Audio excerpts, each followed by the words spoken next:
I've never had a threesome, and I've never had an experience where I read something so cringe that it made my tummy upset. One of these two things is about to change today, and I don't think it's the threesome. I just read something from, yet again, my deep diving onto the horrors of modern dating with absolute deranged weirdos. And the whole interaction was so mind-bogglingly peculiar that my body couldn't help but suffer from a physical reaction after finishing this adventure here. I don't know where these men are coming from. These dudes are just being printed in the cringe factory and being thrown into the dating world as like the worst in-PC encounters you could ever have. So anyway, let's go ahead and dive in, but before doing that, just a quick heads up. The Moist Global Retro Basketball line is still available right now. This is the best assortment of merch the internet's ever seen, so you can go to moistglobal.com right now and pick something up, links in the description. I just read some of the backstory she was posting about this situation in the comments, and it's actually pretty sad. Apparently these two had been dating for about 3 years. It was a horrible situation all around, and a couple months ago she left and took the kids. But this is the most recent interaction between the two of them. She 100% made the right move in leaving. This guy seems like a fucking menace. But anyway, it begins innocently enough. That's good, just working away with 3 exclamation points, so he's having a jolly old day at work. Did you get to the doctors yet? She says, yeah, I have COVID. What did he say it give you? What? What did the doctor say or give you to feel better? Take Advil, Tylenol, sleep as much as you can in quarantine. This is so timely because I myself just finished going through COVID over the last 11 or so days. And this is the 3rd time it's fisted me. It has gone elbow deep in my ass 3 times, and all 3 times that is the exact same advice I was given by doctors. Now, of course, you can still ask for like a Paxlovid prescription if you want. It should help with like symptoms, but it's not usually the first thing they give you unless you're someone who is at risk for like complications, I think. It is an option, but typically they'll just tell you that. You know, take Tylenol, sleep it off, rest, fluids, simple stuff like that. So, it seems innocent enough here, and the guy she's communicating with almost seems jovial. You know, like when he says, just working away, I can already see him typing that and going, just working away. You know, one of these with a big old smile on his face ear to ear. He seems like a happy-go-lucky kind of guy. And then it all falls apart. This feels like a real Jekyll and Hyde situation. He immediately just doubts her, doesn't trust her, accuses her of lying. Lol, so you didn't go to the doctors. Before this turns into a fight, just tell the fucking truth, lol. She says, I did. There's no meds for this. Yes, there is. Go to the doctors, lol. I need the address and the name of the clinic that told you there's no medicine. Also, the name do the doctors. They will be losing their license. So he's fucking spiraling immediately here. And I feel like this isn't exclusive to just him. I feel like a lot of men these days assume that every girl they interact with, even their significant other they've been with for 3 goddamn years, is some kind of lying, cheating harpy or something. So they're constantly interrogating because they don't believe anything they say. I feel like there's just so many dudes out there with this, like, insecurity within them where they doubt everything their partner says, believing that they're cheating in some way. And they're lying about something, hiding something. And it's fucking awful. So this guy is trying to checkmate her here with the scholar's mate. Like, okay, then give me the name and the address, because I'm going to call them to double check, because I don't believe you, madame. She then says, stop being so fucking melodramatic. I seriously don't need this shit right now. There isn't anything they can give me. I'll be fine once it works its way through my system. He just continues to press, please, name of the doctors, location you want to, please. I know you sick. That's why I'm jandling this for you, and just need to know which doctor you went to. I can handle this properly. This guy has so much steam coming out of his ears, it's clouding his eyes. He can't even fucking type properly. He's typing like a caveman. He's going full Neanderthal mode here. Like, what in the world is happening in his noodle? He's gonna start jandling this? That reminds me of jelking. Like, that was an old thing on the internet where you're supposed to, like, masturbate in a certain way to elongate your wiener. Jandling feels like it's some kind of, like, sub-discipline of jelking. But anyway, she says, I don't need you to scream at the receptionist for no reason at all. Stop being ridiculous. I won't scream at anyone, just tell me the information. Skit K can handle this, please. If you don't provide it to me, it's because you're lying and didn't go to the doctors. There's nothing to handle. So just tell me the name of the doctor you saw. This douchebag is making so many typos, it looks like he's trying to transcribe the Scatman. I can jandle. It's like ridiculous how crazy he's going because he's so angry. I don't know why he'd even think she's lying about this. He admits that he knows she is sick. So why would she lie about going to the doctor? Well, what the fuck thought process is that? I know my girlfriend is sick, but it's probably dick sickness. She's probably hungry for cock and it's causing her physical pain. That's probably what it is. She didn't go to the doctor. She went to a penis appointment. That's what it is. She's lying to me about it. I knew it. It continues to just get out of control. She says, lol, I shouldn't have to prove to you anything. I'm sick, I have COVID. She's absolutely right. She doesn't have to prove anything here. She doesn't need to try and, like, defeat his delusions. That's not her responsibility here. She's done nothing wrong. And he just continues, you're not proving anything to me, lol. There is medication for this. I know for a fact, as I know someone else who had COVID last week. There isn't, unless you're old as fuck or have an autoimmune disease or your lungs are shit. Otherwise, you're just a carry through like normal fucking virus. Yes, there is. Let me call the and I will get you proof. Where did you go, baby? That comes out of nowhere. After all of this, he hits her with a where did you go, baby? I can already just tell from reading this shit, this guy is extraordinarily manipulative and a completely insufferable person to be around. But anyway, she goes, I went to a walk-in, and frankly, I'm not going to allow you to cause a muck over nothing. I'm going back to bed. What walk-in clinic? If you don't tell me, I'm don't with you. Because I'm not a ducking idiot, and I know you're lying, haha. You have 3 minutes to get me the address of the walk-in clinic, or else. So now man's out here setting a time limit. He's dropping the ultimatum. You give me the name, and I will hunt them down. Out here like Liam Neeson, about to track them down with his particular set of cringe skills. I guess his thought process was he just wants to confirm that she actually went to the doctor, because for some reason he doesn't trust her even slightly, even though they've been together for 3 years. I also imagine if he did call them, he'd start yelling and screaming and causing a big hoopla, because he seems like that kind of unhinged, deranged lunatic that would do shit like that. But anyway, the 3 minutes to get me the address to the walk-in clinic or else, that's it. Buy more chances for you. She says, fine, be done with me because I don't want you yelling at someone for no fucking reason. He says, no one's going to get yelled at, you're just nothing but a liar and KM Jot a fucking idiot. I wouldn't have even called them, but everything you say is a lie, and you think I'm an idiot, and you can fool me. Anyway, joke's on you, enjoy, hope it was worth it, kid. His use of exclamation points and emojis is absolutely infuriating, but even more so than that, the cherry on top of the shit cake is him saying, hope it was worth it, kid. He's speaking like he's back on Xbox Live in a Call of Duty lobby. What? Hope it was worth it, kid? Oh, God, sickening. But clearly the reason he's using the emojis and the exclamation points is he's trying to put on this strong, masculine front that none of this bothers him. This is the biggest mistake of your life. You're gonna regret this, but me, I'm laughing. I'm having fun with this. This means nothing to me. So much so that I'll drop a laughing, crying emoji and 5 exclamation points. Haha, not hurting me. He then says, lol, joke's on me because I'm sick.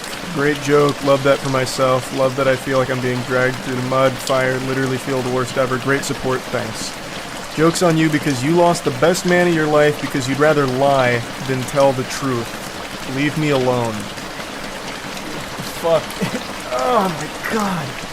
It's just so painful reading this. It's so fucking sad reading this, knowing that not only have they been together for 3 years, but I guess also have kids. Like, and speaking of the kids, his final message to her is this. You got it, Buster. Have fun being a homeless narcissist liar that no one loves, not even their children. He just dropped a cold Buster here at the end, and then told her that she is a homeless narcissist that not even her children love. What kind of delusional, evil shit is this?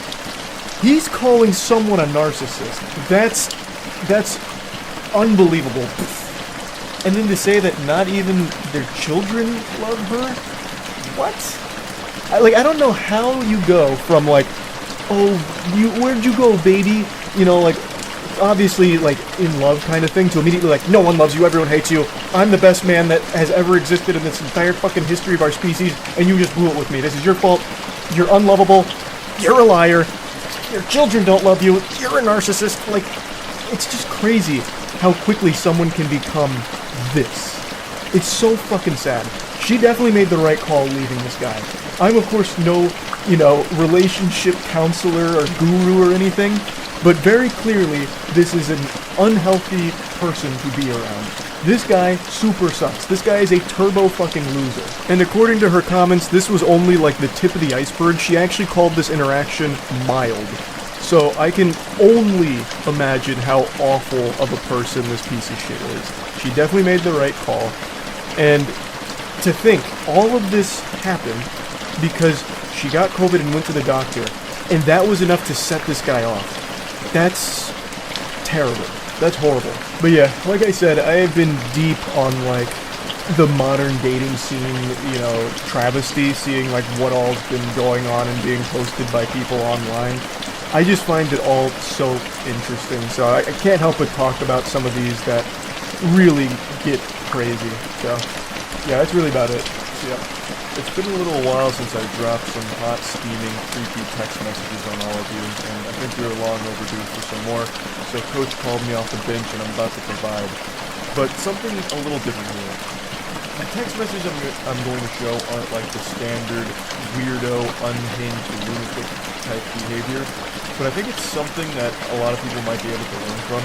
So, to give a little background, the poster here, she mentioned that she had gone on one date with this guy and knew him for like 2 months, and the date didn't go super well. And then we fast forward to this interaction that we're about to cover, and the reason why I think this is a teachable moment is because I feel like this is something maybe a lot of people do without realizing it's not a good idea. And there's actually hints of old Charles in these text messages here.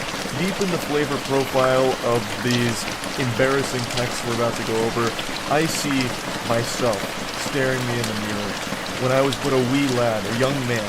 The very first time I got a girl's number that I was interested in, I was giddy. It felt like I had just won the Super Bowl, and I couldn't stop texting her, even when I wasn't getting responses, which is a big no-no. That is a huge, unforgivable sin. You don't do that because it's annoying. And sometimes if I didn't receive a response after my, like, 4th text in a row within a, like, 20-minute period, I'd just be like, oh man, shucks. She hates me. Zoinks. I blew it. And then I'd still send, like, another 3 texts. And I know I mentioned this before at one point, but sometimes I'd get so, like, desperate and, like, begging for a response that I'd send her little ASCII art of stick figures. So bad. Actually, I was worse than the guy in the messages we're about to cover, but his is floating around, and I really think it's important that people realize that that's just not how you should communicate with anyone. Not even just someone that you're interested in, just anybody in general. No one likes to just be pestered. So let's begin. I am believing right now you might be my kryptonite. You need to hang out more, but I'm pretty sure you're my kryptonite. I'm good with anyone, and they will probably be my best friend once they are done. Just what I'm used to. I don't really know what that means, if I'm being honest. What do you mean, she's your kryptonite? It's supposed to be cute and romantic, but I don't really get it. It's kind of like an insult to her. Like, look, you're bad for me. You literally poison me. You make me sick, is basically what that's saying. It's not really that romantic, but I think he's trying to mean it in like a sweet way. But anyway. She says, sorry I can't talk right now, I just got my son from school, give me a second. Which is totally reasonable. She's giving a response and letting him know that she can't really properly respond to whatever conversation's trying to be started from this cold open. And he goes, okay, sounds good, enjoy your time with them, please. Cody is about to get home, and then we're gonna go play some ski-board, and I'm drinking, and then sends a picture of the beverage. He must have been butt-chugging that Miller Lite there, because then things really fly off the rails. Feels kind of weird being in Wichita Falls. I love it though. Let's have a good time. Can I call you? I miss you already. Sorry to call, just wanted to talk to you. I'm guessing he tried dialing her there and didn't get a response. I don't want to be one of those guys that just be passionate about anything, but in the instance I was passing about you, there's a couple things in society that you go through. I don't know what type of Confucius wisdom he was trying to drop there. There's a whole lot of words in that vomit, and none of it translates to anything in that sentence. I don't know what was even said there. That is a real head scratcher. Where's life and just live, but nothing truly measures to you meeting up and having a good conversation. I like you. I like you a lot. My friends coming from all destinations have a party tonight. I hope you're there. I hope you have school, please deem that necessary. Please deem your boy necessary. I love our conversation, but I'm probably the best dude you ever know. Big red flag. Anyone that identifies as a nice guy or the best guy you ever know, hey, probably not going to be the best guy you ever know. Yeah, I'm not gonna beat around the bush here. If you're tooting your own horn, that horn's gonna be stinky most of the time here. For me saying that, I don't know, but you are a princess to me. Sorry to text you so much as I'm not a texter. You need to call me, I'm there. I'm leaving Cheddar's now, about to hang out with one of my friends.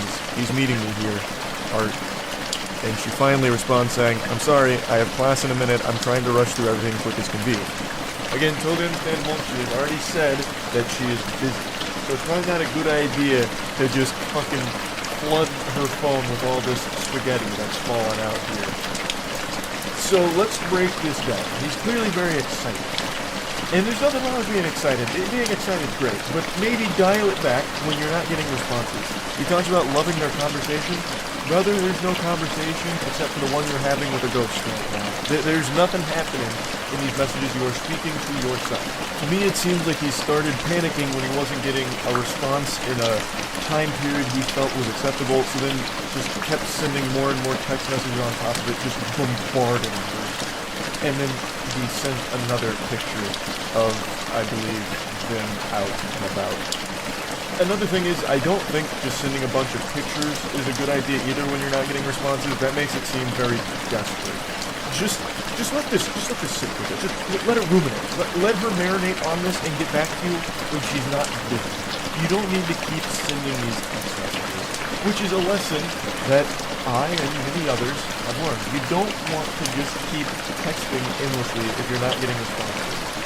There's this unspoken rule, I suppose, about, double texting or the forbidden jutsu of a triple text. Of course, it's mainly a meme, but there is some real logic behind it. If you're texting with someone and they're not really responding, it's not really a good idea to just keep pressing back. Either they're not interested, which is fine, it happens, or they're busy. And in either one of these cases, sending more text messages is only going to serve to make things much more uncomfortable and worse all around. Girl, be you, that's all that I want, but I do want to see you. And then sends this creep shot of just two women at the bar they're at, two older women. And then he goes, so Cody and I are about to take these ladies home, laughing emojis. I swear to God, two old ladies about to take us home. I want to see you. You in class? This is just really weird. This is bizarre.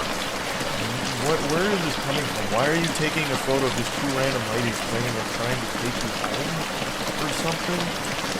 Shit's getting a little loopy here, and it's still not hitting. She's still not responding because, again, she has already explained she has class. She is busy here. Now, the way he's texting makes me feel like he's drunk, at the very least, because it's almost incoherent, like babbling. Saying nothing. It's so many messages to say nothing. Like, what do you mean? I hope you deem your boy necessary or whatever. Like, what is going on? Like, this is... You shouldn't be texting right now. What you need is some Pedialyte and just rest and recuperate. So she finally responds again saying, I'm in class, I'm sorry. I don't know what the prize that needs to be paid. Just really love the time we had. Might be getting soft. She's as confused as I am. What do you mean, lol? Me sure who I am is the price I mean. I appreciate the explanation, Yoda. Again, what? Huh? Another picture of some beverages here? We're about to move, dude thinks he is prettier than me. What the fuck? I told me I can pull more chick than you, bro. Had me cracking up. Just move to the side and have fun, bro, is what I told him. and then sends a picture of a song that he's listening to. I don't know what's happening in the lore right now. He's treating these text messages with this girl like it's his diary, or like he's live blogging his life right now in real time, live tweeting in his texts. It's baffling. I also think he's making it up. Like, I don't understand what this is supposed to be. You won't believe this. Guy said he could pull more chick than me? Fuck! I couldn't stop laughing. It reminds me of that really shitty advice that people used to preach about, you know, convince a woman that you're desirable by making it seem like other women are vying for your attention and time. Like, fake a phone call or something. Pardon me, madam, I'm getting a phone call. Yes, Stacy. No, the pussy appointment was canceled. We can have sex another night. I'm busy. It's boys' night. I'll call you back. Alright, goodbye. Sorry. People always want to fuck me. But anyway, like one of those things where it's like, oh wow, this guy's got so many girls are interested in this guy. I mean, maybe I should be interested too. Was the line of thought. That's what those text messages scream to me, that he's just making that whole situation up right there. Because what random dude's gonna come up saying that he's prettier than him, and that he can pull more chicks than him? Just a total stranger. That's not like a human interaction that would ever happen. Some dudes smell like ass. Laughing emojis. My goodness. Why are you telling me this? What is the response even supposed to be? And then he just sends like another random photo of someone playing pool. Presumably him playing pool, I guess, I don't know. He just keeps sending all these fucking photos of beer, two old ladies, him, beer, pool.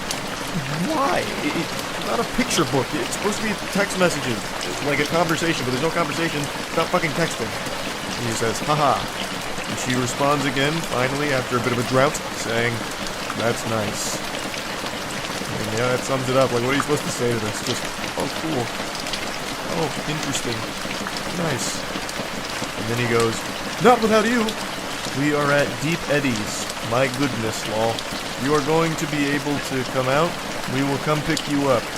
Am I going to be able to see you before the night's over with?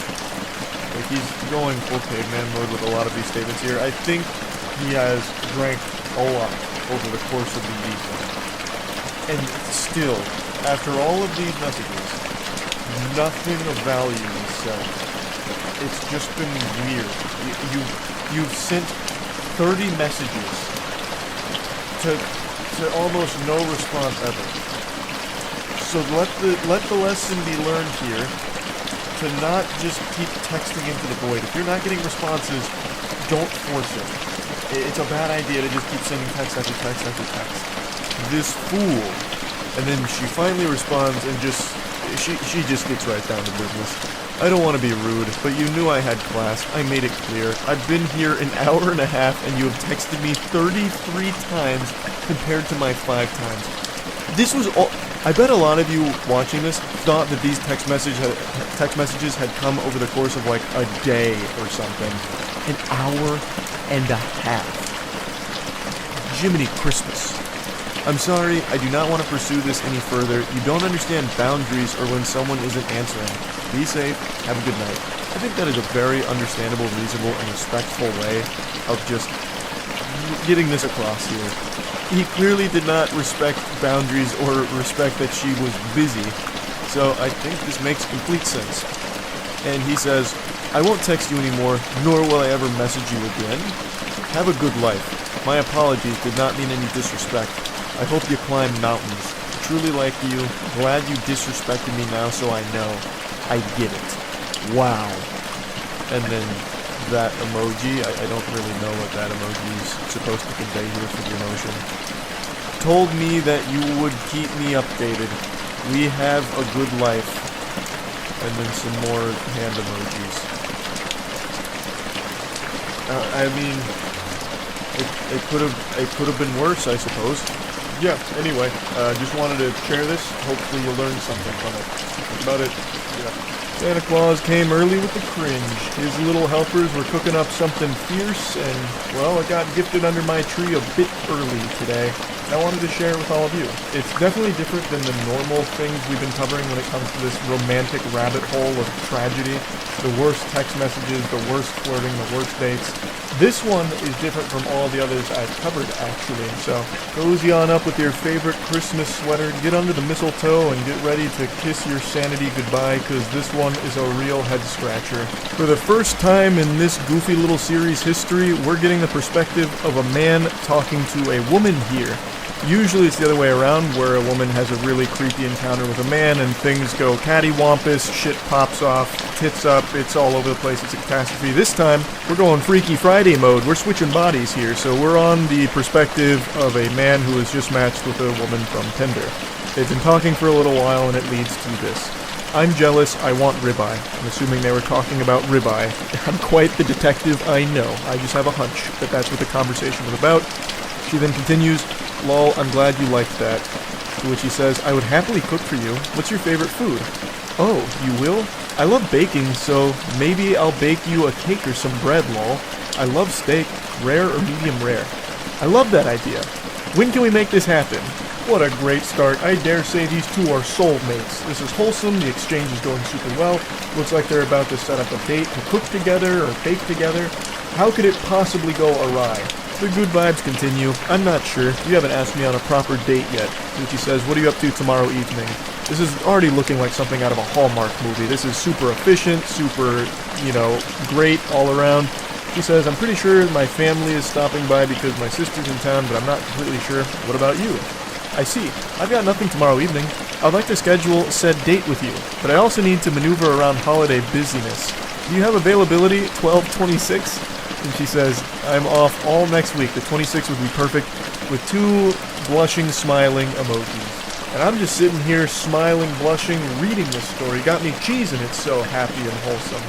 I also find it cute that in order to schedule the date, he conducted it like it was some kind of business meeting, penciling her in and locking it down. And the whole thing is just adorable. So how could it possibly end up in the shitter? What went wrong? Well, let's take a peek. Beautiful. It's a date. Would you be comfortable coming to my loft in blank and we can cook? I have a cat here too. She's lovely. To which she responds, "No, I'm sorry. I don't do apartment dates for first dates. That literally made me so disappointed that you said that as a suggestion. I'm going to cut this loose. I hope you have a good Christmas and good New Year. Wish you the best." To which he says, "All good." That's a totally understandable position from the woman here. Not going to a stranger's apartment for the first date is probably the safest decision you can make, so there's nothing wrong with setting a hard line in the sand like, "Hey, I don't really go to people's apartments for the first time meeting them." That kind of decision probably keeps you alive. You might end up at a fucking serial killer's place. You go over there for medium rare steak, and you end up the steak. It turns out your Tinder date is Armin Meads or something from Cannibal Cafe. So there's nothing wrong with her not wanting to go there for the first date. But she immediately jumps to being like, "Alright, we're done here. I'm so disappointed you even suggested it." Even though they were talking about cooking and baking together. It's not like he just pulled this out of his ass like a nefarious plot where he's rubbing his hands together and came up with this scheme. They were talking about cooking and baking together. How are you supposed to do that together outside of a household or an apartment or something? There's really no way to do that, so it should be pretty obvious why he suggested it. And he wasn't pressuring her into it. He even said, "If you're comfortable, here's an option I think would be fun," since we've been talking about cooking and baking. He wasn't poking her or trying to bribe her into coming over there and set a trap or anything. He was just putting the offer out there. So I feel like a less aggressive response from her would have been something more along the lines of, "Hey, politely I'd like to decline that. Don't feel comfortable going to your place for our first time meeting." And according to the comment section, he planned on offering an alternative because he understood why she wouldn't want to do that. But then things really start to pop off before he had the chance. So he says, "I hope you have a great Christmas as well." To which she responds, "Jdi du perdele zatrat se." I'm 100% sure I butchered the pronunciation on that, but I popped it into Google Translate here, and it translates to "go to hell, get lost." And I decided to investigate further, damn near having to revive Babelfish to try and get another translation, because that just sounded so incomprehensibly mean after all of this. But the other translation that I keep seeing for it is basically, "fuck you." which just doesn't make any sense to me because the guy was just following the conversation they were having. They were both saying like, yeah, let's cook together, and then she even suggested baking, like, yeah, let's bake together. So it's like, all right, let's do it. Let's cook and bake together. And then she just goes, fuck you, scumbag, get lost. So he tries to like explain himself. He goes, for the record, it just seemed like a logical next step in the conversation because we were talking about cooking together. Sorry to offend or disappoint you, ma'am. And she just goes, go fuck yourself, dude. This time, plain English. So that one I understood. And then he just says, very weird response in my opinion. And then she unleashes the demon here. She lets Hulkmania run wild. You know exactly why you fucking invited me to your loft. And it wasn't for cooking. Don't text me ever again, blocked. And then he just goes, we met on Tinder, remember? Wish you the best in getting a date. I'll be warning all 30,000 women in blank about you. Now you're blocked. And he's just like, well, actually, wiggling his finger, blank has a population of 6.47 million, about half of which would be women. Warning 30,000 people about anything is an extremely tall order. You don't even get 30,000 people that heed hurricane warnings in Florida. If she's somehow able to send up the bat signal here to warn all 30,000 women in that immediate area about this guy, hats off to her. That's an incredible achievement, and she should use that power for good instead of evil. This guy didn't do anything wrong. He's clearly starting to take the piss here a little bit and just play around with it with that population remark. But I almost don't blame him because this is such an unbelievably hostile response to something that wasn't ever really meant in a disrespectful way, at least not from what I can see. She just immediately jumped to the conclusion that this guy is only looking to have sex with her. He's not actually inviting her over to cook. He is inviting her over to his place just for some coitus. There would be no steak being prepared. The only thing being steamed in that apartment would be ham. Steamed ham. I'm referring to them fucking. Like, that's such a stupid way of saying it. Mashing pissers. Whatever have you. So she just believed that this guy was some huge asshole and was only using cooking as some kind of Trojan horse to get her over, but his true intentions were for a little bedroom rodeo action and nothing more. When really, to me, it really seems like they were talking about cooking and baking together. They were both on the same page. So when the idea of a date came up, which she proposed, the logical conclusion you draw is, hey, we've been talking about cooking and baking together, let's do that for our date. Like, it doesn't really seem like there was any kind of malicious intent behind it. And he never really had a chance to offer an alternative because she immediately just shut the whole thing down, which she has every right to do. There's nothing wrong with that. But it does seem like he wasn't trying to just be some douchebag or whatever. Like, it seemed like he was just offering a date that they had been talking about as a mutual interest. I'm sure he probably would have offered an alternative since she wasn't comfortable coming over to his place. He continues to just get a little sarcastic about things. He goes, please warn them about how a guy from Tinder invited you over to cook the day after Christmas. To which she says, dude, I'm in multiple groups totaling over 500,000. With your face, LMAO, you won't be getting no play unless you pay. Good riddance, roach. Honestly starting to sound like the Navy SEALs copy pasta. I've got over 500 confirmed blocks, and I will have your face plastered in the papers for 500,000 people to see. I'm part of every goddamn Facebook group on the East Coast, and they'll all know your name, villain. He just says, lol, roach. She continues, and I will! 2 exclamation points. It's like she's giving like a big speech in front of an auditorium. I'll let them know you tried to fucking invite me to your pathetic-ass apartment for an easy lay masquerade as a cooking date.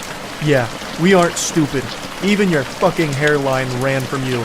Now sit back and enjoy being alone. And he just goes, I hope you find peace and love. Yeah, I mean, what else can you do except pray for happiness for her? Like, this went south so quick out of nowhere, and I don't think it needed to. It could have just said, like, not comfortable, are you open to anything else? And if he tried to be pushy about it, like, no, you have to come to my apartment, then all of this is a totally reasonable thing to say. Like, no, you clearly just want to fuck, get out of here, get lost, scram, buster, you know, hit the road, take a hike.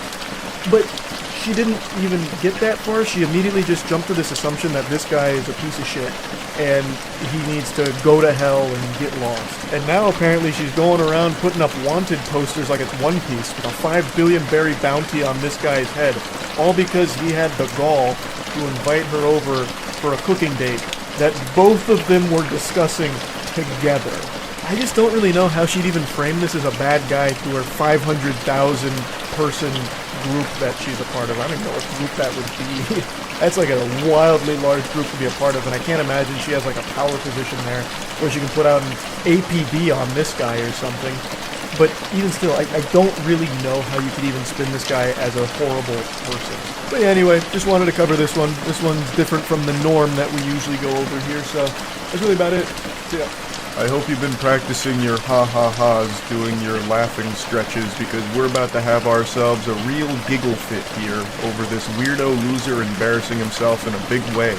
This post blew up on Twitter right now, so it seems like I'm not the only one with a naughty little guilty pleasure here who enjoys laughing at unhinged creeps.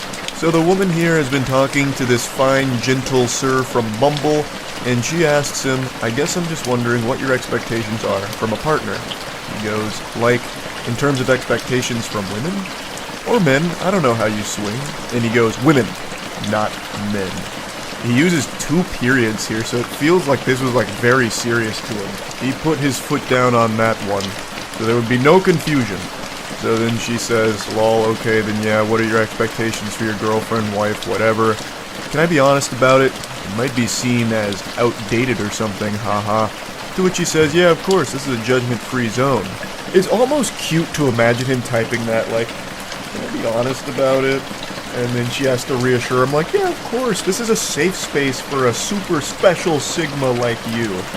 She's about to unleash the demon with that one. She doesn't know what deal with the devil she just made here. Now, while she might not be judging him, I certainly will be. I'm be judging this motherfucker like dread. I'm gonna charge him with a capital offense of cringe here, because it's about to get brutal. So he spills his guts. Honestly, I'm looking for a traditionally feminine woman, someone who isn't going to mind being the child rearer and homemaker, someone who's going to take care of her appearance and herself and just all around is content to be a female in our relationship.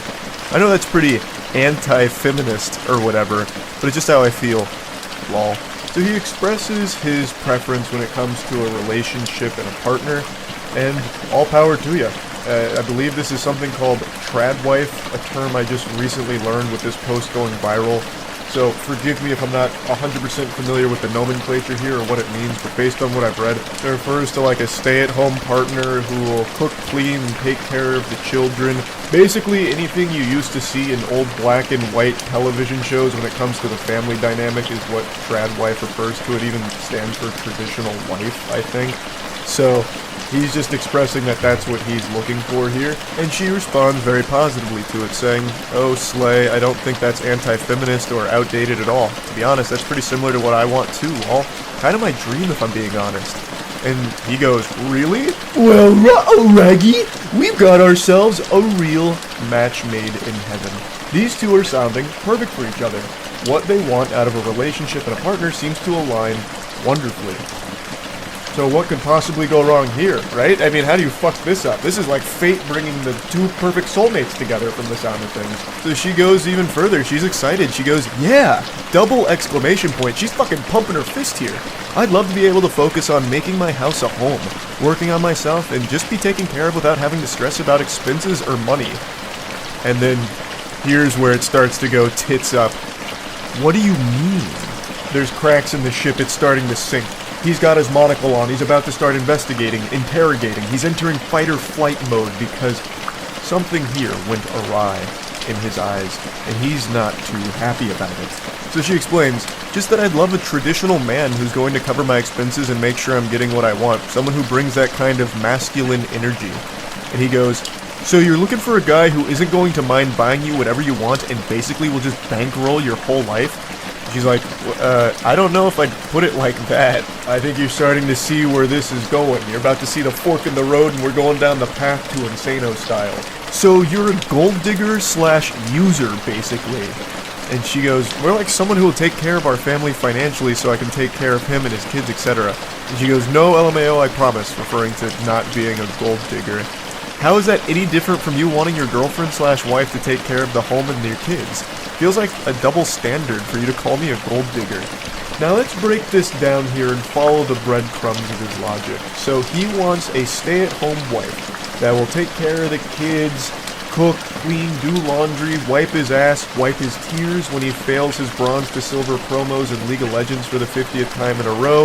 But when she expresses that she'd want a traditional masculine husband that would be working and providing financially for both her and the household, he takes a big issue with that. He starts wiggling his finger. Well, actually, I shouldn't have to do those things. You're a gold digger for expecting that of me.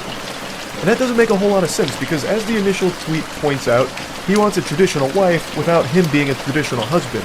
He then goes into a full soiled diaper temper tantrum meltdown. It's not a double standard. It's different because the things that I'm looking for, emotionally stable, takes care of herself, good with kids, are inherently female traits. Good women naturally have that stuff. You're looking for some rich guy who can buy you stuff. That's not naturally part of being a guy, it's totally different. I mean, especially because of how expensive life is in general these days, you think I'm going to be able to afford a $500,000 house on one salary just so you can play dress up and not have to worry about a job? You expect to not contribute to the bills or the cost of living? Fuck you. I knew there was something wrong with you. No wonder you tried to humiliate me at the restaurant. I should have left right then and there. I would bet a large amount of money that that humiliation he's referring to is something extremely trivial that nobody else in the world in their right mind would actually take as disrespectful. I actually guarantee what it is she asked if she could split the bill with him or maybe provide tip on their date at the restaurant. And when she said that, he's like, "Oh, my pride! You think I'm broke? You humiliated me and the whole restaurant knows it now." But anyway, let's go through this whiny wiener's diary. So he starts, no. Listen here, harlot. These are inherently female traits. Being good with kids, emotionally stable, those kind of things. Being rich is not an inherently male trait. You just want some rich Chad that can buy you everything you want so you can suck all his money out. You expect me to buy you a $500,000 house on a one salary income and you don't have to worry about getting a job? So you can just stay at home and play dress up? Which is a wild point to try and make because you are literally asking her to do that. You are telling her you want her to be a trad wife, a stay-at-home partner, and then you're just shitting on her for being a stay-at-home partner, just boiling it down to you're just at home playing dress up. So you're like belittling her for what you want her to do, blaming her for not contributing to bills or the cost of living or anything when you are literally talking about how you want an angel that'll just be a stay-at-home trad wife. Like, I don't know how he can expect her to be a stay-at-home partner, taking care of kids, clothes, laundry, the household, the day-to-day activities, all of that, and also still having a job on top of it too to provide for herself as well as you. That makes no sense.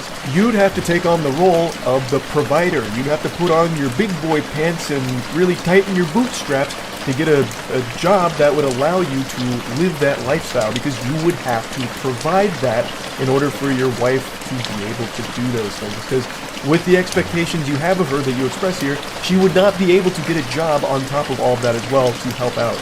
That's why the trad wife model also needs the trad husband on top of it that would be providing it. But he is right about one thing. It is nearly impossible to afford a house on a one salary income in today's climate. This is actually something we talked about quite a bit on stream recently, but the cost of living right now is fucking tragic. It is unbelievably expensive. You'd have better luck winning a house from a game show like Deal or No Deal than being able to afford one with just a one salary income. Because the prices are ridiculous right now. It's fucking horrible. So he is right that it'd be unlikely that with just him working, he'd be able to buy a house for his family. But in that case, he would need to understand that his partner would also be working as well to help with that, thus wouldn't necessarily be able to provide all the trad wife things that he would expect of his partner. So she responds saying, "My guy, chill out, because he is having a conniption right now. I never said I was looking for a rich guy or a 500k house or anything like that, just that I want a guy who can take care of me, especially if I'm raising his kids. How can your dream woman be the homemaker and child rearer if she's also working full-time to pay the bills? I have absolutely no issue with gender roles or division of labor in a relationship. You're not looking for a traditional woman. You're looking for a maid and nanny who can also help pay your bills." And she is right on the money with that one. Absolutely fucking cooked him with it.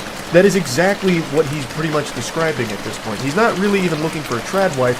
He's looking for a fucking sex robot, basically, that can double as a, basically, nanny.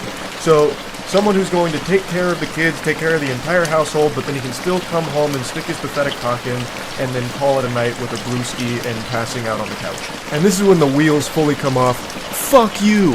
Just say you were only interested in me for my money. Next time you match with some sucker, tell him that up front so he doesn't waste his time with you. And then she says, I paid for last night, my dude. So that must be the humiliation he's referring to. She paid for the meal that they ate together, and he still is fuming about it. He's still just fucking steam coming out of his ears about it. And then she goes, what do you mean interested in you for your money? Shut the fuck up. My comp sci degree is gonna do way more for me than your business one ever will, bitch. Now I know why you're getting a finance degree. Probably so you can scout out the rich guys and try and steal their money. And then she just goes, if you're gonna curse me out and call me gold digger because I want a traditional man even though you want a traditional woman, something tells me you're not the type of guy I'm looking for. Lose my number, but I hope you have a good life. I really feel like behind his text messages, I can sniff the tears in his eyes. Like after he sent that final text message there, he threw his phone down and screaming and wailing into the bathroom where he locked himself in there for the next half an hour to calm down, splashing water on his face. These two, in the beginning, seemed to be perfectly in line with what they wanted out of a partner. This felt like a great match here. And yet, Goofball was able to snatch defeat from the jaws of victory here, driving her as far away as possible, frightening her, and revealing that he is a massive, unhinged lunatic and a big old creep. Like, what in the world? She even paid for their dinner last night, too, and then he still had the gall to be like, you're only with me for my money. What? But the shamelessness still wasn't over yet. He came back later and then sent a message at 1:30 a.m. after all of this hoopla and just said, hey, you up right now? Trying to booty call the girl that he just had this embarrassing temper tantrum in front of. Hey, sometimes you gotta just shoot your shot, I guess, even after you make an absolute fool of yourself. I don't know what fantasy land he's living in that would make him think that would work. I don't know what he was expecting. Maybe he thought the Men in Black went and neuralized her or something, so she totally forgot about these text messages. But that was never going to pan out well there at the end. I don't know why he thought he might get some action from it. But yeah, I saw this floating around today and I just had to talk about it a little bit. I am so glued to these fucking awful text messages and like these awful dates and romance stories, man. I am in so deep on it. Anyway, that's about it. Yeah. The specimen I'm about to expose you to is extraordinarily cringe, like this SCP weirdo that I'm about to unleash before your eyes. But I want you to take this as an inspirational motivator because somehow this goober was able to get into a serious relationship for the last 7 months. And if he can do it, anybody can. Alright, now let's begin our journey. This is a 26-year-old woman communicating with her 29-year-old boyfriend. Now, the previous night they had an argument, which we'll get into in a moment because it's crucial to the lore here of what unfolds. Now, this is the next day. She says, had some honey chicken with rice and broccoli from blank, how about you? He responds with a Naruto gif, which is already an incredible start here, and goes, that sounds good. I had a muffin and cheese lol, by the way. The call yesterday really sucked, but the New Year's Eve call was very nice. She says, I know lol. And then for some reason he decides to pour salt in the wound. He just digs the knife a little deeper, letting her know that it was probably the worst call he's had, lol. To which she responds, alrighty. Well, that makes me feel great. I'm heading to bed. Love you, good night. For some reason he thought it was a good idea just to remind her how much he disliked talking to her last night about what they were discussing. Oh man, that call last night, that was the pits. Jesus Christ, am I right, you fucking harpy? Last night's call was horrible. The New Year's Eve call was a little bit better, but goodness gracious, heavens to Betsy, the call before that, fucking atrocious. And then he'll probably drop another Naruto gif. This time it's like an Itachi one casting a genjutsu. Don't ever do it again. But anyway, the argument they had on the call before these text messages was about her mentioning that she might want to try shrooms at some point. It was basically talking about drugs and how she's not interested in drugs, but the only one she has even an iota of interest in trying is shrooms like one time. And he took a very hard stance against that. Like it was like he was a fucking DEA agent here. I'll drop the information right here if you want to pause and read it, but the gist of it is, She mentioned that shrooms at least sounded somewhat interesting to try at some point, though she was never really being serious about it, and if she ever did want to try it, she said that she would talk to him about it first before doing anything. It wasn't going anywhere, and eventually she said, "You're right, I'm wrong, sorry," and tried to move on from the whole conversation. But it looks like that was never in the cards. It's weighed heavy on the mind of her boyfriend, who brings it up out of the blue again, just to remind her how awful the conversation was. In the follow-up message, he decides to just go whole hog and let it all hang out here to just reignite this argument. He says, "Yes, I say wrong stuff to you sometimes. I know I make mistakes, but not this time. I stand by what I said yesterday, and this time you were in the wrong. But I'm heading to bed. I love you. Good night." And she reminds him, like, "Hey, we fully discussed this last night. There was no reason to bring it up again except to attempt to make me feel bad. Just because you're in a bad mood doesn't mean you should try to bring me down with you." She's 100% right. They had already discussed it. There is no reason to keep doing this again, this song and dance. Just let it be. But he just can't do that. "I know, but this is serious shit." And then he censors the word shit. He puts stars on his swear word, like he's a 12-year-old in Twitch chat that has the language filter on. This is a 29-year-old man who is censoring the word shit. And we've only just begun with the exceptionally wacky stylings of this 29-year-old fucking goober. If you use any substitute, I am done with you. And I'm sorry I say this because I care about you too much, and you're much worth more. And you're much worth more. I don't, that's all over the place. I think he was just so angry. I mean, he dropped the word shit. You could tell his temper was flaring up. He used a naughty word, so I think he was just scrambling to say words in a panic. And then she just goes, "I'm not talking about this." It's fine if you don't have the mouth of a sailor, but why censor it? Just don't even use the word. You could have said poop. This is some serious poop, m'lady. You're talking about drugs. Unacceptable. Why even bother censoring yourself? Like, oh, it's so cringe. And we've only just begun. She says there's no reason to go over this again. We talked about it. It's over. Drop it. Really just trying her best to move on from this because it's only going to get worse. But he's already too deep. He's already made his bed and it's time to piss his pants in it. "Okay, but promise me you won't do it and I will drop the whole thing."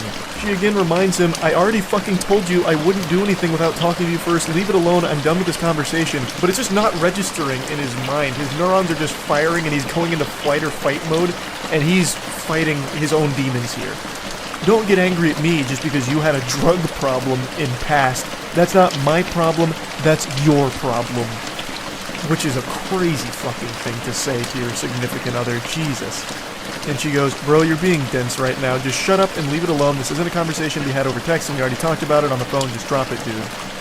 Now, if you pause to read the explanation for the context around these messages, you'll know that the drug problem he's referring to is her smoking weed when she was 19 and the one time she tried cocaine. That's the drug problem to this guy. He speaks as if he's like a 14-year-old boy who just had a class on Dare, and now he is scared. He can't sleep anymore. He has to go to bed with one eye open and Narcan on the dresser next to him, just in case a burglar comes in and tries to force him to OD on drugs. Like drugs are out to get him and everyone he cares about. And he just keeps spiraling. You have to change that blank. He's literally beeping himself with a sensor. You have to change that beep, stupid attitude. And I'm not your beep, bro. And I'm not your beep, dude. Maybe that's why wow, that's hard to read. The grammatical catastrophe that he's unleashed upon my eyes is really fucking with my brain. I'm not your beep, dude. Maybe that's what you'll call your beep friends. I don't give a beep.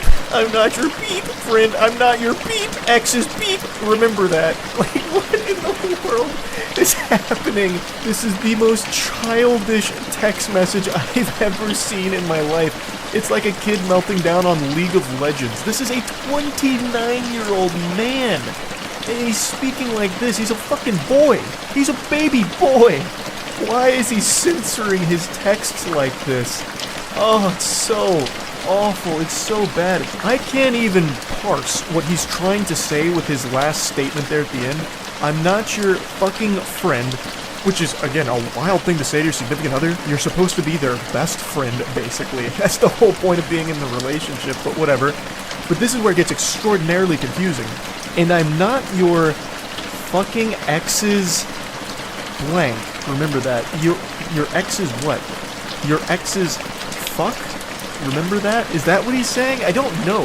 What does that mean? And she says, I don't know what your problem is, but directing at me is not going to help. I'm not talking about this. I'm done responding for the night. Have a good one.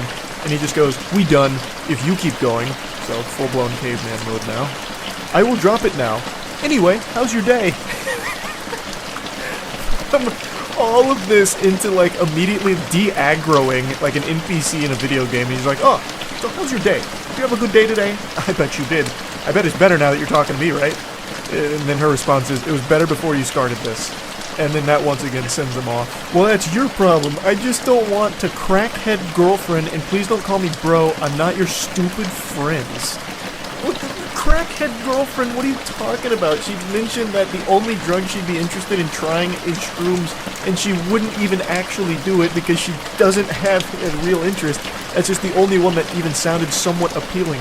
He's lost his marbles. He's off his gourd for this.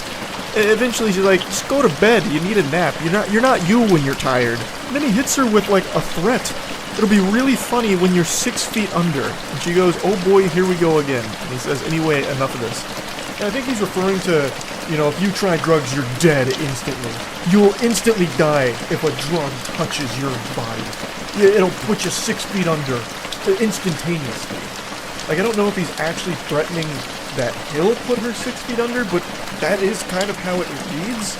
But I think what he's trying to say is that the drugs are going to kill her, and he's the only one that can save her from going down this destructive path. Now, obviously, and here's a hot take, drugs aren't good for you. But what he's doing here is an outrageous overreaction, and the way he's treating his girlfriend is unacceptable. He's just yelling and screaming at her like it's an episode of fucking Scared Straight. All over her, going over a hypothetical of if she was to ever try a drug, she'd want it to be shrooms because that's the only one that sounds even somewhat interesting. But she doesn't even want to do it. She's not saying she's going to go do shrooms or anything like that. She's not going down this path to being a crackhead like he thinks she is.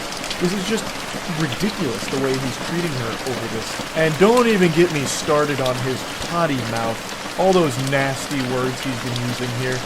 But luckily for all of us, he's tastefully censored all of them for us. Clearly don't respect me. You think I'm a joke when I'm saying the truth. I wish just once you just listen to me. I think you're a joke, buddy. I'll say it. She won't, but I will. I think you are fucking cringe incarnate. She says, I'm listening. I'm just tired of you repeating it over and over when this whole thing was finished last night. Of course I don't want to hear it again. I dropped it. You should too. Leave it alone. And then he tries to play the saint again, like he's just looking out for her and it's all for her benefit. He's the angel. You know I say this because you are very important to me. Maybe no one tells you this, but I'm the first to tell you. And I always stick with my words. That's what I have to say. And I'm sorry if you hurt, but I had to say it. What a fucking hero. There's better ways of saying it, and apparently you'd already had this conversation the night before, and everything was settled then, but you just keep going. And she said, you didn't have to say it, lol, but okay, whatever makes you feel good. And now the demon comes back out again. Fuck do that. Beep attitude. I'm telling you, if you keep doing this, I'm trying to be understanding, but you give me beep disrespect. Answer, I'm done with you. Fuck off. This mumbo-jumbo nonsense. Like, it's the episode of SpongeBob with the sailor words, basically, and he's censoring it in the text. It's so awful. And she goes, just remember you brought this up, you started, I told you I wasn't talking about it anymore, but you're pushing it, I don't know what else to tell you. She is trying so hard just to move on from this. Like, just give it up, just stop. Why does he keep going? Just stop. And then he drops another extremely mean, nasty insult, saying, no wonder your friend left you and your exes left you. What a huge piece of shit, just a horrible thing to say to anyone, let alone the person you are dating. And then she just goes, ouch, yeah, fuck you. And then he comes back with another confusing head scratcher. I was ready to drop it, but you keep fuck give me, bitch, just stop now. What am I reading? What is that sentence? Oh man, oh brother, this guy stinks. And then he's like, ooh, that wasn't nice and I'm sorry. He has an immediate change of heart within 2 minutes. And then he's like, he goes full apology mode here to try and save this, even though it's unsalvageable. This is where the relationship should end 100%. He goes, I'm sorry for being in beep. I should have never said that. That was my fault. I really apologize. And thankfully she shoots that garbage down. I really don't want to hear from you. Good night. And then he tries again to go really sweet talking, like, oh no, it's all a misunderstanding. Baby, I'm really sorry. That part I said, I didn't mean it. I'm really sorry.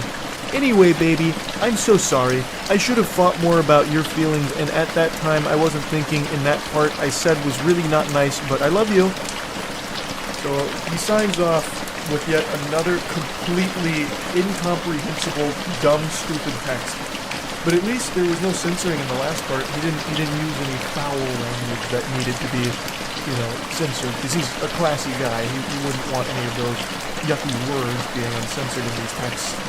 But yeah, as far as I can tell, she is planning on leaving him, according to the comments, I think. She said she's not going to give him another chance to show this side of him, which is good, because this relationship shouldn't continue past this point. That right there is the kibosh on it, with the things he said about this. She didn't do anything wrong. She was just talking about a hypothetical. If she was to try a drug again, it would be shrooms, because it's the only one that seems even somewhat interesting. But she even said multiple times she didn't want to, and she wasn't planning on it anytime at all, really. And this guy just had this crazy overreaction to it. So yeah, huge weirdo, big cringe guy. That's about it. Yeah. I know my calm, composed, stoic demeanor may not give you any clues or hints at my internal struggle, but trust me, right now, I'm spiraling. I'm falling down a dark path I swore I'd never walk again. Like a former addict who finds the pipe once again, I have found my long since abandoned drug. I have become hooked on reading horrible text messages from dudes trying to get laid again. It's been many moons, and some of you who have been around the channel for a while may remember I've made a lot of content covering horrible pickup artists, as well as horrible text messages with self-proclaimed nice guys who are one gentle no away from letting the demon out and just flipping the switch to a full-blown conniption. Like, the word boyfriend would be, a Winter Soldier event that would have them just go ballistic. And I've made quite a bit of content, both laughing at the absurdity of it, as well as using it as an educational tool, like, hey, don't be like these goobers. But over time, I started kind of petering out from doing that, because I just made so much of it, and I stopped indulging in that kind of content until recently. I could only fight the urge for so long. The werewolf is coming out. It's a full moon, and that moon is nothing but fucking cringe. I saw some text messages today that I've just gotta go over. Now, before we embark on this journey together, it's important that I let you know that these are two college students. As we go through this, you'll probably assume that it's two 13-year-olds, but that's not the case. These are two college students that worked on a group project together, and now we're coming in after the completion of the project. So, they say, I just emailed Professor the final draft, so we should be good. To which the poster says, yay, and then sends a meme, go team. I really enjoyed working with you. You seem like a very sweet and smart girl, and I'd love to take you out sometime. To which they say, that's very kind of you, but I have a boyfriend. Oh boy. She said the phrase, I have a boyfriend. There is no phrase more powerful in the English language than that. The strongest sentence ever constructed. That's like the nuclear bomb here. I have a boyfriend is a phrase, nay, an incantation, more powerful than Avada Kedavra from Harry Potter. And it's just been deployed. So you can already start to speculate where things are going to go south. He responds by saying, heh, well, thanks for leading me on. Which catches her off guard. She says, I'm sorry, but I don't think I've done anything to imply I was interested in dating you. To which he responds, it's just funny how you never brought up that you were taken until now. Which is an interesting thing to respond with, because that makes it seem like he expects every girl that's taken to immediately state that upon starting a conversation with a man. Like they need to wear some kind of sign or some kind of label on their forehead that says, currently in relationship, not available, thank you. Try again at later date. Although she does say that she mentioned her boyfriend. Actually, I did. When I was at your house, I told you my boyfriend was picking me up. Which he's able to counter beautifully by saying, I thought you meant a boy that you were friends with. because why would you go over to a guy's house if you're dating someone? And she says, because you offered to host and we needed somewhere to work on our project together. My boyfriend knew and didn't care because all we were doing was working. I'm sorry if I did anything to give you the wrong idea. And he says, you let me buy you a pizza. Now, admittedly, I understand where the guy's coming from here. We all know about the law of equivalent exchange thanks to Full Metal Alchemist, and we have something like that in the real world. If you buy a girl a pizza, she is obligated to have sex with you. It's the pussy for pizza transaction. It's as old as time itself. So the fact that he was able to buy her pizza and he didn't get his winky stinky is shocking. But anyway, he seems to really put a lot of stock in the importance of that pizza, like that was going to carry them all the way to marriage, like this is a moment she'd remember for the rest of her life or something, that pizza that he bought her. But I'd like to backtrack a bit, just briefly. Let's go to the previous chapter, where he said, I thought you meant a boy you were friends with, because why would your boyfriend be okay with you going to a guy's house to work on a project? And I feel like that's a dogshit perspective that's not unique to just this guy in this situation. I've seen a lot right now where people work under the assumption that if your significant other is doing anything in any capacity with someone of the opposite sex, it means that they're unfaithful to you and they're cheating. I just don't really subscribe to the belief that most normal, sane people think that way. Of course, there are extenuating circumstances to that, but in this scenario, and in most scenarios like this, where it's just she's working on a group project with a classmate, I don't know why you'd immediately jump to, she must be a whore who's going behind my back to fuck this one goofball in her class and pretending that they're working on a group project. I just don't think that's something most ordinary people jump to immediately, and in this case, the guy views it as weird that she ever even agreed to go to his house to work on this group project if she was in a relationship, but I just don't understand why that would be viewed as weird. Like, where else are they going to do it? Like, if they go to her place and do it, it's the same problem, right? Now, she has invited a guy over to her house and she's in a relationship to work on this group project. Wouldn't that be the same issue? Or if they go somewhere in public and do it, like a fucking Starbucks or whatever, it's still the same issue. Like, oh, now they went to a public place where people go, like, on dates sometimes to do this group project. So you can always make that argument no matter what. So it just, I don't know, it just doesn't compute with me. But anyway, back to the pizza. I offered to split when you told me you were ordering a pizza and you said it was your treat. If you'd like, I can sell you for half of the cost. Yes, I'd like that. And you ate more of the pizza than I did, so you should pay for like 2/3 of it. Now we're getting into the nitty-gritty math calculations here, like, well, actually, listen here, Harpy, you ate more of the pie than I did, so you're gonna need to reimburse me more for it. And you know what? It wasn't my treat, because this Halloween there was only tricks. You tricked me. You lied by not telling me that you had a boyfriend. So give me extra cash for that pizza, you disgraceful harlot. She's being as gentle as possible here. I imagine she's scared of this individual, and she said as much in the comments of the post. She said that she didn't want to, like, get too aggressive back, because then she'd be, like, afraid of what he might do. It's just, like, I understand where she's coming from. You don't want to, you know, poke and all of that, so she's just like, okay, that's fine, and I'm sorry again if you got the wrong idea, but I thought I made it clear that I viewed this as a professional relationship. Well, you didn't. And then he comes back and says, don't leave me on red. So he's getting very aggressive here. He's red in the face. He's steam coming out of the ears. Like, I understand why she wants to, like, tiptoe around this as gracefully and smoothly as possible. And it's something I've said a lot on stream, where in the current climate of things, it feels like everyone's more on edge than ever. Like, I've read so many stories over the last couple of years of people snapping at the smallest thing. Like, even the most minor inconvenience. Like, this is a story I've referenced a lot, but it's one that actually legitimately sticks with me.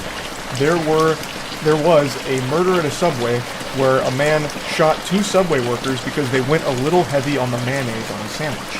Too much mayo was a death sentence for one of the 2 workers that was shot. The other one did survive, but I mean, it's things like that where you just, it's never really worth pushing back.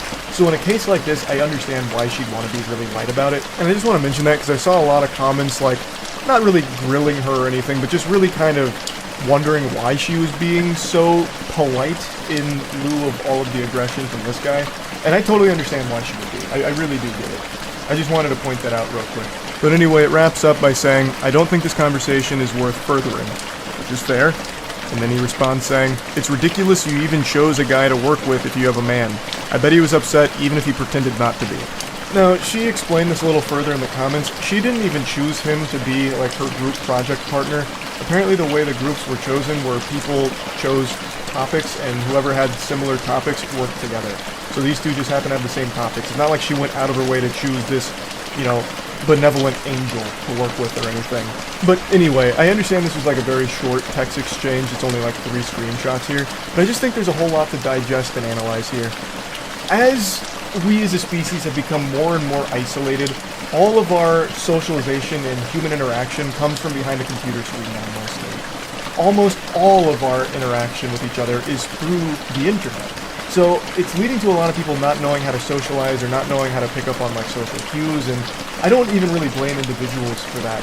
But it's led to situations kind of like this, where this guy really views that her being off the market, you know, having a boyfriend, should mean that she shouldn't do anything at all with another guy, even work on a class project with another man.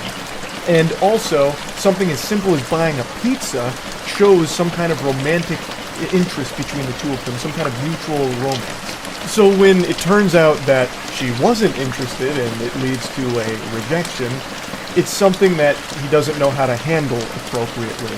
And overall, it is just pretty sad. Yes, it is like equal parts entertaining with some cringe text messages, of course, but at the core of it, there is a problem where people aren't going out in the real world and making genuine human connections.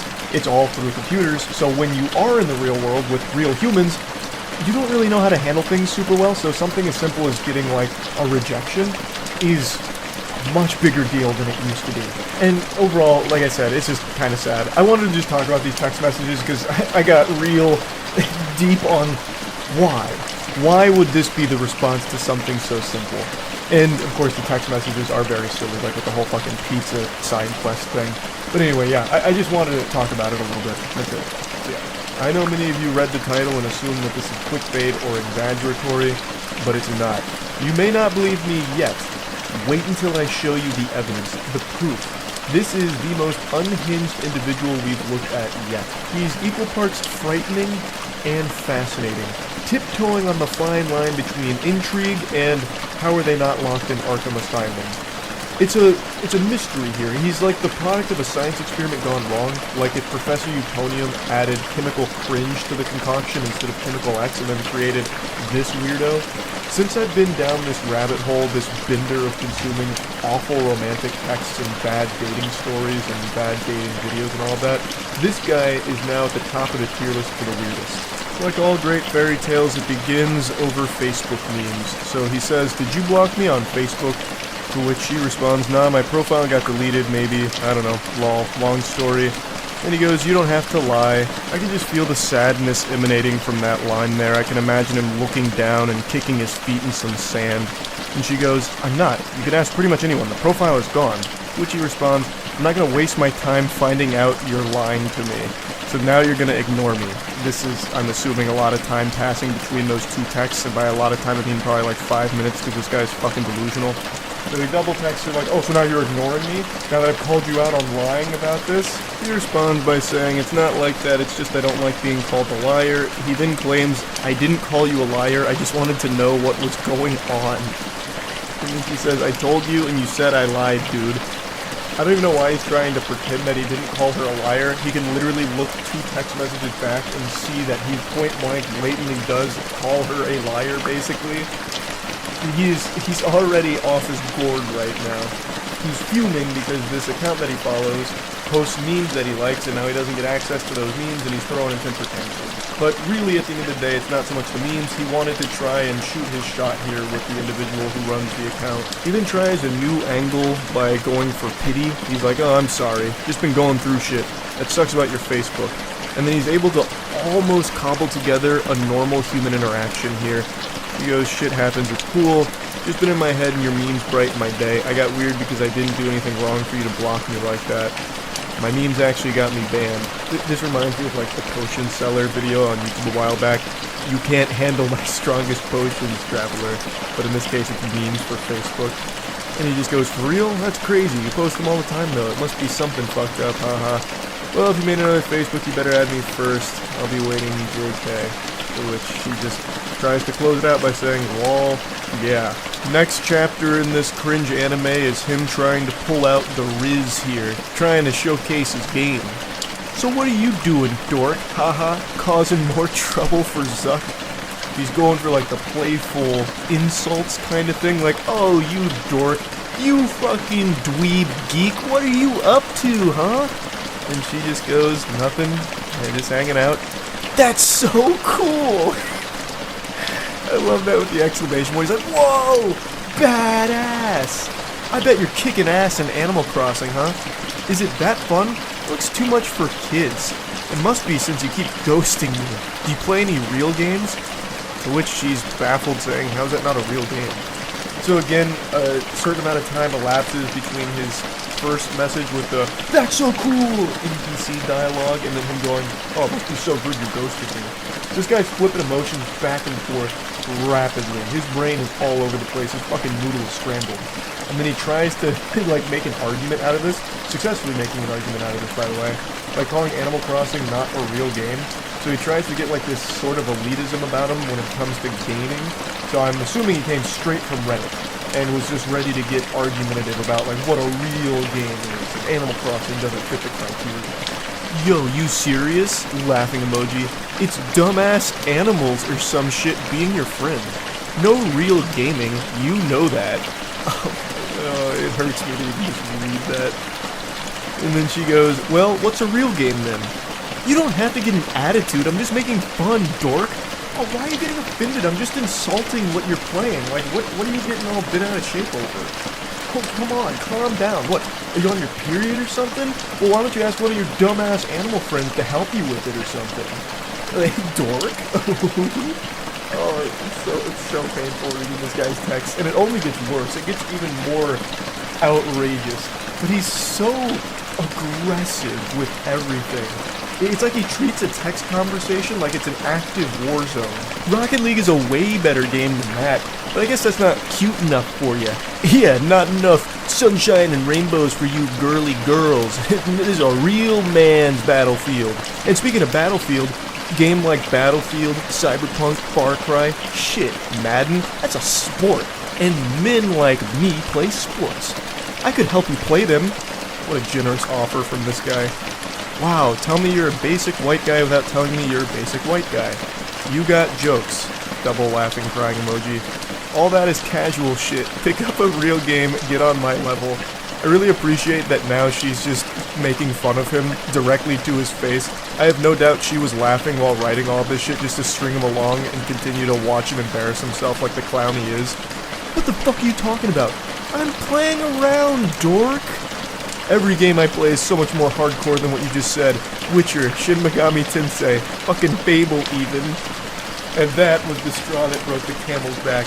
She started to insult his gaming choice, insinuating he's not playing real games and she's more hardcore. And he does not take kindly to that. Now he gets exceptionally whiny. Why are you being such a bitch? I'm literally trying to have a convo, that's it.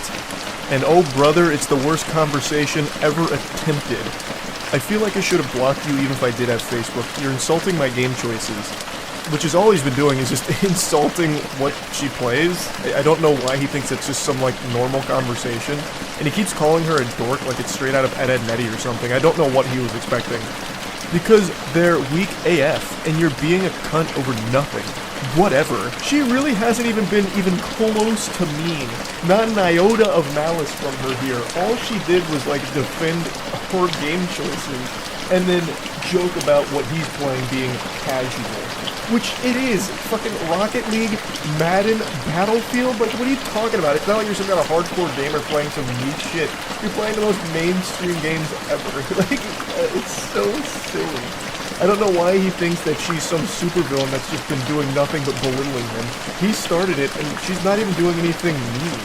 Does your mom know you talk to women like this? My mom won't around. Why, TF, you bringing that up? That checks out. You have zero respect for me or anyone. You're just a fat bitch who does nothing and leads people on. You're nothing. Fuck you, I was being nice. If this is him being nice, I am so curious to see what him being mean looks like. He immediately just breaks down into his fucking soiled diaper meltdown. You're a fat bitch! And he keeps using the wrong your. He never even accidentally gets the correct form of your in any of his statements here, which grinds my ass a little bit. But then he's like, you just lead people on. What? How? How did she lead you on? By responding to you? Granted, this is probably the first woman that has ever responded to a text message from this guy, so maybe that's, like, where things got misconstrued. He thought that since she responded to his initial message, she must be interested. This is so baffling, it's making my voice crack. My vocal folds are freaking out, because it's so odd that someone can have a rotted brain like this. No wonder you can't get a boyfriend, bitch.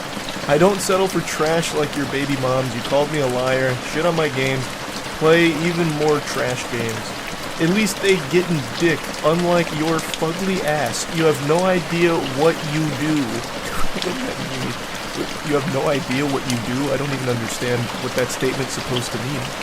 Bet you have fucking herpes, you fat piece of shit. How many kids do you have custody of again, lol? How many of your boyfriends died? Which, I'm guessing these two must know each other through Facebook mutuals or something, so he must see, like, some of the stuff that she posts, because that sounds legitimately extremely personal, and if that is a real situation that one of her partners died, that is one of the most vile fucking things you can say to somebody, and this guy is an irredeemable, insufferable piece of shit. Wow, so this is what you do to get girls? Insult them? Again, I was playing, but you had to be a cunt. What do you mean you were playing? Your whole thing was just being aggressive from the start by just constantly spamming the word dork while insulting her playing Animal Crossing. She then continues to just take the piss, so she goes, okay, I'm sorry, I've been going through shit too. How are you at Rocket League anyway? And then immediately he just simmers down, he's back to like, good boy status. I understand, I'm sorry too. Going caveman mode. I'm pretty good, I can show how to level up. What's your ranking? Platinum.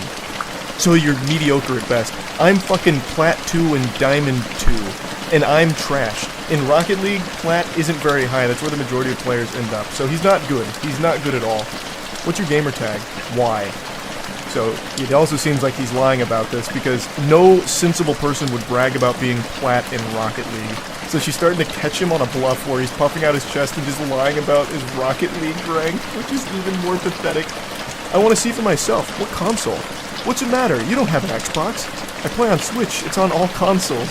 So he's starting to sweat a little bit like he's pressed against the wall. My gamer tag? Why? Why do you want to know that? He tries desperately to turn this around into a situation where they can see each other, which sounds like it'd be downright dangerous to be around this guy. Why don't we hang and I can show you? What's your tag? I got trust issues. It's not that big of a deal. I mean, yeah, what is your gamer tag? It shouldn't be an issue, right? You're Plat in Rocket League, you're a big guy, a big man. What's the gamer tag? What do you mean you got trust issues? Again, ignoring that. I'm just curious, it seems like you're lying. I'm not. And then she drops a meme. It smells like bitch in here. Which is just genuinely a normal, silly meme. It's not even like mean. If anything, it's clearly meant to be like a joke. And for some reason, this sets him off in the biggest way yet. A fucking atomic bomb in his brain here. And he unleashes the Godzilla heat breath. Cunt. Fuck you, fat piece of shit.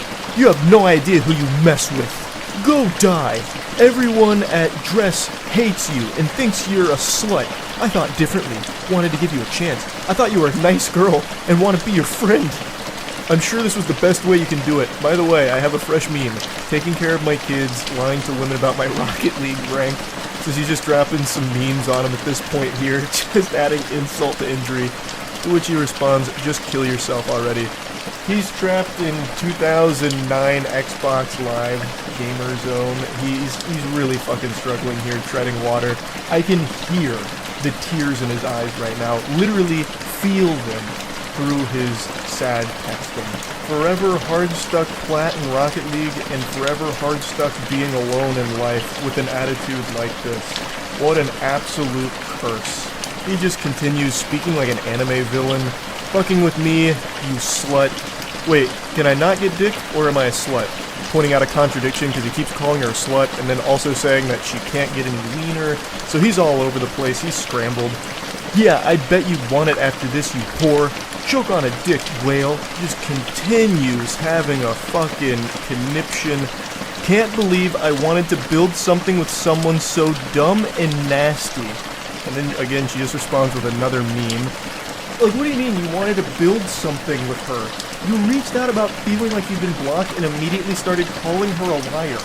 What world are you living in? What fantasy land? What? You immediately start by calling her a liar and then insulting her choice of games and talking about how you're like a real alpha gamer, not like an Animal Cross gamer like she is. It's fascinating. This is what I mean. Like, it's actually intriguing how someone's mind could end up so poisoned. Like, it is hard for me to comprehend it. Like, I don't get it. He is so all over the place. Like, he starts by getting really mean and aggressive, insulting her games and all of that, you know, then gets really personal, and then she's able to de-aggro him by talking about his Rocket League rank, which it calms him down, feeds him a warm bottle of milk. And then the second she drops a meme making a joke, again, he explodes once more. It's just so peculiar.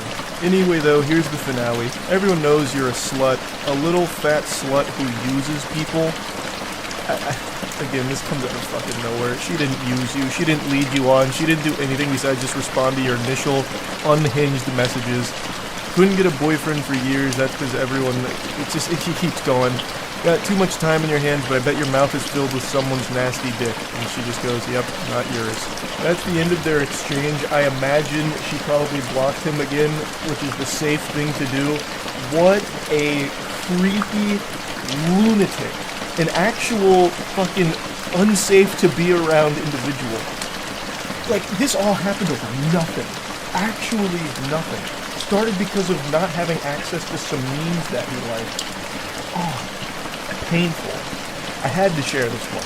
I think this is now at the top of the food chain when it comes to like creepy people through, you know, romantic texts that I've been diving through. This one is a rough one. So yeah, that's really about it. Yeah. Good morning, and welcome back to Wacky Weirdo Hour. Boy howdy, do we have an action-packed lineup for you today. Get out your cup of coffee, enjoy your cereal. It's about to be a bit of a ride. Sometimes I'm asked, why do I do this to myself? Why do I dabble in the swamp of cringe? What's the purpose? What's there to gain from staring into the abyss and letting the abyss stare back into you? And the thing is, I unironically feel there's real value here in some lessons to be learned from the lunacy. Let's say there's people out there that haven't really experienced a lot socially in life, suckling mother's bosom, and has never really branched out from the nest to get their own wings and become the social butterfly that they are destined to be. Sometimes people might not recognize that the behavior they're exhibiting is not good and it is bad, not productive, not going to lead anywhere. So by going over some of these absolutely atrocious, downright painful exchanges in the dating scene or like romantic interest, I feel like it can serve as a scared straight kind of moment, like, behold, don't be this guy. And you're like, oh, I don't want to be that guy. What the fuck? He sucks. Okay, alright, I get it now. I know what not to do. Or maybe I'm just reading way too deep into all this. I'm not a fucking hero. I'm not a psychologist. I'm just a guy here laughing at some goofy situations. Anyway, the story for today is one I got tagged in a lot last night when I was at a Lightning game. So I actually watched it unfold in real time and had a sneaking suspicion that by morning this would no longer exist. The poster would probably remove it because things went out of control. That shit went cattywampus. And I was right. The posts were deleted, but I saved them. I made sure to. I said, dag nabbit, you're not keeping this from me. You think you can hide cringe, brush it under the rug, and I won't find it? Nope, I'm lifting that rug up with a big old smile on my face. I'll say, thank you so much for this, yum yum yum, scrumptious. So I got the Library of Alexandria cringe, and let's just go ahead and explore. I had to censor so many handles that were tagged in this initial tweet here. It was like a fucking CIA document with all the redactions. But anyway, I've got it in working order. I don't want anyone harassed here, including the original poster or anything, obviously, but I do want to go over this. So, they made a call-out post out of nowhere. I don't want to be too rude, but I genuinely can't understand how this goofball, and then he tags the guy, got a beautiful girl like, and then he tags the girl. He says the dorkiest shit, yet has a massive following. I just can't wrap my head around how any girl would go for that. I really commend his efforts not to be rude. I think he did a great job of tiptoeing around it and being polite while also getting to the point. Extraordinary manners, clearly. Excuse me, everybody, not to be rude, but fuck this guy. He's got a girl and I don't, and he's a dork and I'm a Chad. What's going on here, guys? What an injustice. He's not ugly, but Sabrina is objectively hot, where he's average at best. He spends all his time on Twitter, unlike someone who has a full-time job and a ton of money he could use to provide for a stunning woman like herself. Nah, screw not trying to be rude. He's a loser, to be honest. Oh, he was doing such a good job of not being rude too, and then the wheels just fall off. It goes tits up. He goes off the rails. I like how he's like analyzing this now as if he's a researcher studying the phenomenon. He's average at best, but Sabrina is on a totally different plane because something's not adding up here. There's something foul afoot. And then he had the gall to criticize that guy for being on Twitter all the time. Meanwhile, Goober is on Twitter all the time making whiny posts like this, just having a temper tantrum, tears in the eyes, shaking his fist. Why is she not with me? I want her. He doesn't deserve it. I deserve it. And then here comes the stone-cold stunner right on his soul. So the girl that he was talking about and loosely tagging in his tantrum catches wind of it and drops the DMs that he continues to send her. She goes, I know your ass ain't tweeting this like you ain't been in my DMs constantly begging me for a chance like a desperate loser and refusing to take no for an answer like a disgusting creep. And here's the receipts, Twitter. Thank you for the receipts. God bless. I'll speak on behalf of all of Twitter when I say it's much appreciated. So it begins with, would you ever want to meet up someday? I'd love to see a movie or take you to dinner, whatever you'd like. To which she responds, I'm flattered, but for one I have a boyfriend and I don't think you even live near me. Oh, I like to travel, so it's not a problem, lol. And you're not married, right? There shouldn't be anything wrong with hanging out. No, but I don't feel like your intentions are platonic, so... She was right. She really sniffed that one out pretty quickly. You don't need to be, part of the Scooby-Doo mystery gang in order to crack this code here. She immediately deduced that this wasn't necessarily a friendship offer. This was him shooting his shot. But I love how he just immediately goes like, well, you're not married, so I mean, like... what's the harm? I don't see a ring on your finger. And he continues, no, I'm absolutely being platonic. My intention is just that I want a chance to prove that maybe I could a candidate as well. Like maybe you'd have more fun with me. Just to weigh your options, About to have me talking like a Sims character with that kind of cringe. Like, what do you mean? Weigh her options? Brother, you came out of nowhere in Twitter DMs. Why the fuck would she want to weigh options with you? Like, she's already in a relationship which she makes clear off rip and you still keep pressing. But you know what? Let's go even deeper here. We'll get into real fanfic levels of garbage and delusion. Let's assume she's in an open relationship and would actually, want other options, I suppose, in a partner. It's not gonna be you through Twitter DMs. That's just dangerous. No one's going to take you up on shit like this, especially not when you're coming out fucking guns blazing, fucking firing from the hip out of nowhere. And there's no possibility of that anyway in reality, because she actually shuts that down directly too. No, you're not, because you're still pushing something further, even after knowing that I'm in a committed relationship with Blake, so there's no options. Learn how to take no for an answer. A lesson he absolutely refuses to learn. So he continues. I'm just confident in my abilities as a partner on all levels. I'm certain I can give you everything you desire, and perhaps better than he can. I apologize for persisting. You're just breathtaking, and I want you. I'm willing to fight for you at this point. To which she responds, there's no fighting for me, you don't know me, and you couldn't give me anything that her current partner doesn't. She lays into him. She lays down the brass tacks here. And basically he says, that's a lot of words. Too bad I'm not reading them. Because he refuses to accept anything she is saying and only continues to exist in this dimension in his brain that is disconnected from the reality here. But I will say, he has piqued my curiosity. I have to know what abilities he's so confident in here. Like, balloon animals? Like, you learned a magic trick from Chris Angel? Like, what abilities are we talking about? Because it's certainly not, like, romantic abilities whatsoever. He's fucking cold calling like a telemarketer here through Twitter DMs. So he responds again saying, I had to give my 100%. For being truthful here, I don't think he deserves you. I see what he tweets, and he's dorky as hell. You're hot and one of the kindest people I've ever seen on this app. What do you mean? Like, I'm guessing he just like stalks her feed or something. He's like, he's making up this fantasy in his head where it's like, this is an angel and I should be with her, clearly. This guy's too dorky, too much of a dweeb, doesn't deserve that. It's so creepy. I have a good job and I'd be willing to let you crash with me at my place for as long as you'd want if you'd be willing to give me a chance someday. That's so generous. I mean, wow. He'd be willing to let her crash at his place? Wow. And they say chivalry is dead, huh? I don't even know why he's making that offer. I don't think that's something anyone would want to do. I don't know why he's making it sound like he'd be willing to make a sacrifice by letting her live with him when he's fucking obsessed with her. It's oh my god, it's so fucking weird. I'd take care of you, but you everything you want? Oh, buy you everything you want and give you anything you need. I haven't found any ladies in my area that share my same interests or honestly that are as beautiful as you are. I guess you just brought out my competitive side, lol. You absolute weenie. It's not a competition. And if dating was a competition, you're gonna stay losing with an attitude like this. I don't know why he's treating it like a game of Counter-Strike where if he just plays it properly, he'll go ahead and squeak out the W. She's already in a relationship.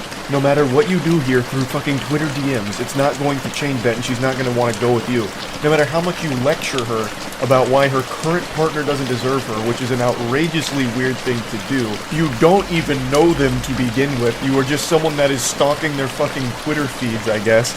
Like, this whole thing is super creepy. And he just doesn't see it. So she posts these DMs, and obviously a lot of people started dunking on him for it. And instead of trying to learn from it and understand why this isn't a good thing, he takes it as another opportunity to proclaim his love for this stranger. He says, "You have to be lying. Why is everyone acting like I'm crazy? Sabrina is drop-dead, sexy, Block A or Blake, whatever the fuck, is not. He's painfully average and mediocre at best. As I said before, he ain't ugly, but compared to her, he might as well be. Sabrina's figure is what I'd call perfection. I don't want to be disrespectful, but I'm trying to make a simple point. Her hair is majestic, her face is gorgeous, and her body is literally to die for. Not to mention she's strong and takes what she wants. I admire that. And she doesn't want you, so admire that, and come to terms with it. She will never want you, no matter how many times you make Twitter posts about her, obsessing over her. It's scary. It's unhinged. Stop it. Like, I don't know how else to, like, put it in plain terms. But even with people putting it in the plainest terms for someone to understand, he still just thinks that, like, his intellect is above everyone else's and no one's understanding his point. So after all of this kind of blows up, he then starts sending her more DMs about it. He comes back around into the DMs, saying he didn't mean to put her on the spot, to which she responds, "You did, now Twitter sees the creep that you are," and he says, "I don't think of myself as a creep, I'm just being honest and straightforward." And she says, "No, you're a loser and a creep who doesn't understand the word no." She's right. It's very blunt, but it is correct. The way he is behaving here is not taking no for an answer and being very creepy. Again, they don't even know each other. And he has become this obsessive over this whole situation. Like, even so much as saying, like, he doesn't deserve you, it's me, this and that. And he doesn't recognize why that's creepy. And I know that's not exclusive to just him. It's very important to have self-awareness and self-reflection where you can separate yourself from the situation, take a step back and see how things look. He needs to be able to have that ability. That's an ability he should be confident in, so he can recognize that the way he has conducted himself here is creepy. You are a creep in this exchange, and you need to grow from it to not be like this going forward. And he just keeps going. "I thought you'd appreciate my persistence. I thought wrong. You turned the app against me. I didn't get any engagement before that tweet. People really lined up to defend that dude. I didn't think he was that liked, to be honest with you." It has nothing to do with the individual in this case. It just all has to do with you being creepy and people wanting to let you know that what you're doing is not okay. He's just not able to grasp the situation, and I also don't know why he would think this persistence would be appreciated. Again, you don't even know her. And being extremely persistent and annoying about shit is something nobody likes. Not even in a romantic partner, but in general, even as a friend. If you're just gonna keep, like, poking and pestering and, like, constantly prodding, no one's going to like that. He then explains to him again how what he's done is something nobody will appreciate, and he just ignores it and says, nobody on this app understands what my point even was that I was trying to make. What point? You're not making a point, you just keep saying how much you like her and find her boyfriend to be dorky and unworthy of her. What point are you talking about? There's not some, deeper underlying message that you're trying to get across that we're all too stupid to see. You're just being a weirdo for everyone to see publicly and throw tomatoes at. This is the last DM here that was shared. He says, I treat women with the utmost respect, actually. That's the impression I got as well. That's what I got when reading this too. To which he responds, you don't when you can't accept the word no and objective women. Your loss, I guess. That's just a classic sign-off from, every single one of these meltdowns and bad romantic exchanges. Somehow it always ends with the guy saying, your loss, I'm actually, the best dude ever, I'm, the chillest, nicest guy ever, and you just blew it with me, so put that in your pipe and smoke it. You'll be thinking about that every night trying to go to sleep. What a big loss for you. I don't know why that's so common amongst all of this, but it is very interesting to see it every single time. But anyway, I just wanted to share this because I've been so fucking deep into these, weirdo romantic exchanges and all of that, so that's really about it. See ya. Hello, and welcome back to Weirdos in the Wild. The best way to start your morning is with a big frown on your face, so get ready to wear that with pride. We've got some really interesting specimen here today, so let's go ahead and take a peek at our first one. Our first journey begins with a cold call here like a telemarketer. This guy reaches out saying, hey, remember me? And get used to seeing me spelled that way, because he only speaks about himself as if he's talking through the me channel from back in the day. And she responds by saying, hey, I think so, from blank, which is middle school. So they knew each other in middle school, and I'm assuming it's been quite some time since then, because then a couple months later he reaches out again saying, hey, you have kids yet? It's already off to an odd start. They're clearly into their adult years here, and this guy's thinking about her from middle school, and then reaches out a couple months after making initial contact just to ask if she has kids currently. And it only gets more strange from here. She responds saying, hey, I don't have kids yet, why do you ask? He goes, just asking, you have a boyfriend? I do have a boyfriend. You have a girlfriend? Can I tell you something? And that's how you know this is about to go straight into the shitter here. That question, can I tell you something, always seems to precede the most foul thing you'll ever hear in your life. I've read so many of these texts and watched so many bad romance videos recently that this is one of the more concerning questions you could be asked. Can I tell you something? Or some variation of it. I'll also just never understand the purpose of typing something like that. Just fucking spit it out. Say it with your whole chest here. What's the point in acting like some kind of shy anime girl? Oh, can I tell you something? What's the response going to be to that? No? You've made it impossible for someone to shoot that down because then the conversation immediately gets hostile. So everyone has to say, yeah, I guess you can tell me something. So just do it. Rip the band-aid off. You're going to say something ridiculous anyway. Just say it without asking for permission because we all know you're just going to fucking blabber about it anyway.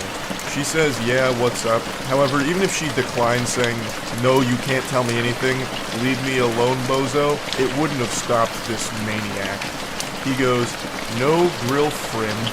So I believe he has entered this, flow state of horniness and it's clouding his vision, so he can't type properly. When we was in middle school, I wanted, period, to do this to you.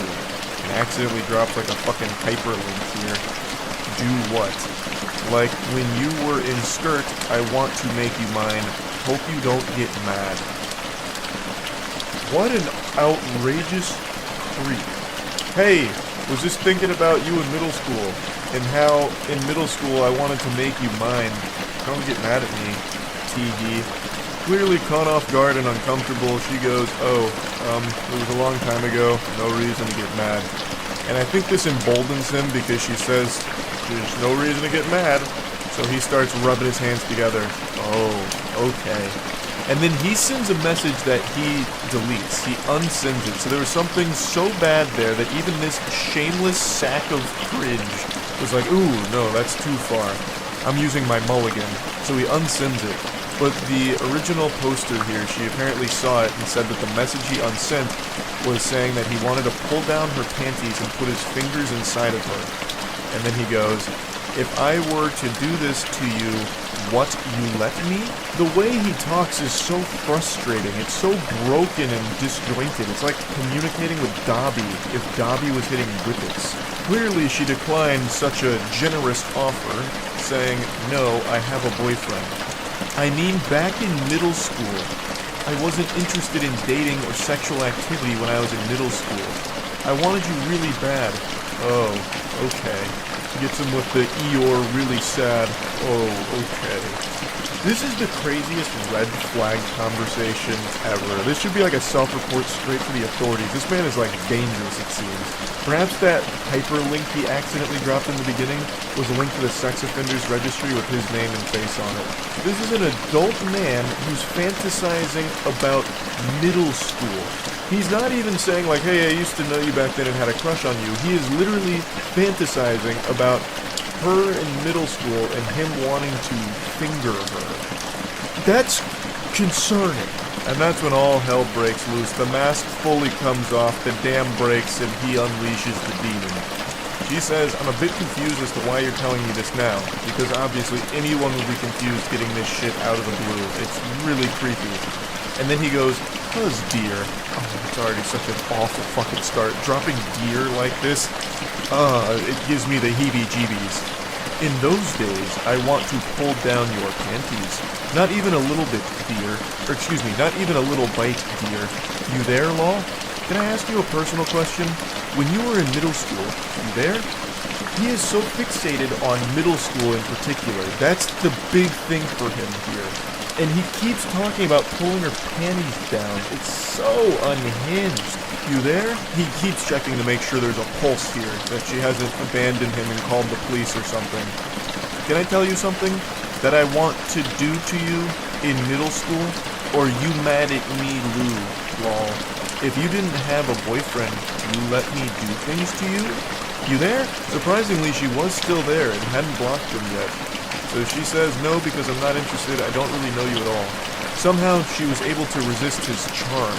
I can't believe Casanova's silver tongue here was powerless against her. She says, I know, lol. Also, it's a bit weird that you're talking about a 12 to 13-year-old me and still being sexual about it. Exactly. It's so fucking weird. And then he just goes, hope you're not mad at me for this things. And she says, please don't contact me again. The vibe I get from this guy is Freaky Fred from Courage the Cowardly Dog. Just reading what he keeps saying to her is so unnerving because he's talking about a middle school version of her. He's trying out that sexual predator riz here, I guess. And it did not work at all. I'm gonna bless you with a little bonus one here. Let me show you how not to flirt with someone you're interested in romantically. So it seems like they were talking a little bit before these screenshots were taken. He says, you play video games? Like, other than Candy Crush and Pokemon. And she goes, yep, what gave it away? Cool. Not many chicks that are, like, into real games. This is just your classic flop from a Redditor gamer, bro. Ugh, girls only like Candy Crush or Pokemon, fucking Sims or Barbie Jeep Racing. They don't like real games like me, a fucking man. Call of Duty, Battlefield, BioShock, big rigs over the road racing, Madden 24. But you're different, m'lady. You're not one of those normal chicks that likes those fake games. You can appreciate these gems that I like. Most chicks can't do that. I don't know why. Must be periods or pheromones or something, but you are rare, m'lady. You like real games. Like, I just don't know why anyone would try something like this. It's just immediately confrontational. It makes you look like a whack loser. And everyone knows it too, so she calls that out saying, really? Gonna try that one? It's so pathetic. And he goes, what? It was a compliment. She just says, whatever. And then that really sets him off. So, a guy who you are already desired to be intimate with gives you a compliment, you get bitchy, and then he doesn't get a response, obviously, and then comes back later saying, "Are you ignoring me now?" She said, "You live in a different country than me." But the fact that he immediately just gets this out of control, like, what? It was a compliment. What? Most girls are stupid. Girls go to Jupiter to get more stupider. You didn't go to Jupiter. You stayed here with me, playing real games. Why are you getting so bitchy about it? I was being nice to you. Oh my goodness, nice guys ever win. And now you're ignoring me? Oh God. He also just types like a Redditor, like his response being, why? A guy who you already desired to be intimate with shows you a little affection and gives you a little compliment and you get bitchy? Like, that is the actual quintessential Redditor response right there. Just go full Poindexter on it. A man who you had already desired to be intimate with gives you a compliment. Then the whole conversation goes cattywampus and he decides to bring out the claws and just get mean. You're a fucking cosplay girl. It's not like it's real work. You get paid to be hot for people. And then she just goes, yeah, it's not gonna work. Don't text me back. Goodbye. Totally reasonable response. This guy's just immediately shitting on her for nothing she did wrong. She's done nothing wrong at all. This guy's just a loose cannon. Women like you are always so sensitive. I'm just being honest about things. If you can't handle that, I don't think you intellectually compatible with me. Oh, all the Reddit check marks are being kicked right now. I'm very sorry that you feel like I was being mean or sexist or whatever, but I wasn't. I hope you learn to be less bitchy. Men don't like that in women. And you're already past your good years. And they say chivalry is dead. That's how you do it, gentlemen. Excellent work here, and I have no doubt they're getting married soon. So he blames her for everything that went wrong. He seems to think she was being unreasonable and that he was just being honest, which is crazy. It's so sad how a conversation can go from seemingly normal to just being extremely combative because this guy is very insecure, I guess, about his video game taste or something. I have no idea. But he brings up video games in a hostile manner, saying like, oh, most girls don't play video games, but I guess you're not like most stupid girls. Like, I don't know why he can't see how no one would ever respond positively to that. And when she didn't respond positively to it, he immediately says that she's being bitchy. Just the slightest sign of her not really feeling what you just said there, and he just gets aggressive, and then gets even more mean and rude and nasty, and then still probably walks away from this thinking it was her fault. It's craziness. So he'll probably stay alone for most of his life, but luckily he's got so many great games to play by himself. So there's a silver lining there. At least he's a real gamer with those real games by his side. That's really about it. Yeah. Over the last couple of months, I've analyzed more text messages than the FBI. I have been glued to bad romance and flirting like a moth to a flame. I've been wandering the deepest, darkest pits of filth. It's like in Space Jam when Michael Jordan gets sucked into the golfing hole. I've been sucked into the asshole of the internet, and all I see is cringe down here. But today, there's a new ingredient being added to this concoction, and the recipe had a chemical X. Crime. This got posted to Reddit earlier today, and a lot of people sent it my way, and it actually reminded me of a real criminal case that happened back in 2022, and I actually found the case again through the comment section of this post. I couldn't quite recall all the particulars of it, but there is a lot of similarity shared between that criminal case in 2022 and these text messages that this individual is showcasing here. So it starts with this girl's coworker messaging her out of the blue saying, hey, he receives crickets, no response, silence. And you know what they say, if at first you don't succeed, try being weirder.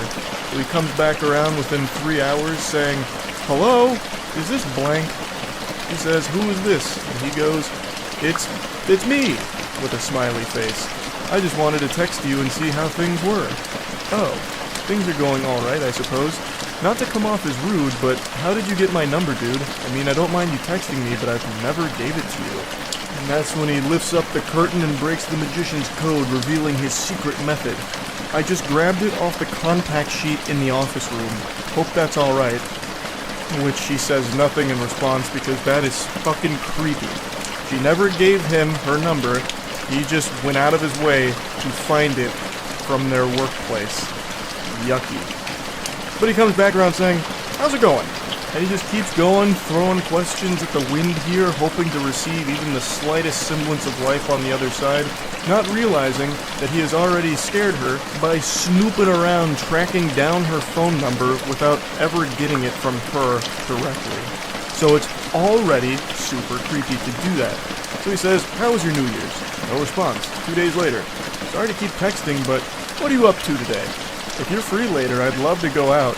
I will never understand that kind of shit right there. How can you be so deluded and lost in your own little fantasy land Narnia that you think there's even an iota of a chance that she agrees to go out with you when she has ignored your messages for 4 fucking days? Like, what is the thought process? Scratching at his chin. Maybe she's playing hard to get. Or perhaps she's just been truly swamped and has been really wanting to reply to me, but just might be a bit shy and doesn't know how. I know. I'll go ahead and invite her out with me. That should make her a lot more comfortable. And he goes a bit deeper. "I know you're probably busy, but I could pick you up too, so you wouldn't have to take the bus anywhere, if you wanted to go out, that is. Sorry to keep texting, but I don't want to be out too late, so I'd appreciate a response at some point, Smiley. I'm heading out to get coffee now, so if you want to join me, just let me know. Ma'am, you better hurry. The choo-choo train is leaving and Mr. Perfect is going with it. You only have one opportunity to get coffee with a gentle sir like this, so you really gotta play your cards right." She declines, saying, "I would appreciate it if you didn't text me unless it's work-related. I don't really know you, and I'm only blank. You're 5 years older than me, dude. This just feels creepy." I didn't mean to be creepy or anything. You're just pretty, and I thought it would be cool if we got to hang out, Smiley. "No thanks. That's honestly so weird, and if you continue to ask, I'm going to talk to Lean about this." I'm assuming that's like their supervisor or someone higher up at the place they work. And then he goes in deep. He says, "I'm not gonna lie. I've been thinking about you a lot, and I just want you to spend time with me. What you said the other day just felt rude. At least try and give this a chance. I know you're probably not awake, but I've been up all night thinking about you. Not going to lie, sometimes I like to take pictures of your ass while you're in the drive-thru window and I jerk off to them in the bathroom." I'll go ahead and take a courtesy pause here to give everyone a brief respite and let that nugget marinate in this sauce here, because he just dropped a real heavy, spicy meatball on the plate. And when I first read it, I certainly wasn't ready for that, because that's just openly admitting to a crime. I'm not a sheriff or anything, but I'm pretty confident that that's illegal. He'd probably be taken away in handcuffs if this information got out, which it should. She should absolutely report all of this. Now, somehow it actually only gets worse from here. This is just the beginning. He's showing his true face, and man oh man, is it an extraordinarily ugly one. I know that's messed up, but imagine if we fucked in the work bathroom, or if we went out in public. I honestly just love the idea of having a little helpless bitch under my control. I know you're so much younger, but you should give it a shot. Older men can be so much fun to be with. No one at work would have to know. Hello? Sorry for calling, but I'm really lonely and you haven't replied to me at all. Since the text messages are going unanswered, I guess he's resorted to actually just calling her, which is also being ignored, obviously, because that's the safest thing you can do is ignore it. So, I can't believe the revelation that it turns out he's lonely. Who would have seen that coming? With smooth talking like this dude's got all the game in the world. This man's a fucking apex predator, a grizzly bear. A champion of his here. I can't believe that he, of all people, would somehow be lonely. What a curveball. He then tries to brush all that under the rug, trying to apologize for it. Sorry about last night. I got carried away. I know you're probably not even reading these, but I hope you have a good day, Smiley. I'll be thinking of you. I really don't see an issue. It's not like a romantic date or anything. It would just be getting coffee and food. And if you were in the mood, we could always go to my place to watch a movie. I know it sounds creepy, but why not just get out and enjoy the day together? What in the hell is even that? What are you talking about? It's not like a romantic thing or anything. You were just talking about fucking in the workplace bathroom. And then you were talking about having a helpless bitch under your control. What do you mean it's just coffee? You're already showing how extraordinarily creepy and perverse you are. What are you yapping about? He's blabbermouthing about a bunch of hooey. And that's when she finally does respond to all this and says, "Alright man, I'm probably going to report you to the police. You know damn well that I'm underage and you're texting me in the middle of the night like that. Fuck off." And then he drops her address and says, "If you continue to ignore me, I'll just make it so you can't. If you tell anyone, I'll make this even worse for you." So it turns out she's underage, and he was well aware of that fact.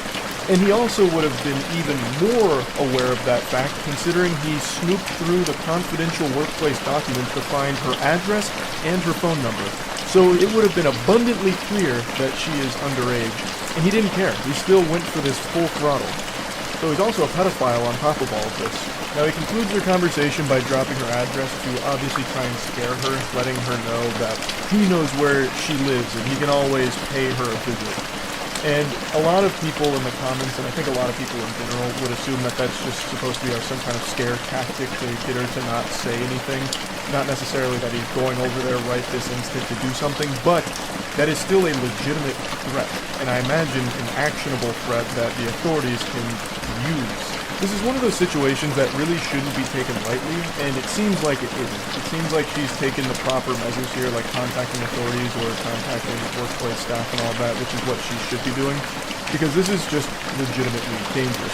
I mentioned at the start that it reminded me of a case from 2022, where a man killed his 17-year-old co-worker because he had a huge crush on her, and since he couldn't have her, nobody could.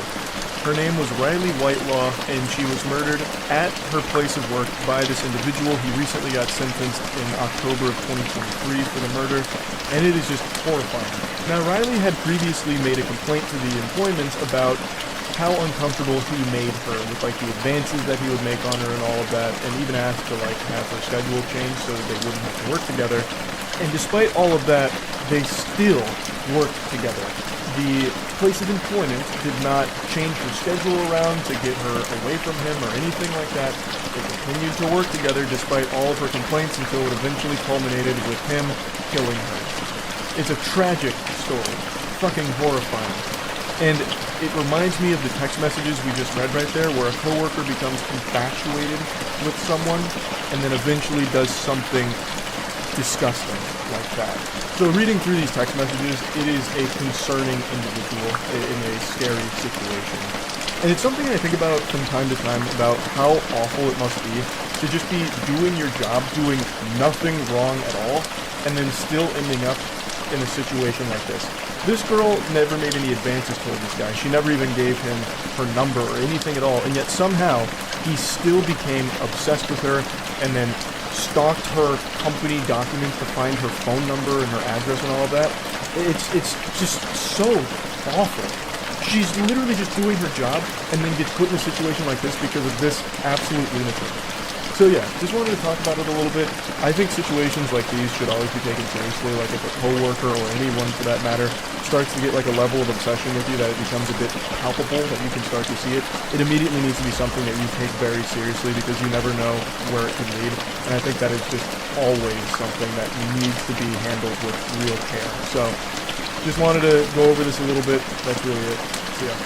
We're entering into an age where people just don't know how to socialize. It's just this inability to appropriately communicate with one another in a healthy way, and it's led to a lot of confusion and, frankly, a lot of unhinged weirdos in the dating scene, it would appear.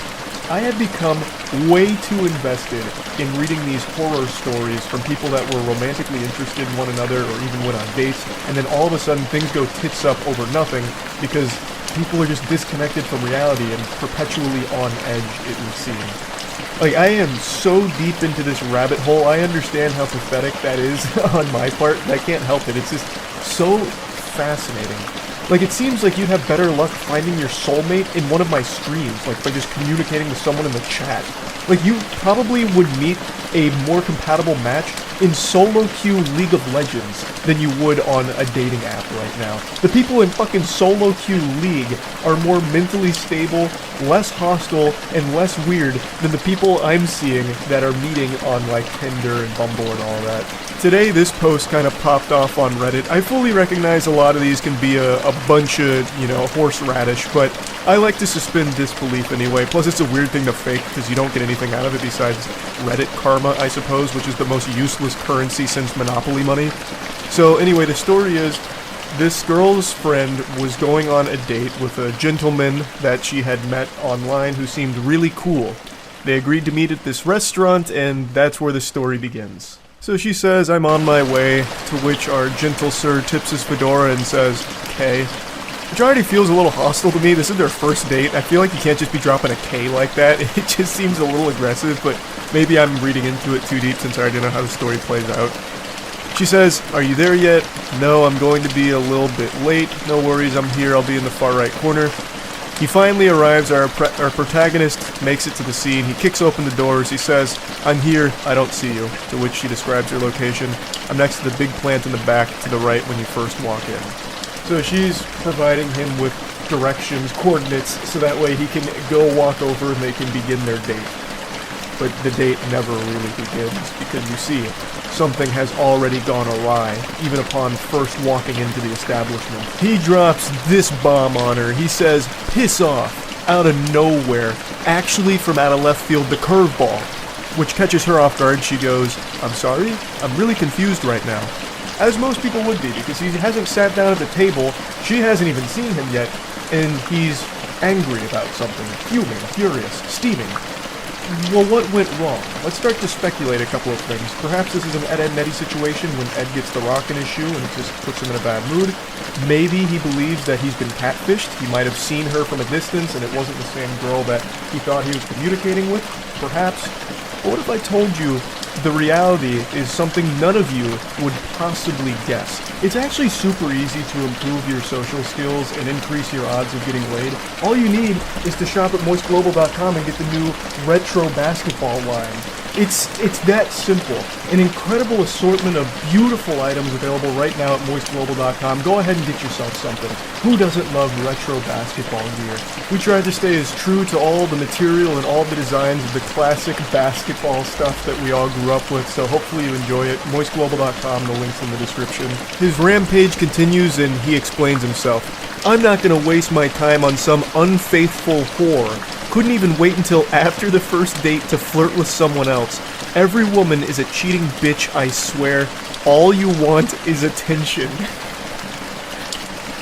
So this man's fighting ghosts right now. I guess he might have fallen asleep when he got to the restaurant, like maybe he has narcolepsy and he dozed off for a moment and had a bad dream where his date's making out with other dudes right in front of him while giving him the finger and saying, "Fuck you, bozo, nerd loser. I'm with the Chads now. Get out of town. Scram." I don't know what exactly he thought he saw when he got there. But he goes on this, attack right now about how she's an unfaithful whore, even though she has done nothing but just sit at a restaurant waiting for him. And she's as confused as anyone. She goes, "I don't know what you're talking about. I haven't flirted with anyone since we started talking. I don't know where you got this idea from. Could you tell me what made you think I was talking to other guys?" He then explains himself. "Don't act all innocent. I saw you chatting it up with some Asian dude while you were waiting for me. You're a fucking bitch. I can't believe I trusted you. You're not even pretty anyway. I just wanted to give the ugly girl a chance. Or ugly they, or whatever you are, slut." So he's going fucking freaky mode right now. This guy is off his gourd at the moment. Also goes with the classic, "You're not even hot anyway. I was doing you a favor by letting you be seen with me, the nice guy, the Giga Chad Alpha. Fuck! And I can't believe you've done this." Just the standard, immediately talking about, "You're actually ugly, I was never interested anyway, I was just giving the ugly girl a chance because it was a good deed to get me into heaven. That's all. I was trying to do what I thought the Lord wanted me to do, and you did this to me, you betrayed me like this? Shame on you. I was the angel." Which we've seen a million times, it's nothing new. This guy is clearly looking like a big old piece of shit here. So, then, the truth of the situation comes out. The only guy I talked to was the waiter. I wasn't flirting with anyone. He was asking me if I wanted to order, and I said I was waiting for you. This goober saw her talking to the waiter and assumed she must be trying to fuck him. Because that's all women want to do.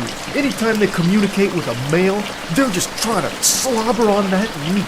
It's disgusting. I can't believe you would do this, harlot. I saw you talking to that man. The waiter. That's what this is all over. That's what caused him to have this massive meltdown, tears in eyes, fucking whiny temper tantrum fucking blow up. Because she talked to the waiter who was asking if she wanted to order. That's so crazy. This lunatic, this absolute goofball. It continues. She asks, "Why are you acting like this?" He goes, "Whatever, slut. Lose my number. You'll never find another guy like me." Hopefully he's right about that. I pray she never finds another unhinged weirdo like this guy. That would be for the best. Hopefully nobody ever finds this guy or anyone like him. That is just a curse I wouldn't wish upon my worst enemy. Ruined your chance with the best dick you would ever had. I bet that Asian guy is small. God, this guy is an insufferable piece of shit. Good lord. What a vile person to say shit like this. Have fun never feeling real pleasure. Don't message me again. He'll leave your fat ass and you'll come running back to me. So he's diving deep into delusion now. The waiter of this restaurant just saved this lady a long time of agony. Because let's imagine these two actually did go on a successful date. Prior to this, apparently this guy and this girl had hit it off in a big way online. This was their first date. Let's assume that this date happened without any hiccups. She would have never seen this side of him until it was probably too late when they were already in a relationship, and it would have led to a lot worse of a situation for her. So the fact that this happened on day one, well, even before day one, this is like day zero because he never even sat down at the table for the date. The fact that it happened then is for the best. It saved her a long time worth of trouble. So the waiter in this story, actually a hero. Hats off to that guy. What's that expression? It's from Futurama. When you do something right, people won't be sure you've done anything at all. That's exactly what happened here. Dude's just doing his job and ended up saving her so much trouble down the line. But yeah, anyway, so she talked to the waiter about her order. This guy blows a gasket, has this huge meltdown about it, shows his true colors, and then continues to just go on and on and on in these text messages with her. But girls like you like being used. All women just like bad guys, so they cheat when they meet a chill, nice guy. Whatever, I never liked your flat ass anyway. Don't leave me on red, you bitch. You just told her to lose your number, and now you're getting upset that she's not responding? Like, he's all over the place. He says that she has a fat ass, and then says it's a flat ass. This guy's walking between worlds right now. He's caught in dimensions. His brain is completely scrambled. All because he saw his date talking to the fucking waiter. That is so crazy.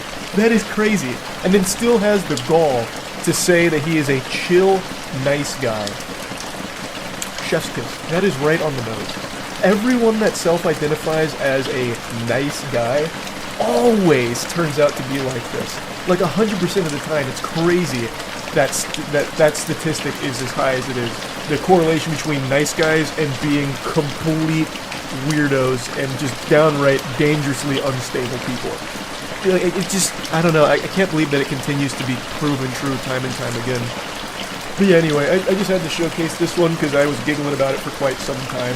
Like I said, I am in so deep on these horror stories of romance in the dating world, I couldn't help but at least share one here.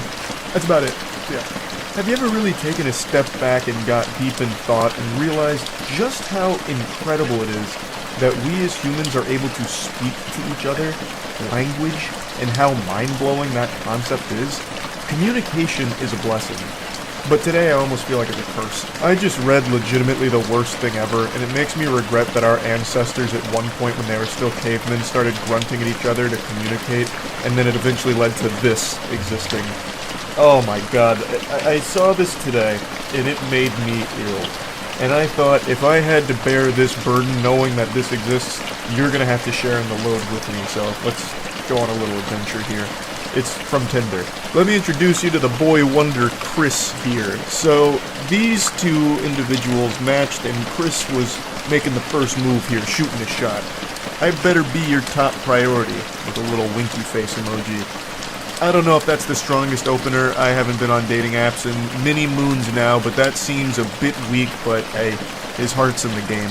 She responds to that in a pretty playful way, I think is what she was going for. So she says, let me know if you want to go out tomorrow so I can cancel my daughter's parent-teacher conference. To which our Casanova here says, "Such a good girl you are. I'm free tomorrow." It's already getting so yucky. Such a good girl you are. He's speaking to her like it's a dog or something, like he's about to offer her a treat. And then she says, "I'm not," with a laughing, crying emoji, to which he wants some clarity. "You're not a good girl, or you're not free." And she clears up the confusion. She says, "Not free. I have to go to a parent-teacher conference." Already, this whole exchange is going cattywampus. The wheels are falling off pretty quickly, and somehow it just continues to go further downhill, a goddamn avalanche of cringe. So he goes, "Damn, I actually thought you'd be fucking bad AF and cancel, haha." And she says, "I'm alarmed that you would want to go out with someone who would do that." And he goes, "Haha, I mean, in the back of my head I was hoping it was a joke, that you didn't actually have one." To which she says, "Unfortunately I do." And then he goes, "All good, you're doing well, giving me attention right now." And then she says, "I can meet up for a drink if you want, since you live close. I have my kids this week, but they're older, so it's not like I can't go out. I have them every other week. Where do you live?" His response here is really confusing. What does that mean? All good, you're doing well, giving me attention right now. What's happening? Is she like scratching under his chin? Like, I don't get it. What is he referring to? They're just talking on Tinder, and why is she... So you're going to start to notice that as this exchange continues to unfold here, it feels as though they're having two different conversations. Like, it's super all over the place. Like, the dots don't connect at all. Like, they're in two different dialogue trees, and it's not matching up. Now, our boy Chris, the protagonist, is a lot of things, but a coward he is not. He tries to employ the most delusional strategy you could ever envision. This is not something you'd ever find in John Madden's playbook, I'll say it like that. So, after he asks which part of downtown she's in, she replies, not saying. He then tries to, like, assure her that he's not gonna, like, go out of his way to find her. He's not, like, a stalker. He's not weird or creepy. He says, "I'm not gonna go find you, lol." And then he says, "I just got done with the gym, now doing post-workout naked stretching." Chris, are you okay? Post-workout naked stretching. You're off your gourd. Brother, you lost your marbles. What is a post-workout naked stretch? Are you telling me this guy's at Planet Fitness right now in the locker room fucking goatseeing himself in order to get like reps in at the end? Like, that's how he cools down? What is a post-workout naked stretch? I've never heard of that before. This is him trying to be, like, hot about things, I think. Like, ooh, this is gonna get her wet. I was at the gym, pumping iron, praying at the Iron Temple, way min, babe. And then I finished. Biggest pump of my life. So obviously I took my pants off, put both legs over my head, and hung a 5-pound kettlebell from my erect wiener. Hold for 30 seconds for 3 sets. It's the only way to conclude a good workout. Like, what the fuck is even happening? I don't know why he thought this was a good idea. Like, unless he's like an OnlyFans creator or something, and this is just content that he films, like the, you know, naked yoga that you see on YouTube or something. It's just, it is a wild attempt here at, like, flirting or trying to be, like, sexy on Tinder or something. It is bold. It is brutally cringe. She then responds by saying, "If you were driving by, you might peep in the window. Haha. Sounds uncomfortable," referring to the stretching, I think. To which he just says, "I mean, of course." Now here's where things get even more fucking confusing here. The conversation really does feel like some kind of malfunctioning questline in an MMO where, like, the dialogue is just incorrect. Like, the characters are glitching out. So he says to the stretch, asking about, like, what sounds uncomfortable. And then she says, "No, for work. My stylist feeds me champagne." I don't know, maybe I'm the problem. What is she talking about? Like, well, how does that fit into anything that's happened here with this absolute disaster that Chris is trying? I don't understand. Maybe she's just trying to change the subject. I'm really not sure. And then he goes, "Was a bartender, now I'm just a content creator and gonna start day trading." Oh, so you're a little horny. What is happening? So I think my initial theory might be the right one. He might be like an OnlyFans creator, so the naked stretching he puts on the premium subscription tiers or something. But those days are going to be short-lived because he's going right to day trading. He's going to the tippy top of the food chain. He's watched a few TikTok financial gurus and he's got it figured out now. I also don't know why he says, "So you're a little horny." Like, where is he even finding that? There's no hint of horniness anywhere in here. And then she goes, "Oh God, what a nightmare you are. Got some crypto, do you?" So the red flags are abundant here. She's starting to notice there's some holes in this ship, and it is sinking. This is fucking going disastrous, catastrophic. And he goes, "Ew, no. I'm not corporate, bro. I'm a film person. I mean, okay. To which she also just says, okay. And he goes, good girl. What in tarnation is happening? This is like when you used to try to talk to Cleverbot back in like 2010. It's nonsensical. Chris's mind is an enigma. It is a confusing, perplexing hellscape of ideas, and communication is nuts. It's frying my brain just trying to process it. His inability to communicate effectively is impressive. It's alarming. Next he says, I just want to get away from bartending before I hit someone, lol, to which he says, yeah, nobody wants to hit content creators and day traders, obviously making a joke about it. He then goes, nah, or tap. But at least I'm tall and handsome, one saving grace. He's trying to hype himself up, give himself some gas here, which falls extremely flat. The tank is run empty. She just goes, if you say so. And then he tries to save it by saying, a focus group told me, wasn't my say. His attempt at being playful, like, oh, I would never say this about myself, it's what everybody else says, so I'm tired of hearing it actually about how fucking tall and handsome I am. And then she says, I like short guys. He goes, how short? And she says 5'7" to 5'10". And this is where it got personal for me. A dagger to my heart. She likes short guys, and then lists guys taller than me. So I am freakishly short in her eyes. That's fucked up. 5'6" is fine. 5'6" is a beautiful, perfect height. Damn it. His response to all this is another head scratcher. He goes, well, I'm too tall to ride you then, even though I prefer shorter women. She says, well, I'm sure I'm too non-gym oriented for you. He says, you look like a gym exercise, to be honest. But, yeah, you look like a good barbell curl. You look like a lat pull-down machine, babe. Yeah, fuck yeah. Nailed that. A wonderful line from him, really. I walk my dog slowly around the block twice a day. He says, I'll be the dog. This guy is so horny. This guy is criminally horny. Like, his arousal should be studied, because it is on a whole different level, a whole different dimension. Everything he is reading is making him hornier, and he's saying goofier and creepier things each and every time. She goes, no offense, but you might be the fuckboyest fuckboy I've ever talked to on Tinder. And he goes, damn, you must not get many guys on here then. You could get a million guys, and I still think this guy would be up there in like the top 0.001% of outrageously horny weirdos. This is impressive. She says he's her first match in a year and a half, and he says, because this is light news compared to the shit I've heard, talking about like war stories, you know, about to have a PTSD episode about the shit he's read on here. And then he says, doesn't help, I'm naked with a hard-on. And then her response is, I don't feel like I'm being very flirtatious. And then he says, the stretching and stroking while talking to you helped. What is happening? Somebody save Chris from himself. What is going on?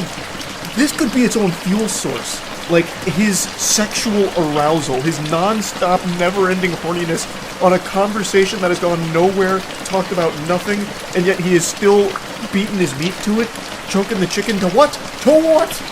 Like, there's not even, like, an imagination you can make out of this conversation that would be even remotely associated with something sexual. And he just keeps going. He's talking about being naked with a heart-on. What happened to your naked stretches? What are your stretches? What are those naked post-workout stretches? Did you put a butt plug in and wiggle it around or something to stretch out his ass, and that's why he's so horny now? Is hitting his G-spot? Like, what is going on? All she says to that is, okay. And then he goes, do you mind? I'm doing it whether you mind or not. I don't really care, but do you mind? And he's like, is that cool with you, you think? And then she goes, mind what?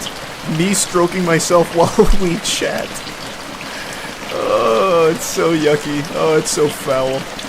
Not at all. Can I tell you a story about last night when I was alone in my bed? Sure. My cat jumped up next to me and started hacking, and then she threw up in my hair. So this is her attempt to try and gross him out to ruin his mood, but she doesn't realize the raid boss of cringe that she's up against. He even calls her bluff. He goes, not gonna get me soft. Literally wiggling his finger saying, nope, that's not gonna stop me. I'm squeezing my hog no matter what. I've had my cat vomit multiple times. I had to get up anyway because I perioded all over my sheets. And he goes, yum, nice try.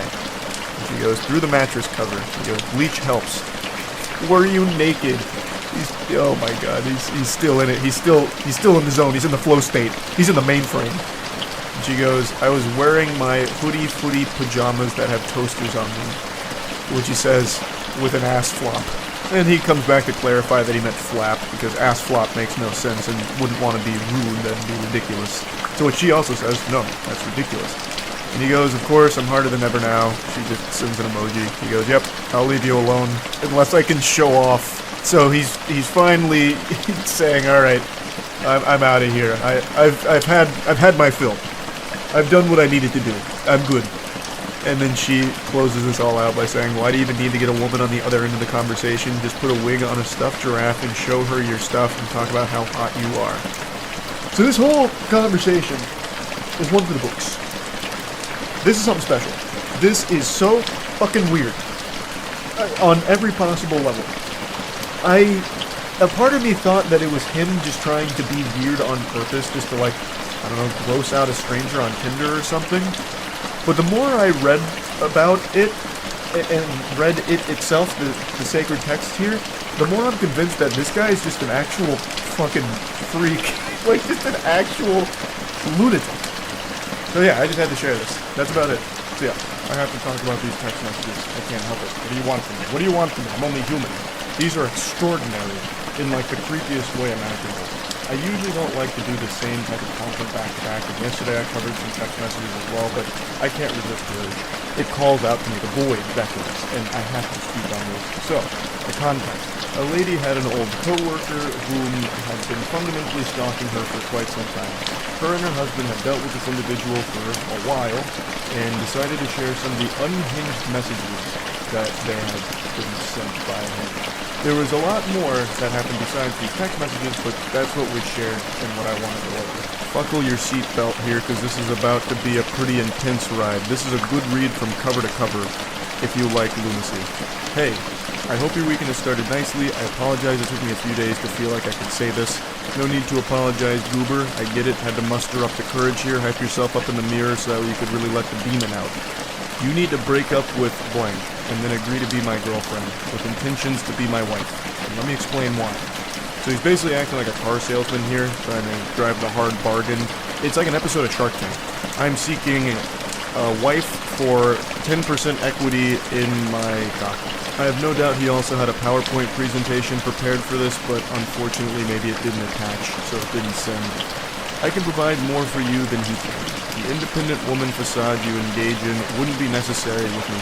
I make more than enough money in my job in order to take care of you and provide you with a lakefront house, which I know is a desire of yours. I can provide you the free time that you often post about and yearn for to engage in your favorite hobby, ceramics. All I ask for you is your devotion in return. I know I am perhaps not physically desirable to you, which is why I plan to compensate with the lifestyle you often talk about wanting to provide yourself. You can really feel the fedora through these messages. It smells of such potent desperation. It's also very interesting that he calls attention to not being physically desirable to her. It's an interesting negotiation tactic. Excuse me, madam. I know you may not be physically attracted to me, but here's how I can make up for my face looking like turbo ass. I know if you could be given an opportunity, you would take it because you mostly desire to be able to experience freedom in life. It is something painful for me knowing you could have everything you wanted if you would simply agree to be my wife in the future. I can also pay off your student loans and car loan, which I know you've expressed desire to have those completed in the next 6 years. I could do that today with a simple call to your loan companies. All I need from you is to immediately move to my property and begin your new life with me. Jesus Christ, that is concerning.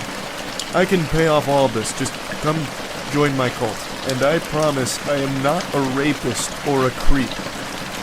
Nothing screams good guy quite like needing to clarify that you are neither a rapist nor a creep. I mean, would he lie to you, right? I mean, that's what a normal person says, like, by the way, miss, I am neither a rapist nor a creep, so you should feel safe around me. Now come live on my property immediately. I am not going to imprison you, or shackle you, or enslave you to a basement.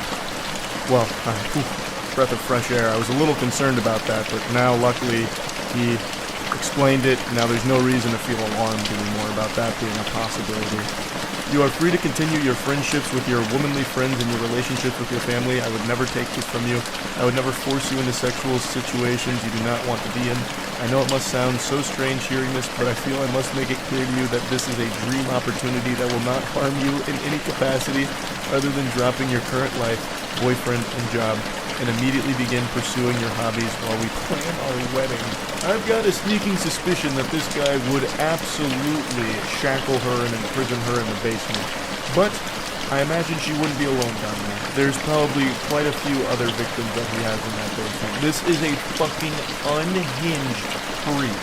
Now it's important to mention that this isn't just some random person sending a bunch of nonsense. This is a very credible threat to the safety of this woman. So, according to the husband, they have been dealing with this individual for quite some time, and they even report over it. There's a lot that this individual has done, aside from just these creepy messages, and it's been a huge problem for them for a while. This is a really dangerous person to be around. I hope you're not overwhelmed. I know we have not spoken very much in the last 6 years we've known each other. I've always known you were supposed to be mine as soon as I met you on March 3rd, 2018. Got that shit marked in his calendar as the most important day of his life. I've never once inserted myself into your life. I haven't pestered you through your phone number. And we have an occasional chat on Facebook now that we're not in the same office anymore. I've been satisfied with this level of acquaintanceship for years, and I understand that you have been with blank since 2012. I understand you were committed to him prior to us meeting, but blank, you must agree that we have something special. We share so many interests, and we were always able to have great natural conservation. When we would attend lunch together during the workday, it was an effortless and relaxing experience to share those 40 minutes with you once or twice a week. And don't think I forgot how often you pay for yourself. The trait I knew was you trying to assert your independence in front of me. Oh, delusion, sickening. That's an example of something I've talked about quite a bit on screen, where no matter what, there are people that will view things in an entirely different way that make no sense. Something as simple as her buying lunch for herself was interpreted, misconstrued by this fucking menace as her trying to assert her independence in front of him. So it's just like this honestly scary situation where something totally innocent, like just buying yourself lunch, has now completely been lost in the sauce of this dude's noodle, where he thinks it was all about him. It's so weird. I knew then you were trying to show me that you'd love for someone to take care of you. I'm ready to settle into a family-oriented life, and I recall you saying you would have children if you had the financial capital to do so. I know you desire to be a mother despite your current male partner not wanting them. You would make a wonderful mother to our children. I would ensure you had everything you needed to live the family life in your dream. I would have a voice crack. That was a big voice crack, too. This man's serial killer stalker Riz just attacked my vocal folds. And I know you love to travel. Before we settle down with children, I want to take you to your dream destination list. I've kept track of all the places you've mentioned over the last few years that you'd like to visit. You always share such a beautiful landscape photos. He's like the Zodiac killer here. I bet if this wasn't over Facebook Messenger or whatever, it would have been sent via postage, letters in the mail, using cutouts from magazines for the letters. I want to take you to Japan, to Thailand, to New Zealand, to Greece. Yeah! Like that classic one. Oregon! Yeah! Fucking the Dean scream. And after that, we'll go to the opal mines in Australia for your dream ring, and then I'll take you to all the waterfalls the islands have to offer. How does this sound? My proposition is serious. You know I am a serious man. I'm turning 45 years old this year, and you are turning 32 years old. It's time to start making decisions about our familial life and how to enjoy our remaining years. Please know I have never offered any woman this proposition. I have a very secure career that I enjoy and will do whatever it takes to maintain in order to have your companionship, sexual prowess, and motherly raising of our children. I will give you everything you desire, as long as you agree to be my wife and raise our children. A very strong negotiation overall. I wonder how she'll respond to this in the Shark Tank. Hey, blank, I wanted to acknowledge that I received your message. It's really long though, so give me a minute to read and respond. That feels more like she's very afraid and is doing this out of pure obligation, like buying time, to figure out how to handle this without setting this guy off on like some kind of rampage, like this violent outburst. which is smart on her part for sure, to like very gently navigate this because it's a scary situation having a stalker like this. Good morning. I am still awaiting your acceptance of my proposal. I look forward to hearing from you. Oh god. He's dropping the hammer now. It's all business. And he's not taking no for an answer. Good morning, goofball. I'm going to be perfectly honest. I don't know how to respond to this. I don't mean this negatively, but I honestly don't know whether or not to take this seriously. What I mean by that is, I don't know if this is a joke or not. You said this is quite out of left field, so I'm not exactly sure how to respond to you. This proposition is very serious. I have to make serious considerations about my familial life as I'm ready to establish this. I know I can offer you much more than your boyfriend can. It has been 10 years, and he still has not provided you with those things you desire most. I am a better provider than he is, and I will ensure your needs are met. Please, I would appreciate you taking this seriously and giving me a date and time I can come collect your items and move you into my house. It's in northern blank. This guy is already convinced that it's a yes, and now he's just trying to figure out when he should schedule the college hunks hauling junks to come collect all of her shit to move in with him. So now she fully responds to this. Surely you have to understand I can't agree to something like this. My life is my life because I built it this way. I'm not a damsel waiting to be rescued. While yes, I would enjoy an easier path to achieving the lifestyle I want, I don't mind working for it, and frankly I'm insulted that you perceive my career to be a choice I'm settled to because I have not found the right man. Most importantly, it's another level of egotistical to assume I would dump an 11-year relationship in an instant for a fantasy pipe dream of yours. I mean this seriously. I'm not interested in your proposition. Trading my life for materialistic items and to be breed mare is not something I ever intended to do with my time. I don't know you. You don't know me. You have a limited glimpse into my life through my social media posts. What you see online represents a fraction of who I am as a person. We were co-workers and nothing more. I made this very clear to you in the years we worked together. I was in my relationship prior to even working with you. Yes, you're right, you never crossed that boundary, but instead you spent the last 6 years building a fantasy and dream life in your mind in which you think I would trade my value as a human being for a lake house and free time for pottery. I'm not sure how you became convinced this would be enough to make me leave the life I have built, but I need to assure you it's not. Please do not ask me this again. I am not interested, nor will I ever be interested in being your wife and childbearer. So she lets it all hang out here. She pulls no punches.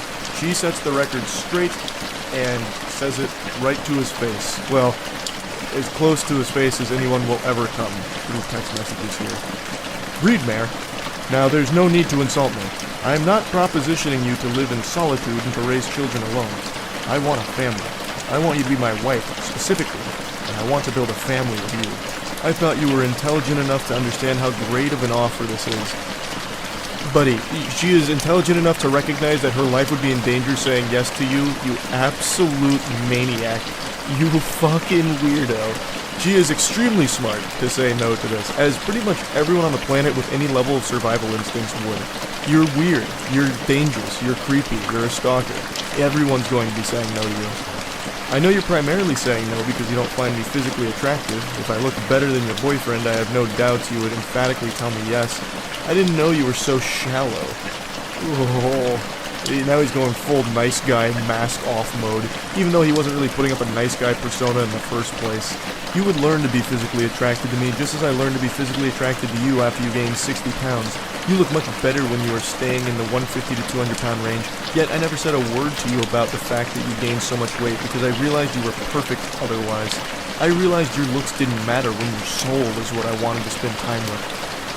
He probably wants to suck her soul out of her body like Shang Tsung. Like, this is a threat to her life, and she is absolutely making the right call, trying her best to get away from this guy and shut it down as hard as possible. It is simply a trade for a house and free time. Oh, the barter method, of course. I am offering you the very thing you constantly talked about and post about, the freedom to enjoy your existence without stress and anxiety. There would be more stress and anxiety with you because you are actually dangerous. It'd be a constant, guessing game of whether or not she's going to survive through the night under your roof. This guy is fucking scary. And he makes it seem like so simple. Simply in return, we are married and have a family together. Yeah, I mean, that's small potatoes, that's nothing, that's no big deal. It's a great trade. You get a house and you get the weirdest man in the world. A win-win. You would learn to love it because our home together would be so peaceful and joyful. However, perhaps you're right, and you are not the woman I thought you were. You're attracted to a low-life loser who filed bankruptcy at 25, hid his credit card debt from you. You pay his bills while he job hops because he doesn't know how to stay at a job for longer than a year. You cried constantly at work and had panic attacks not knowing where the money was going to come from. And what did you do? You worked a second and third job to make ends meet while he piddled away at putting in applications and not manning up to do what he needed to do. Why are you choosing this weak boy over me? I am mature, career-oriented, family-oriented, and I am a devoted partner. I would never force you into a position to make up for my shortcomings like your boyfriend does. I am better than him in every way, and yet you still choose him. It is baffling to me why young women like yourself want to be with the losers and drug dealers who will end up beating you silly. Keep in mind, this is coming from the same worm, the same specimen, who had to assure her he's not a rapist and wouldn't imprison her and shackle her. I think this guy is the one that most likely would beat a woman silly, because he has all of the red flags you could possibly fucking imagine about a man. I'm going to fast forward through the second paragraph meltdown here, which is just a teary-eyed tantrum with him shaking his fist saying, "I thought you were different." You must stay with him for his penis size, because I can't even begin to understand how someone as intelligent as you are would turn down my offer. A luxury life free of stress turned down for a life of second guessing and financial strain? Why? What good reason do you have to turn down my offer? He immediately goes to wiener size. Just another huge insecurity here. So I'm guessing not only is he physically appalling, but he also has a tiny cock. She says, "I'm not even going to entertain that message," with a response, "I don't owe you any explanation about why I'm still with my boyfriend even after all his shortcomings. I don't owe you an explanation on anything ever. I've been wondering all evening what it could possibly be about me that you're so repulsed by that you won't accept the offer of a lifetime." Yeah, it's such a mystery. What about this perfect gentleman here and scholar would she find repulsive? I'm racking my brain and I got nothing. I have no idea. What could she possibly not like about him? He's such a doll. My friends are also appalled. Why aren't you accepting this? Yeah, I'm sure he has so many friends. He contacts all his friends. He's like, "Guys, she won't just give up her life and move in with me. What's wrong with this bitch, huh? What's going on?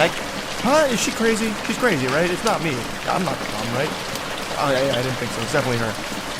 It's everything you have ever wanted, and you're turning it down still?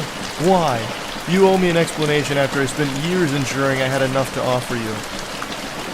That's really scary. If this guy's whole motivation for working hard, grinding, and getting money is just to try and act on this fantasy delusion with a stranger, that's unhinged.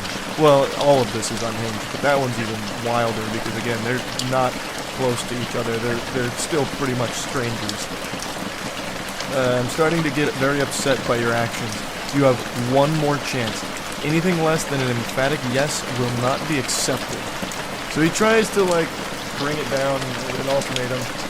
Last chance. This is the last ball game pitch here. It's got to be a home run yes, or I'm out. I'm sure this will come as a huge surprise to all of you watching this, but she still said no. In the most polite way possible, fuck off. I don't owe you shit. I'll be blocking you now. Have a great rest of your life. I waited all day to see if your little conniption would resolve and you'd come back begging me for this opportunity. But I see you've decided to block me on Facebook, but too stupid to also block me on Messenger. At least for now. He's now fully in his villain arc. He put on a trench coat, sunglasses, and he's doing this while typing. I see you've blocked me on Facebook, but not Messenger. For now. I cannot believe I allowed myself to become entangled in the idea that a beastly fat woman such as yourself would actually choose to settle down with me. I can do so much better than you, and yet here I was offering you a way out of your wretched life. We both know you're settling with blank because you're too lazy to lose weight and make yourself more attractive, and you trained him to be okay with your fat. I was willing to let your fatness go to the side because I knew if you had free time, you'd lose the weight and retain a more attractive figure for our relationship. I'm embarrassed I've spent so much time preparing for this moment and was wasted on a fat whore who doesn't know when she is struck cold. I truly thought you were different, that you actually wanted a nice man to be with. I see I was dead wrong. And she says, "You can literally suck the juices out of my fat blank and choke on them, you absolute troglodyte." So at least there's a happy ending here. It ended on a positive note for both parties involved. So this guy did end up doing the quintessential nice guy sign-off, that standard song and dance of, you know what, I'm better than you. I should have never wasted my time with you because you're fat, and you're a whore, and you're chunky, you're chubby, and I hate you. You're tacky, and I hate you. You're fat, and I'm a nice guy, the nicest guy you'll ever meet. You blew it. You blew it, it's on you, and you should feel bad. I'm not crying, you're crying. That's where the text message journey comes to a conclusion. Like I said, there was a lot more outside of text that he did, but I only wanted to focus on the text. Hopefully they don't have to deal with this individual anymore going forward, and yeah, that's about it. Yeah. Normally when I cover text messages, it's about really creepy guys doing unhinged things to women through texts or videos, whatever. Today is a little different. This is only like the second time I've covered a story like this, where a guy encountered a woman, and it was very different dynamic of things that happened. However, what I want to talk about here is actually the way that this guy handles the situation, because I actually think it's a masterclass in how to communicate effectively. I'll bring you up to speed on the lore that lead to these text messages. The original poster here on Reddit is a man who has been talking to a woman for a couple of hours, and then he receives these messages. Hi, I've been thinking about you all evening and can't get you out of my mind, handsome. I know it's a little early to say this, but I have such a special feeling about you. And he goes, oh wow, that's really nice of you to say. I appreciate that so much. He says, you're welcome. While you've been away, I even told my mom and my friends about you. It truly takes a rare kind of guy for me to be able to say those things so quickly about. I feel so lucky and honored that the stars aligned to have us match when we did. You feel too good to be true, and I want you to know that. And he's blushing here like an anime character. Oh gosh, wow. Gee willikers, goodness gracious. That's super nice, thank you. Out of curiosity, what is it about me that stands out to you? So, again, they have only been talking for a couple hours in total, and she's already basically claiming the win. She's telling all of her friends, her family about this guy, despite not knowing shit about him. Prior to this, they had only talked about their pets. At least that's what it said, naming their pets. So this is a lot to take in here. She's basically creating this Hallmark movie out of nothing. Off rip. We only started talking a couple hours ago and only shared a few texts back and forth so far. So I'm honestly just curious what caught your attention about me, because that's very, very sweet of you. This may sound crazy, but call it a sixth sense if you will. I can read people like a book, and I already feel like you, I've known you forever. I don't know if you believe in past lives or not, but if stuff like that exists, I had a weird feeling about 30 minutes ago that we knew each other in a past life, and I have to get to the bottom of where and how. Damn, that's really crazy. It really is, though. Thank you for finding your way to me. And he just goes, haha, you're welcome. When asked what about him exactly drew her to feel so strongly about him so quickly, she says that it was a sixth sense. Basically, it's her superpower. She's one of the Avengers, and she has the ability to find her soulmate after only communicating with them for a couple of hours. She's like a vibe sorceress. She's able to pick up on vibes and figure out who's got the best vibes for her, and falls in love very quickly. Nothing here seems malicious, and in a vacuum, it's pretty sweet messages, but these are messages you'd expect from someone that you are actively dating or someone you have known for a long time and are progressing to that stage. This isn't something that you would immediately dump on someone's plate after only knowing them for a couple of hours. That's a lot of food to digest there. That's a lot to put in your pipe and smoke here. There's a lot happening way too quickly. I hope you don't think I'm crazy. I don't normally say stuff like this to guys, but there's something different here, almost like spiritual energy. I've been waiting for my soulmate for years and kept getting led astray by the wrong people, and now I think I know why. We have to meet ASAP. I'm so fucking excited to see what out energy in person is like. If it's this intense over text, I can't imagine how incredible IRL our dynamic will be. He's definitely seeing these text messages through a different lens here, because I'm not picking up on any type of electric energy. I'm not getting butterflies in my tummy just reading it. I'm not getting the tingles. This is two very different levels of intensity and excitement. She's out here full of jubilation, like she just won the lottery. Meanwhile, the guy's energy is the same excitement you get over finding an extra chicken nugget in your 8-piece box. Like, it's very different. But he still says, when you free, I'd love to meet tomorrow, but I have therapy late afternoon and then work at night. So how about the day after? That'll probably work. I can let you know for sure by tomorrow at some point. How about I take you to dinner? I would love that. I'm so looking forward to the first meeting in our beautiful story, handsome. Aw, lol. You're so sweet. I have to go to bed now for work tomorrow morning. Let's talk more tomorrow. Absolutely. Sweet dreams, sweetheart. And you'll be in my dreams. He says, sweet dreams. I hope you have a good night's rest. The next morning rolls around and it's a totally different ball game, sports fans. Good morning. How's your morning going?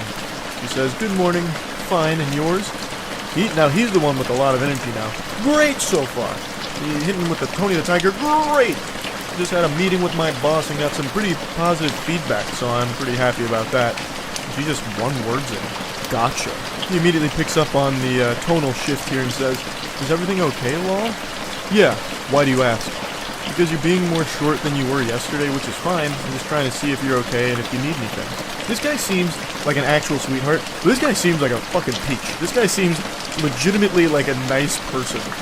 And she goes, I appreciate that. Well, to be honest, I was in my feels this morning when I woke up to no good morning text from you. That's an odd thing to expect from someone who is legitimately still a stranger to you, but even still, he apologizes, saying, oh, I'm sorry, I woke up later and had to rush to work. As soon as I got to work, I had the meeting with my boss and then immediately texted you after the meeting was over. I'm really sorry for the misunderstanding. Yeah, it's cool. I just thought you were perfect for me and then this happened. And he's as confused as every other person on the planet would be. He says, I'm confused. Did I do something wrong? It's still pretty early in the morning. It's not like I went most or even half of the day without texting you. She then says, love is about prioritizing other person and you clearly prioritize your job and your boss over me. I'm going to let that ruminate for a moment. I'm going to let you go ahead and marinate in that text for a second. And now we'll proceed. He says, you could have sent a good morning text to me too, you know. Let's just pause there. Love is about prioritizing other person and you clearly prioritize your job and your boss over me. Yes, as he should. You are a stranger. What do you expect him to do? March in there up to his boss, spit in his face and be like, I quit. I'm going to go travel the world with this girl I talked to last night. We're going to go around the world in a hot air balloon, damn it. And you can't stop me anymore. I don't need this job. I'm out. What an extraordinarily selfish and downright evil thing to ask of a partner. Especially one that's not even your partner. This is, again, a mysterious stranger to you. They haven't even met yet. I hopped on Apex Legends on stream the other night and ended up queuing with a random squad mate in 3 consecutive games. I knew more about that motherfucker through him just on the open mic than these two know about each other. And it's not like I'd send him a good morning text, but like she's making this huge issue about not receiving a good morning text in a timely enough fashion for her expectations. He still sent a good morning text, mind you, when he didn't need to, since again, they're not dating and they really don't even know each other at all, but he still sent them. It just wasn't fast enough for her, and that right now is a massive problem for her. That is shocking. Why does it automatically have to be me going first? Plus, to be honest, we barely know one another. I don't think it's fair that there are already these expectations. Super reasonable from him. And he's right. If it really is a huge deal to her, she could have been the one to send the good morning text, and then he would have known and been able to respond when he could. She then says, dude, you are the man here. You're supposed to be winning my heart. That's your role. I don't want to chase someone. I deserve someone who will romance me and win me over. Waiting to text me until you get to the office shows your priorities are not what I thought they were. What the fuck? What are you talking about? He's already won your heart over by just existing, it seems like. Since you... Oh, I'm farting. Yeah, that's how much I think of that statement. I rest my case. I'll let my asshole do the talking on that one. Not much more needs to be said there. He then responds, I'm sorry, but this is crazy. We are practically strangers, and you're already making demands. I do romance whoever I'm pursuing. I'm a very romantic guy. I did text you early this morning, but because it wasn't done exactly the way you think it should be, I'm a bad guy. She then goes on to explain that she doesn't think he's a bad guy, but just doesn't like that he doesn't feel the same way about her as she does for him. She then also explains that the therapist she sees is for her borderline personality disorder, and she explains how that relates to what they've been talking through. And that made a lot of sense when I read that with the way she was acting throughout these text messages. And that is a very real struggle that I always have a lot of sympathy for, and I'm always wishing the best for people going through BPD. It's great that she's trying to get help through therapy, and I'm wishing the absolute best for her with that. What I want to talk about here, though, is how he handled this whole situation. Even before knowing about her BPD, which obviously he didn't since they are completely strangers to each other, he was still being very respectful and communicating effectively. He wasn't being combative or aggressive. He was being a very wholesome individual, and this is just an unfortunate set of circumstances. He responds by saying that he appreciates her sharing her vulnerability, and then says, "Do you mind if I share something that's bothering me a little bit?" And she says, "Yes, please do. I want to know how you feel so badly. Please open up to me." Well, I'm a little scared that you're already using the word love in regards to us. We are still basically strangers and have been texting for less than 24 hours. And she just says, "Kay, should have known you weren't special after all. You're a normie, a basic bitch if you will. Normies don't understand or appreciate love. They will never know what we do." He says, "Who is we?" She says, "Empaths. I am an empath and feel things more strongly and deeply than regular people. Something you clearly don't appreciate and take for granted. One day someone will see my gift and cherish it." He says, I wanted to take you on a date. If it went well and we were compatible after a while, I was definitely interested in a serious, committed relationship, but I do have to meet someone first to know that and hang out a bit first before I make that commitment." Which again is a totally understandable thing. And she says, "Fuck off, bro. You're disgusting. I can't believe I ever saw something in you. You are not the one. You're just another schmuck in a long string of disappointments." Schmuck is a word I haven't heard since the Stone Ages, and I really appreciate that she dusted it off for this message. Schmuck is something that used to make me giggle every time I heard it when I was a kid. "I deserve better. Fuck you. You thought I loved you, but I don't, bitch. Don't ever contact me again. We are over. I never loved you. You lost the best girl. You'll never meet someone like me again because you're a normie who can't see or identify a gin. We are not the same. Love is not a lie. You were. You're the problem. Don't contact me again, basic bitch. You repulse me. Bye, loser." It's actually very sad reading these things. Like, this isn't your normal r/nice guy blow-up moment where a dude pretends to be a nice person just to try and get laid, and when he doesn't get pussy out of it, he has a meltdown like, I don't love you, you're fat and ugly, and no one would ever love you. I'm the nicest guy you ever meet, and you just blew it with me. The alpha male! Fuck you! Get out of town, scram, swine! Like, this isn't one of those moments. It's not her fault she has BPD, but she's clearly not ready for a real relationship right now. She's going to need to continue to get help. Her having BPD doesn't make this hurt any less for the guy who just received this. He's done nothing wrong, and I actually think he is a great example of how to communicate softly, respectfully, and just being a pretty good example of like how to just be a normal person when interacting with somebody else. He also mentioned that he is still currently receiving text messages from her that continue to get scarier and more extreme, which is unfortunate to hear. It definitely sounds like she needs help with this to come up with more effective ways of dealing with her BPD, and hopefully she finds the help she needs. But I thought this was worth sharing, and yeah, that's really about it. Yeah. It's been a little while since I've gone over some text messages, and I still giggle at them to myself from time to time, but there hasn't been anything truly interesting that's come across my desk until today. This one gave me a big old hoot and a holler here as it aims to tackle the age-old question, how long should you wait after connecting with a human being to graduate from text messages to phone calls? For this one brave soul, that was about an hour. And the results were not optimal, to say the least. This fairy tale starts the way that all the good ones do. They matched on a dating app about an hour ago, and then he reaches out saying hello, and then tries to call them.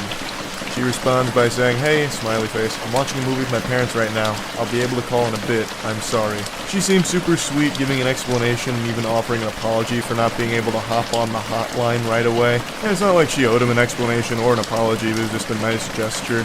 It's a very awful idea to try and call someone that you just met an hour ago. You only became aware of each other's existence like less than 60 minutes ago. He tries to grit his teeth and bear it, but the pain is too much. He says, "Oh, okay," and it comes across pretty sad. I don't know if he actually was sad here, but it seems to me like I can feel him looking down at the ground while he types that and like kicking some dirt. And I think she picked up on that because she issues another apology, but then says, "How's your night going?" So she's trying to at least make a conversation out of this, so she seems interested. He goes, "No, it's okay. I'm excited to hear your voice though. Maybe send me pics of you? Mine is okay. I'm just chillin'." To me, it sounds like he's fishing for some sacred nudies here.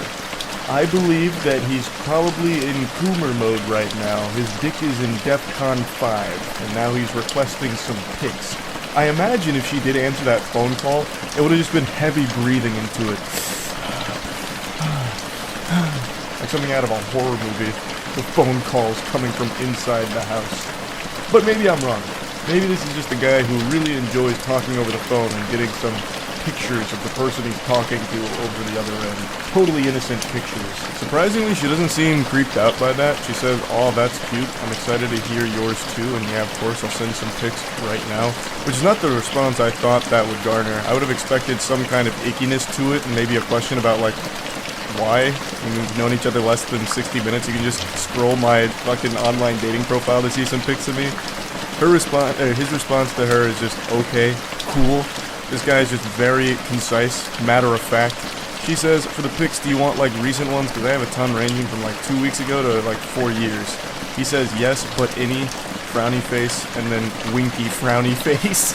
Every bone in my body is telling me that this dude is absolutely looking for some kitty pics. He's looking for some honkers or something here. He's not looking for just like your normal Facebook photos or something you post on your Instagram story. He's not looking for you at the movies or something from 2 weeks ago seeing the Winnie the Pooh horror film. He's looking for ass and titties. That's my guess here, especially with like the winky frowny. I don't know why he's frowning so much. I'm not really sure. Maybe that's like an accident. Maybe you want to do like a winky face with a smile. But for some reason, he just keeps accidentally sending frowning faces, including like a winking frown face, which I've never seen before. I don't know how you even like sad wink at something to begin with either. It seems like conflicting emotions there. He then calls her twice within 20 minutes and says, "Hello, upset. I'm waiting, lol."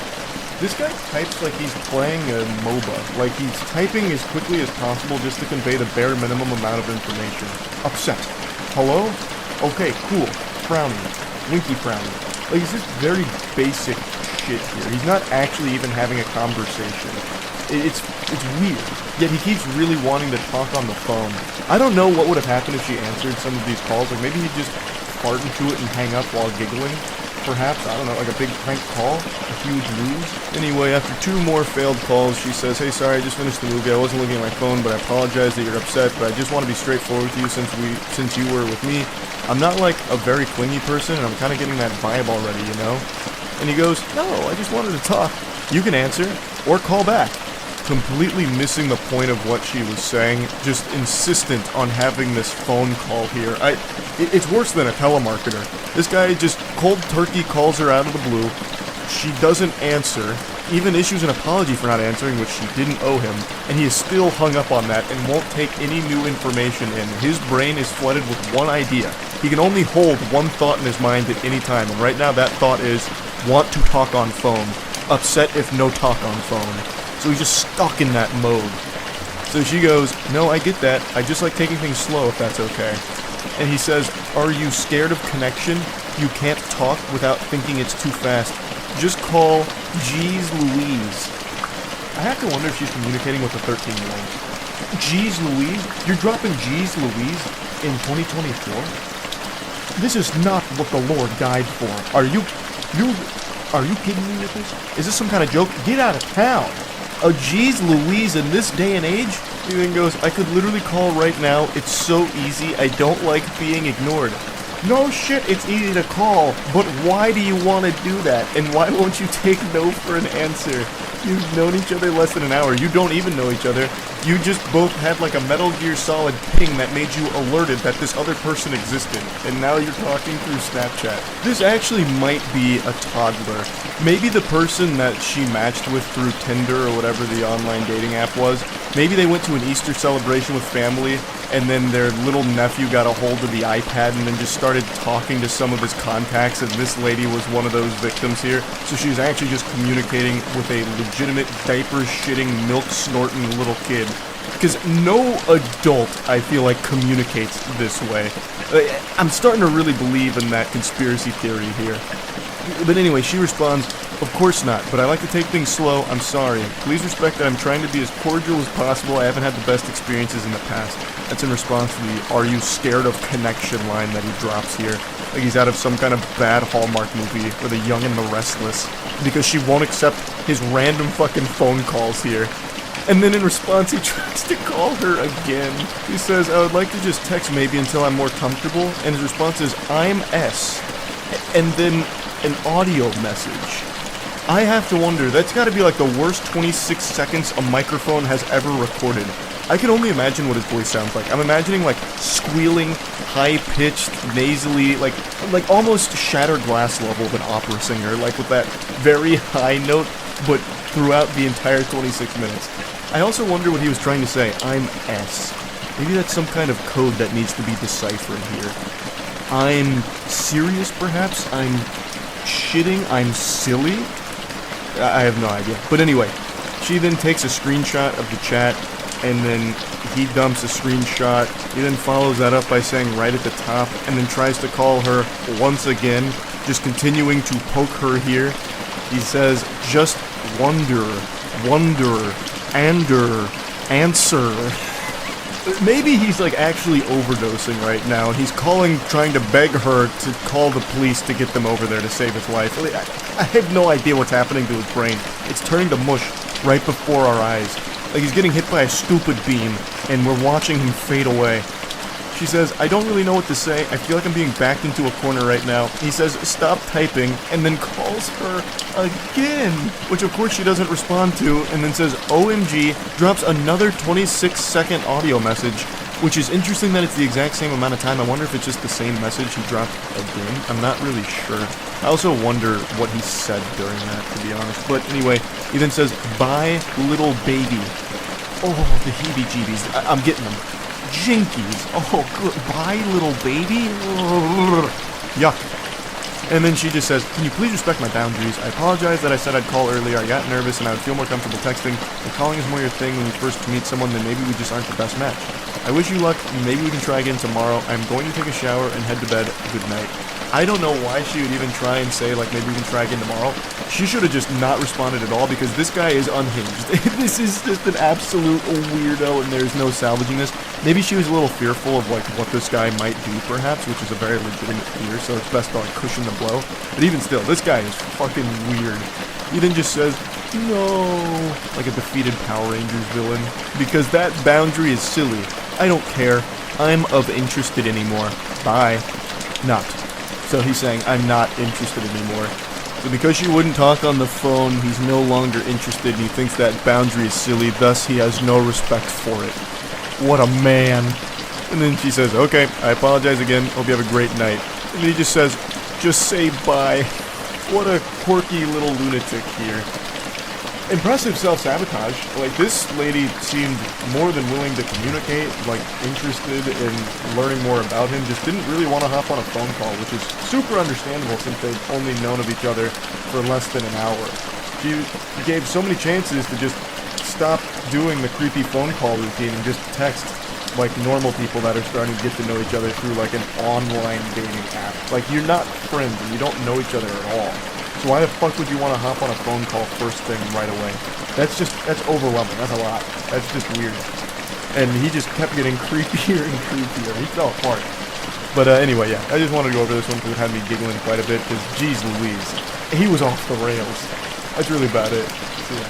These are without a doubt the craziest text messages I've ever covered, and I know that might be hard for some of you to believe considering all of the wackos we've gone over, but trust me, this takes the cake with lunacy. They are so outrageous that I at one point threw my hands in the air and said, enough is enough, fiddlesticks, this is fake. It has to be fake. It's too ridiculous. So I did a little bit of digging, and it seemed other people also thought that they might be fake. So after going through the evidence they compiled, it turns out that this is most likely real. The person that these posts seem to originate from actually did show up apparently in some court documents confirming a divorce. So from what I can tell here, it does seem like these are real, and the story here is legitimate, which is so fucking sad. And the man in these messages needs to be confined to Arkham Asylum ASAP. Dude needs his own personal padded cell, and you're about to see why. All of this hoopla starts because a mother breastfed her child. The husband says, "You've been breastfeeding? You know how I fucking feel about that." She replies, "What time are you coming back?" He says, "I don't know if I am." She says, "Why? Are you mad at me?" "Yes." "What did I do? It's just the breastfeeding?" That. The feelings it gives me and how I finally understand that you truly don't respect me. And she says, "I do respect you, I just thought we could compromise about the breastfeeding. Talk about it. If you don't like seeing it, maybe I can just do it in a different room." Weirdo's mad because the mother of his child is breastfeeding that child. Is there a worst possible reason on this planet for anger? I can't think of a single reason any sane human being would be upset about something like that. Unless it's like some kind of crazy situation like, "Hey honey, I just got some phone calls from some concerned parents. Apparently you tried to breastfeed our son Jericho at the football game. He's 15 years old. Maybe it's about time we wean him off of that. We're scaring the other parents here." But this, they're talking about a newborn baby. She's still in the hospital with the newborn. He continues, "Well, we didn't talk about it, you just did it. And it's not about seeing it, I know it's happening. I'm done." Done? "Let me know when you're being discharged and I'll be there." Like, you're divorcing me? You go behind my back and do something I've stressed about not doing. That's no different than lying and shows how little you respect me.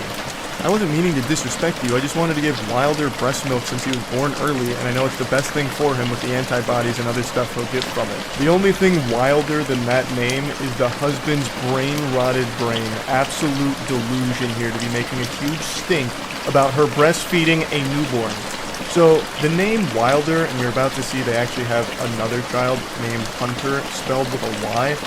Those two names really set off my bullshit alarms. Like, it was really giving me the heebie-jeebies of, this is fucking fish paste, this is baloney. But again, from what I've seen with what people have found, because the original poster and everything, people did a lot of super sleuthing from what's been put out there, it does seem like it's legitimate. He continues his rampage saying he's not a preemie, he was born at full term, it's still unneeded, he's still bigger than I was when I was born, and he could have always asked the nurses for a pump. It's a proven scientific fact that breast milk is no better than modern formula. He's wrong about that, by the way. Modern formula is fine for women that don't want to breastfeed or can't. I decided to fact-check that claim, do a little research on it. Turns out it's not a scientific fact. You know what is a scientific fact, though? That this man is clinically insane. So, keep in mind, I'm not a breast milk scientist. I'm not a connoisseur of boob juice. I'm not the lactation lord. But from the bits and pieces I read about breast milk versus formula, it seems that breast milk is still the most recommended way of getting nutrients to your baby, if possible. She says, I know, but the benefits of the breast milk still outweigh the formula. Latching helps drop the milk better than the pumps. He says, yeah, the benefits to where I'll never be able to look at you the same way again. She's confused, as everyone listening and reading this is right now, scratching their head wondering what the fuck is wrong with this weirdo. She says, what do you mean? You think I'm a bad mom for breastfeeding? And he says, I think you're a bad wife. I think you don't respect me. I think you took a joy away from me. I think a lot of things. Took a joy from you? I don't understand what you mean. Formula can still be used. And this is where he drops the bombshell. He reveals where all of this anger and hostility comes from. I enjoy your boobs. Now they've been in another man's mouth. I now no longer enjoy your boobs. He goes Neanderthal mode. Boob sucked by baby. Boob no good to me now. No want tit no more. His own child he views as competition because his newborn son suckled his mother's bosom for milk. The most natural thing throughout human history, and somehow this psychopath thinks that his newborn has now tainted his wife's boobs and he can no longer enjoy them, saying that they were in another man's mouth. Wait until he finds out where that baby came from, because that baby came out of his wife's vagina. Well, actually, I guess that's not true. I bet there is a non-zero chance that this unhinged maniac forced his wife to get a C-section, so that way her vagina wasn't ruined by another man. I bet there's actually a really high likelihood that that's exactly what happened. And that's scary. This dude is so fucking red-pilled, he won't even let his own newborn son touch his wife's body. I bet he also wouldn't even let his wife change their son's diapers, because he views them as competition. He'd bust into the room, "I know what you did, bitch! You looked at another man's wiener when you changed Wilder's diaper, didn't you?" And just starts profusely crying. Probably calls her like a cheater or something if she changes their son's diapers. This guy is so mentally unwell, I was stunned. Like I said, I couldn't believe this was real. She tries to talk sensibly to him. Just Wilder's, not another man. Their baby, their actual baby goo goo gaga infant is who we're talking about here, not a man. He views an actual, 2-day-old as a man? What the fuck? But anyway, he says he's a male, and your son. That makes it incestuous in my eyes. And she says it's not like that at all. And then he goes, "I'm not saying anything I haven't told you before." So this man was probably riddled with red flags for a long time in this relationship, and now he is just breaking, just melting down. That's definitely one of the most unhinged things I've probably ever seen anyone try and say. That breastfeeding your own child is incestuous. There are so many things wrong with that. I don't even know where to begin. It is so shockingly stupid.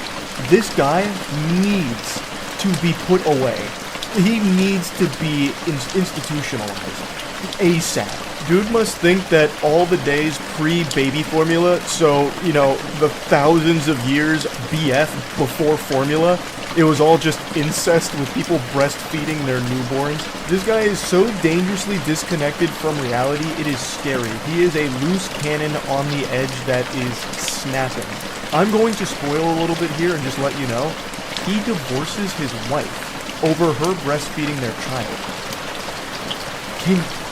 Just let that marinate for a second. Sit and stew in it. That is insane. That is crazy. Let me pose a question to this individual. I blanked out his name, but I really want to call him by name. But I'd love to pose a question to him. Does he realize how fucking degenerate this is, and how much of a pervert you must be to view a newborn baby as a man that is a competition to you? And it's not even like a random baby either, not like that would make it excusable.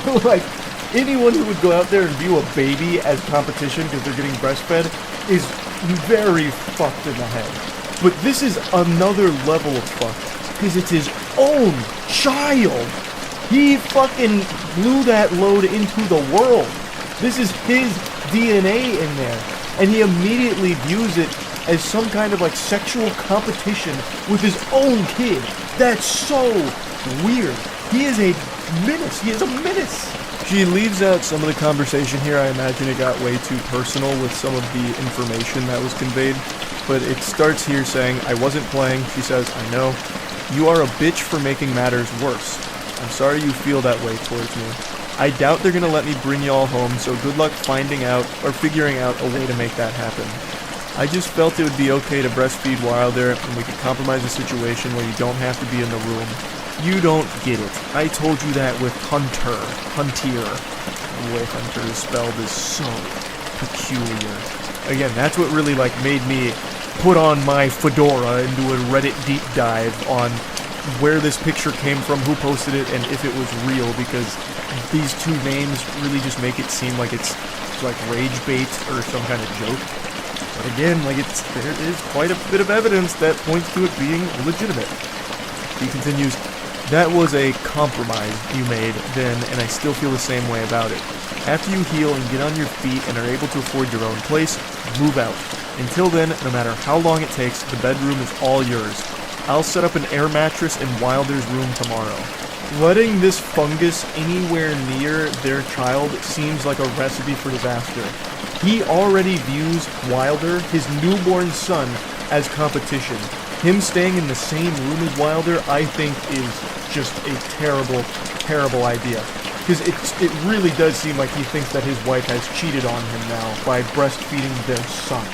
Like, he's calling her, like, you know, disrespectful, doesn't have any respect for him and what he wishes, because he told her not to breastfeed, because now he can't enjoy her boobs anymore, it's all just ruined, it's all kaput, all because Wilder was breastfed by her. So I really think having him anywhere near these kids is a bad idea. Fuck you, we're done. I'm going to talk to a lawyer about 50-50 custody because no matter how much I hate you, I would never keep the boys from you. You can stay at the house for as ever long as you need. I'll sleep in Wilder's room. I'm gonna pause right there. You absolute goober. You goofball.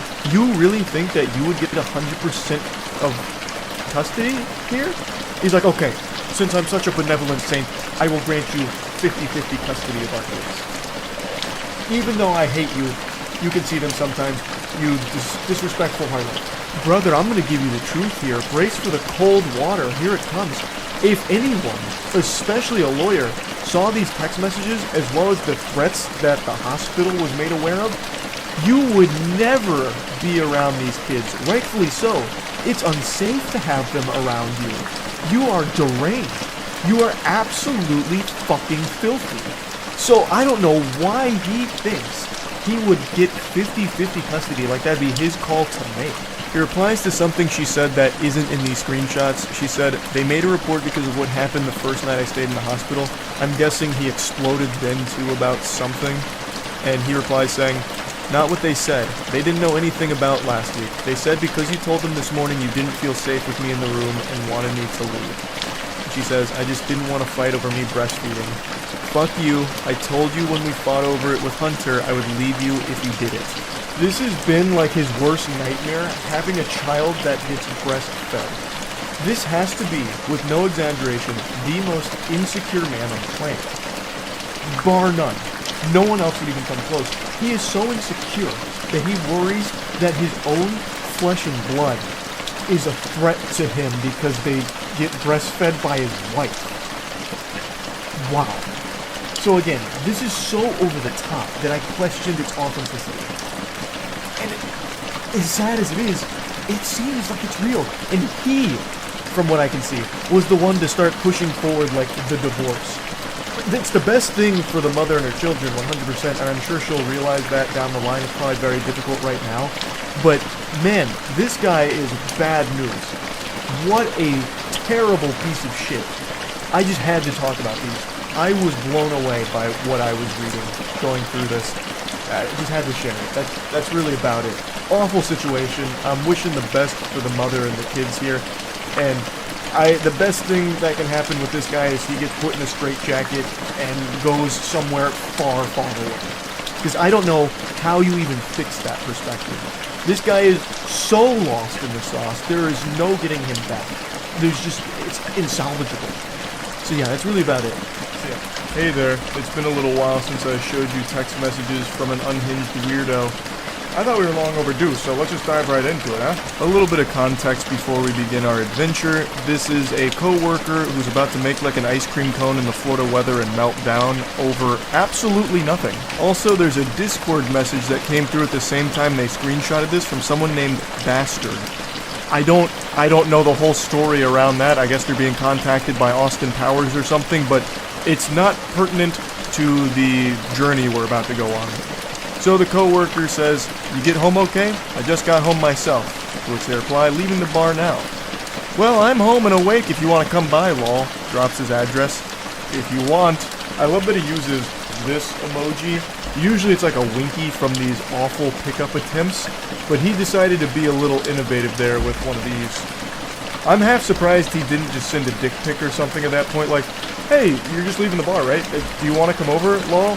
No big deal if not, I'm just putting lotion on my meat and then sending photo evidence of it. Shockingly, he doesn't get a response, so he has to spend the night kissing his pillow and going to bed sad, but he comes around the following afternoon saying, "Sorry, those last few texts were meant for a buddy at the bar that I didn't want to drive too far home if he was too drunk, and then when I called him it went to you by mistake. But yes, hope you got home okay as well." It's very important I mention this guy is 40 years old, and he is texting like an actual child. That tactic right there, I am sure everyone watching this has experienced at one point in their life, where you send a message to someone and you're like immediately embarrassed, so then you come up with a response like, "Oh, sorry, that wasn't me that sent that message, that was a buddy of mine, he just hacked into my phone and sent you that by mistake. I would never say that I like you, or that's gross, that's yucky. Wasn't me, I wasn't trying to invite you over to my house or anything. That was meant for a friend of mine who was super drunk, and I was just trying to save his life and all. Like, I'm actually a hero, I'm a super good guy. That message was truly a crazy mistake." Things then get super weird because he comes back the following day and says, "Yes, my friend, ... It's a shame, ... That's so cringe. It's like a Reddit mod cosplaying as some kind of Saturday morning cartoon villain doing this with their hands. Yes, my friend, it's a shame. Ah, Sonic the Hedgehog, you've come to my lair. What a shame you didn't see through my plan." It's so odd and embarrassing reading that. Always have been told what a gentleman I am. And he puts his pinky out, no doubt, when he typed that message. I can actually smell him through these.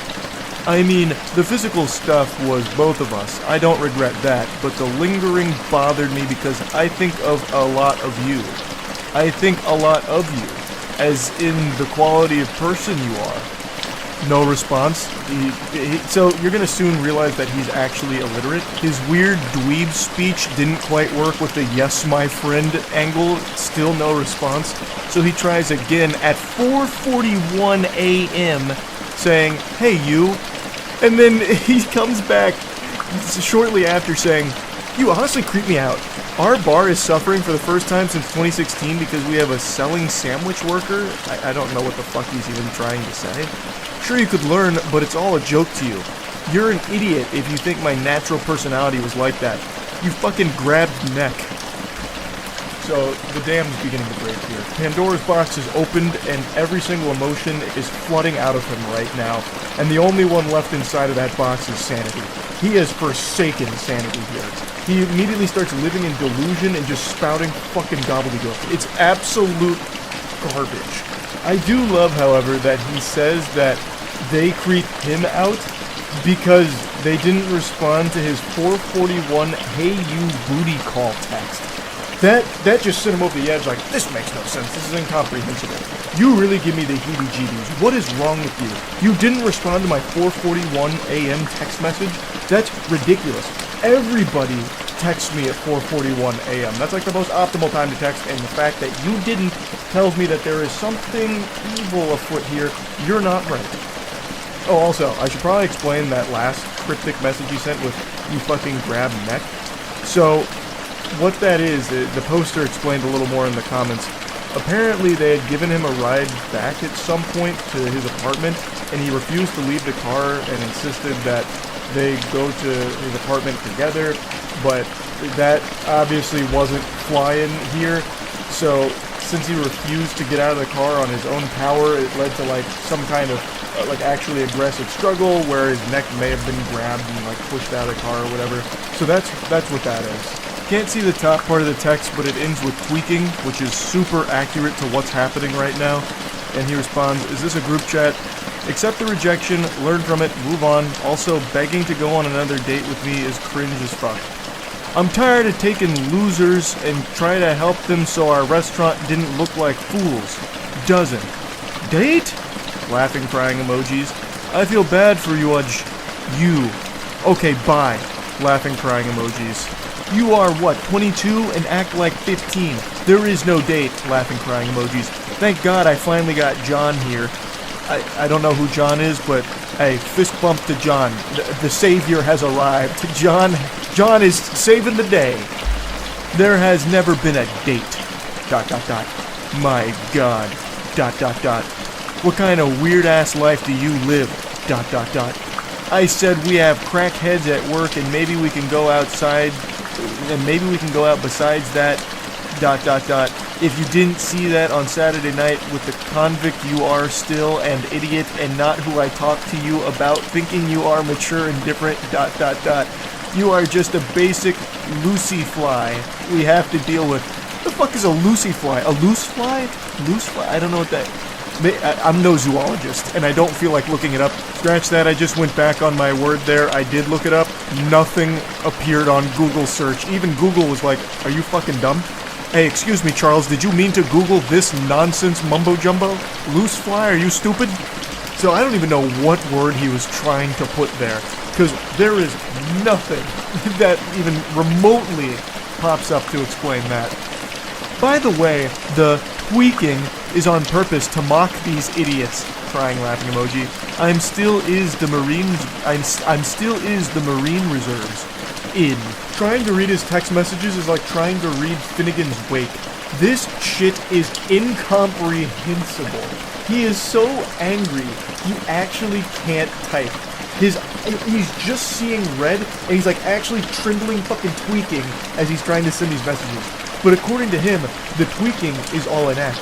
He's only pretending to be a tweaker to make fun of the real tweakers. We couldn't possibly begin to understand his galaxy brain scheme.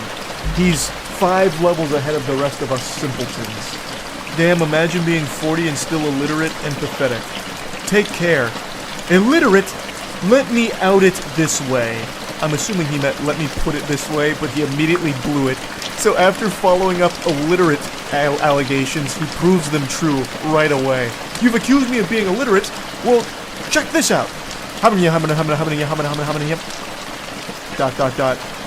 illiterate is that for you? Question mark. Crying laughing emoji. You cannot be this dumb. I am mocking the way you talk. I would love to, get a peek inside of that noodle of his. What a very special brain. No, I'm not tweaking. I'm making fun of tweakers by pretending to be one. No, I'm not illiterate. I'm making fun of you. I'm making fun of the way you talk with my illiteracy. What don't you understand? You're so stupid, you can't even see that. Haha, I feel bad for you. Haha. I am 40. Served my country and stepfather well. Brother, I don't... You served your stepfather well. Where is that even coming from? Who asked? What ghost are you engaged with right now in this conversation? What the fuck? I'm 40 years old and I served my stepfather so goddamn well. Why didn't he love me, huh? Why? You are a punk ass that thinks this is a joke. He know you have no bartending experience. I love the... this has to be on purpose. He know you have no. Instead of just using N-O, it's K-N-O-W. No. This is so interesting. It's like a game of Mad Libs. It's so weird. He takes a shot on losers and hopes they do well. We have had some that turned their life around and helped us. Then we have the new age shit like ... fill in the blank. But it's obviously becoming you as well. That you have no bartending experience. Correcting his grammatical mistake as any scholar would do. You want to put some of the group chat? Put this. You want to put some on the group chat? Put this. Why? Be careful what you ask for. Why? So, he's self-aware enough in this rage to recognize how stupid he looks and knowing that this is going to be shared with other coworkers, I suppose, and just continues to keep digging a hole. Because personally, I call out every loser or anyone that makes us suck. I don't know if he meant to say sick, or if he's like, you're the reason this restaurant sucks. We suck because of you, not me. I work hard, damn it. And they reply saying, everyone knows I'm bartending for fun, and I have no prior experience. Seems like you're the only one with a problem with this. Everyone? Yeah. Are bartending for fun? You are bartending for fun? Fuck you. Stay away. This restaurant isn't for fun. It's a business, and we take pride in it. This is like actual We Are Walmart energy here. There's nothing wrong with taking pride in your job. I actually think that's an incredibly admirable thing. But to this level, where it's like almost delusional that this restaurant has become a part of your identity, when it's not a restaurant you own, this is just this is just a coworker. This is just someone that works there, I'm pretty sure.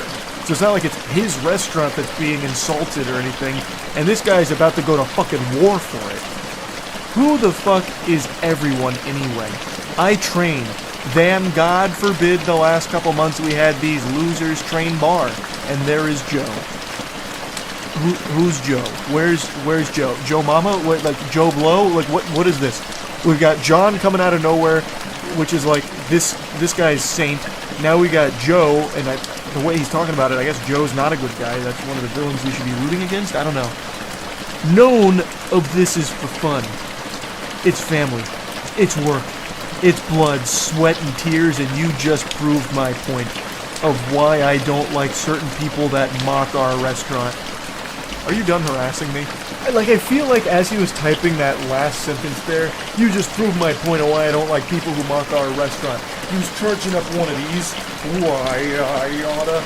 Getting ready to get the knuckle sandwich deployed.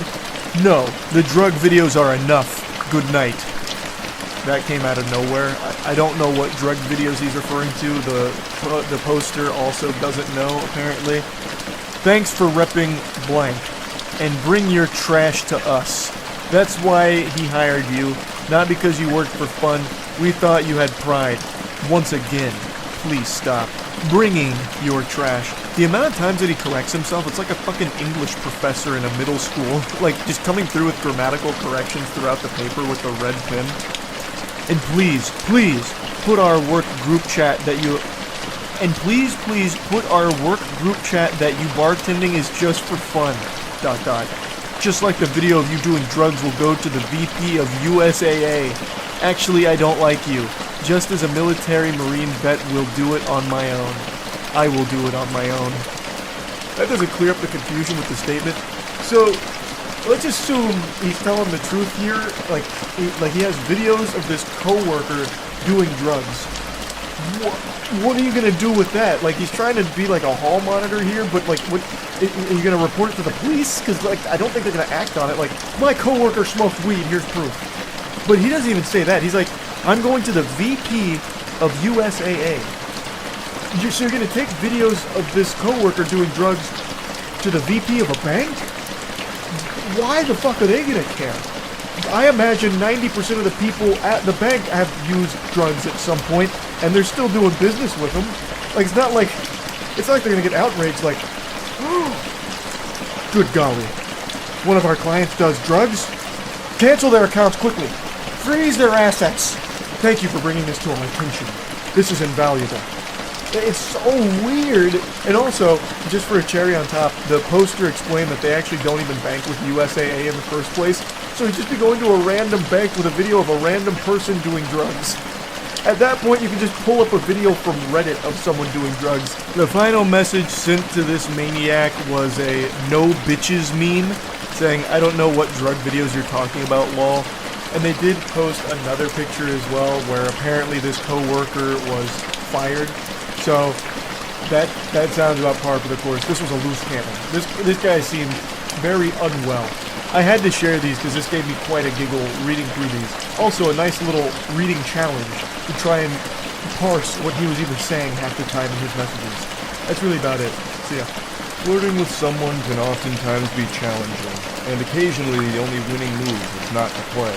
Sometimes it's best just to spam emotes and see how that goes. And today I want to take you on a journey.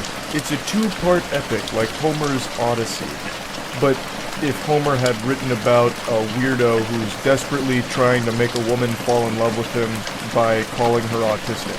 Now the backstory here, I'll go ahead and give you the cliff notes of the prequel.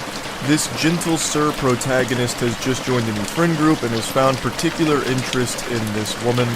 And he reaches out to her trying to talk to her saying, I'll be honest with you, I don't understand you. And then he just goes on to say that she's quiet and he doesn't know anything about her other than she likes potatoes in the town of Salem, and that he just laments that he just doesn't know anything about her and she doesn't make eye contact with him. She asks, does that bother you? And he says no, which is a big fib right there. Lying is a sin, and now he's condemned straight to hell. This clearly bothers him because he melts down about it. He also doesn't keep that charade up for long. He immediately folds and says, I mean, somewhat, yeah. It actually hurts a lot. It keeps me up at night. I actually can't sleep. I'm crying all the time because of it. But it's a normal human response, so you can't blame me. Too late. I'm already blaming you. Can I ask a blunt question? She says, sure. And he says, are you autistic? Man, the Riz Lord has struck like a lightning bolt here. If those panties aren't sodden after that blunt question, I just don't know what works anymore. She says, no, are you? And he goes, well, no. So what do you think about me? He says, in what way? He seems to get kind of offended by that, so he snaps like a Redditor adjusting his fedora. It's a simple question. What do you think about me? Madame, it's actually quite elementary, honestly. What do you think about me as a lover? She pulls no punches and just goes, I don't really think of you, so not sure how to answer that.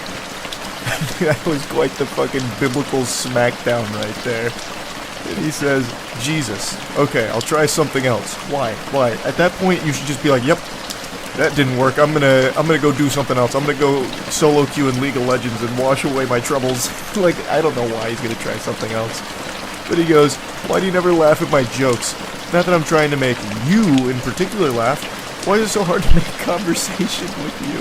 It's like I'm reading text messages from Timmy Turner to Trixie. Like, what do you mean, why do you never laugh at my jokes? I wonder what the dynamic of the friend group is like with this guy in there. Does he try to be like the class clown or something? So, for context, she is 23 years old, he is 24 years old, and I imagine the rest of the friend group is in that early 20s ballpark. So these aren't children, these are adults. And he's like, why do you never laugh at my jokes? I told you to pull my finger and I tooted.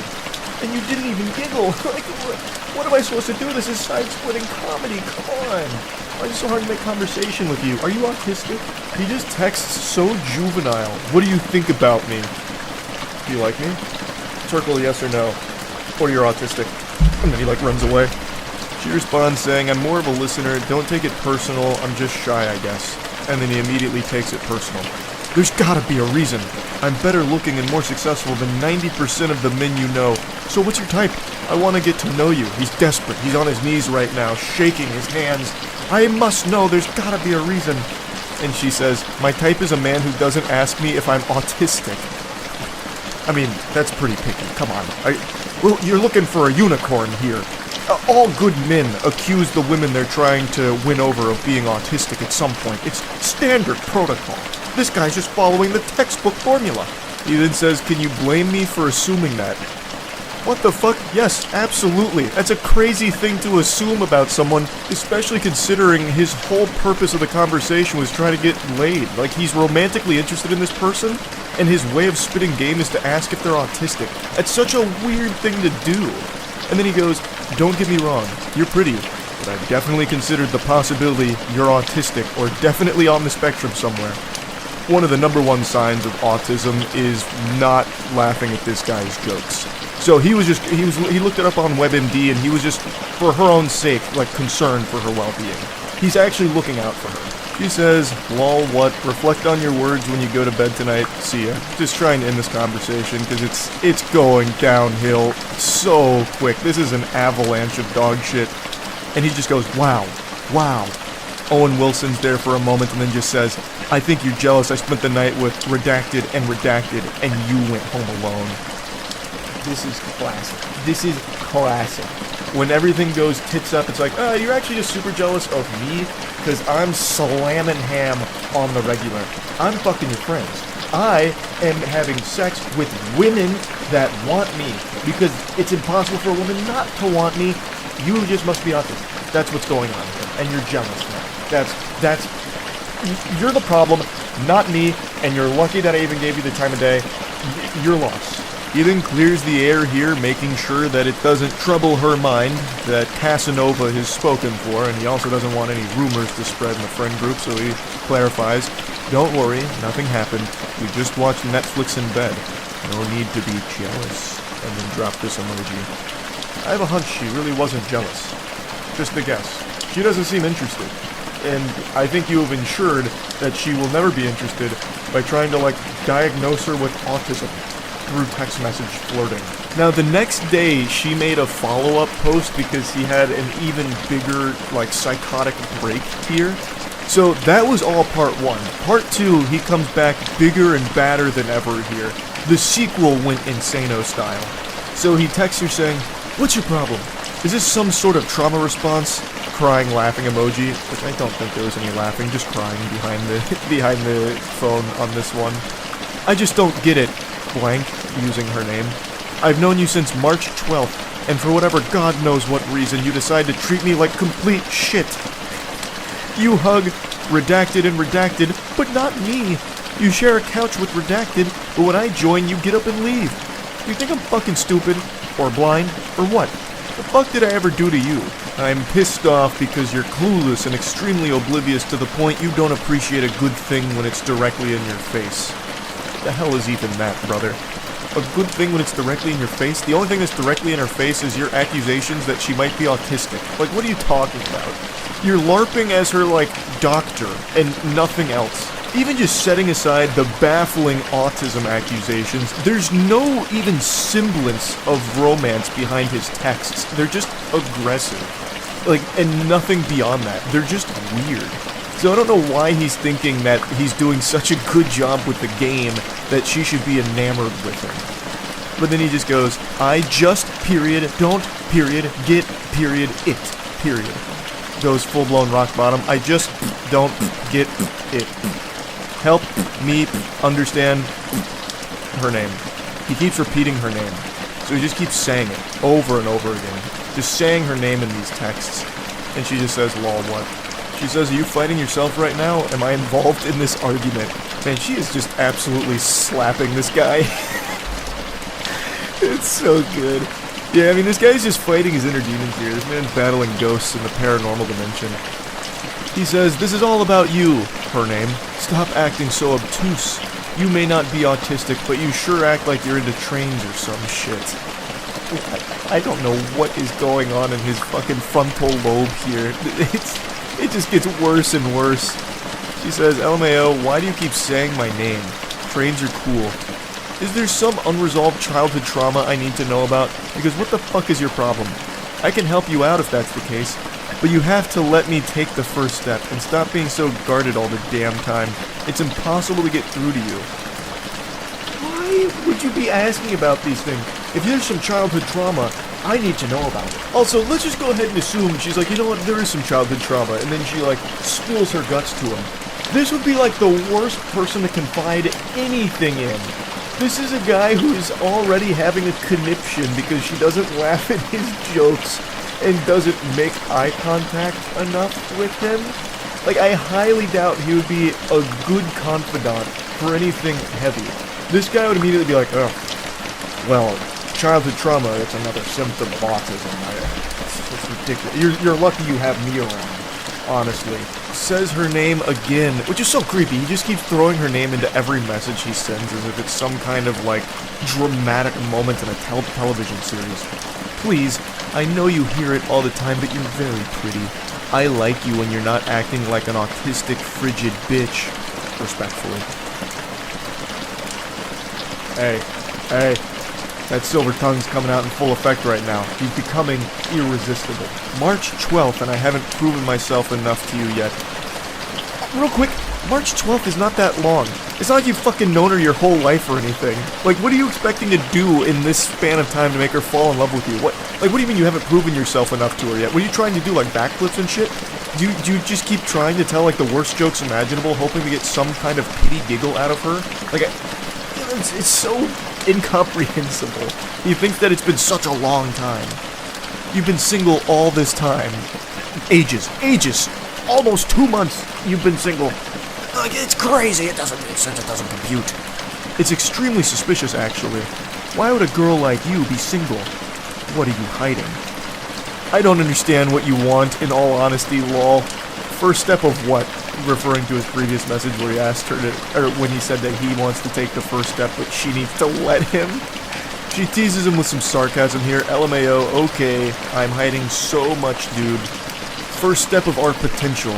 He's already envisioned 5 different universes where you two are madly in love. And the potential it's incalculable. I can make your life 10 times better than it is now. I'm so sure of that, I'd give that to you in writing, which is legally binding through text messages. You're beautiful, her name again. And I'm what you want in a guy, correct? Incorrect. Where did you even get that assumption from? I'm exactly what you want in a guy, right? The one who just keeps accusing you of being autistic? That's what you're looking for, isn't it? No? Well, I guess you have some unresolved childhood trauma then, and you're just a frigid bitch, I suppose. And then he just says, you're joking. You're performing. he can't accept that she wouldn't be interested in him. You're putting on a teach me a lesson or something stupid, lol. I don't for a second believe you. Her name again. What does that mean? You're putting on a teach me a lesson? What is that? I don't understand. That doesn't make any sense.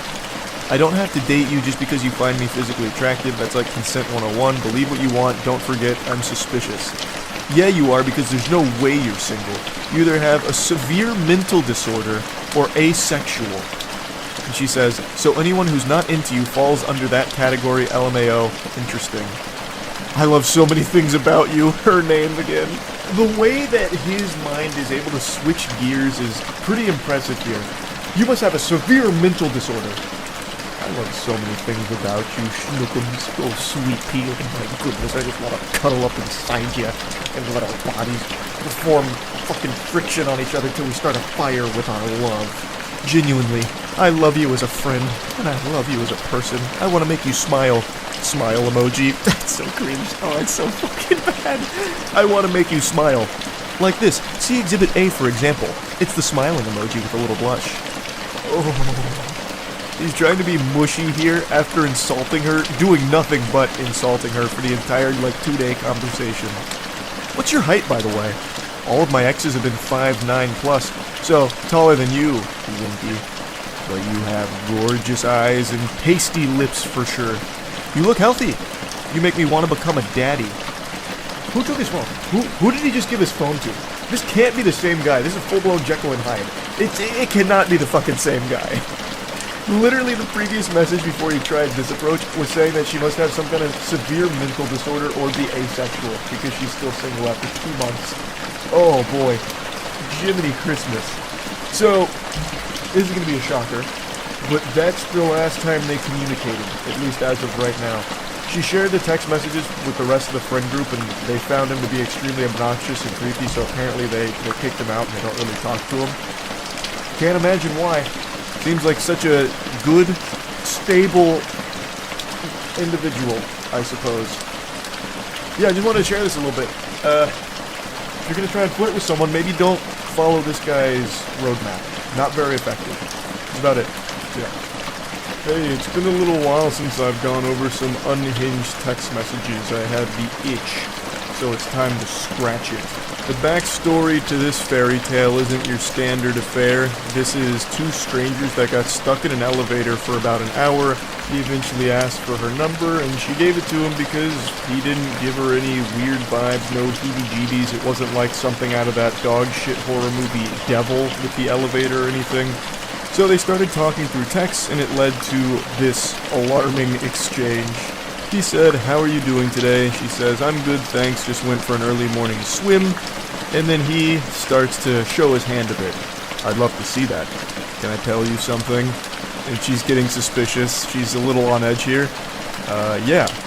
I admit, I was nervous being confined to such a small space with a beautiful woman. And she goes, okay, I don't know what to say to that, lol.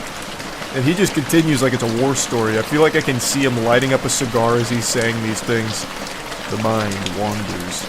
You're lucky you got trapped with a good guy. And she's confused, saying, what does that even mean? He was apparently super normal in the elevator, but now over text he's talking like he was Bruce Banner holding back the Hulk in that situation. Saying shit like the mind starts to wander with ellipses there just makes it sound like he was, stranded on an island, ran out of food, and was contemplating cannibalizing the other survivors there to keep himself alive. He was like writing down the sailor's log. It's too much for me to bear right now. My mind starts to wander. I'm losing myself on this island. I'm going to slit the throat of the former captain and feed on his insides. Lord help us all. He continues, don't worry. I don't intend on harming you in any way. Which is a very reassuring thing to hear out of the blue. Listen, ma'am, I'm not approaching you with violent intent. I want to make that clear right now. I know you may have had it in your head that I was going to kill you. I want to put your mind at ease. I was never even contemplating murder, or rape, for that matter. I was simply explaining that any warm-blooded male would be tested in that situation. Dude's trying to explain this like he's John Madden here. Appreciate the breakdown though, Reddit mod. Any warm-blooded male would be tested in that situation. What do you think would have happened? Like, the elevator malfunctions, you're stuck in there for a little bit, and what, he's just gonna turn into some kind of feral beast that's gonna be tearing her limb from limb like a wild animal? Just the instant the elevator stops moving, just something goes awry in the male brain, and they turn into the Tasmanian devil, making, like, Jujutsu Kaisen cursed spirit sounds as they charge at the woman that's stuck in there with them. But luckily, she was trapped in there with a good guy. Not like those other red-blooded males or cold-blooded males. What did he say? Hemoglobin-blooded males? What? I already fucking forgot. But he's just being chivalrous here and reminding her how lucky she was, all the stars aligned, to put her in the perfect position to be stuck at an elevator with a stranger that's as gentle and as nice as this guy, who had no intentions of harming her in any way whatsoever. She hits him with some question marks going, I'm not following, because, I mean, this is all reading like a threat at the moment. And he says, don't worry, which is cause for concern, definitely going to start worrying. He says, you have the perfect body. Those small breasts and soft, thick thighs leading to that voluptuous ass are delightful. Thank you for existing. Thank you for your service of pleasing my eyes in that elevator, madame. I tip my fedora to you on this good day. And she just says, and now I shall cease to exist in your life. See ya. That was the correct decision there, just to block them and hopefully never see them again in your life. That's probably the safest thing to do. Because this whole thing makes it sound like he was considering rape or something and then decided against it. How he had to, like, fight against that urge that other warm-blooded males would have succumbed to or something. It's fucking weird. This guy is a weirdo. And here's another weirdo in a similar fashion where it's a complete stranger that just goes fucking insano style out of nowhere on someone else that is also still a stranger. These two are co-workers, they've been working together for about a week, and they play online games together in like a group with other co-workers. So they're not like friends or anything, they have barely known each other. He texts her saying, Kaylee, we care about you. Care. Please answer. I'm so sorry. Please talk to me. And now, I want to be clear, this is one person saying this, so I don't know why he's saying, we care about you. This is like some Schmeagle shit with my precious. You know, we got Gollum coming in right now. And she says, it's okay. I'm not mad. And he goes, please just talk to me. I cared about you. Still do. And she says, thanks. You too, dude. He continues to spiral. Why are you acting like that? I'm here for you. No matter what. Can we just talk on the phone? Just you and me? He's throwing up the desperate full-court shot here to try and get the buzzer beater to win the game. I don't know what he would expect here. Obviously, she's not going to take that call. You don't know each other, and you're already being, like, obsessive. That was never in the cards. But let's assume she did. What were you planning on saying to her? Yes, milady, thank you so much for accepting my call. I love you. When can we fuck? Honestly, you're creeping me out. I've known you for one day at most. Stop. If that's how you see it, then fine. I really cared. I mean, that's how the world sees it. Like that's how time works. Like, you haven't known each other for long at all. Like, there's only one way of seeing it, and it's that you guys don't know each other at all. You're acting like we're best friends, and I've only known you for, what, a week? This is extremely weird behavior that I won't deal with. It's okay. I'll find someone. Redacted. At least she's nice to me. Which is another one of their co-workers that he's now mentioning. Also, the poster here said that she mentioned to that co-worker that he name-dropped there about his weird behavior just to keep her in the loop, because this guy seems fucking unwell. And she replies, nah, what are you talking about? I was never interested in you. Okay, fair. She was way better. Nice, at least. I was so nice to you, and was even open to us.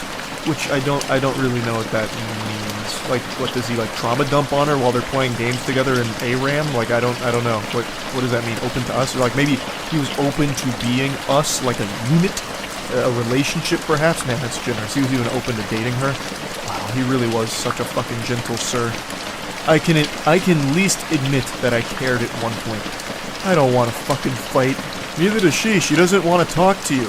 Like, in general. He's just making it sound like they're already in a relationship going through a problem, even though they are complete strangers to one another. I'm telling you to leave me alone, so leave me alone. And he just keeps saying, I cared about you, dude, like, seriously. Everyone can tell you cared. You are obsessed. You are legitimately enamored with a complete stranger and being creepy about it. Everyone knows that's not like that's not something that's a good thing to be saying so much here. I will go to blank and report you. I don't fucking know you. I cared. It's weird pretending to be strangers, but honestly, fuck you. They can fire me. I have a better job for $26 an hour. That's how all of these go. You know what? I don't care. I never liked you anyway. You were gross and yucky anyway. You were poopy. You stink. Big stink. I don't like you anyway. You were lucky I was ever even talking to you. They can fire me. I have a better job anyway. $26 an hour. In fucking Narnia. My other job's so much better. Let them fire me. Tell them. Get me in trouble. I actually want it. So I can go to my other job full time and leave you behind. I'm happier there anyway. I cared. My only crime was I cared. I love how he says it's weird pretending to be strangers when they are strangers. She's not pretending. Like, that's just the reality of the situation. Not like the delusional thing that he's married himself to in his mind. They are strangers. But yeah, anyway, just wanted to talk about these because they had me giggling a little bit today. That's really about it.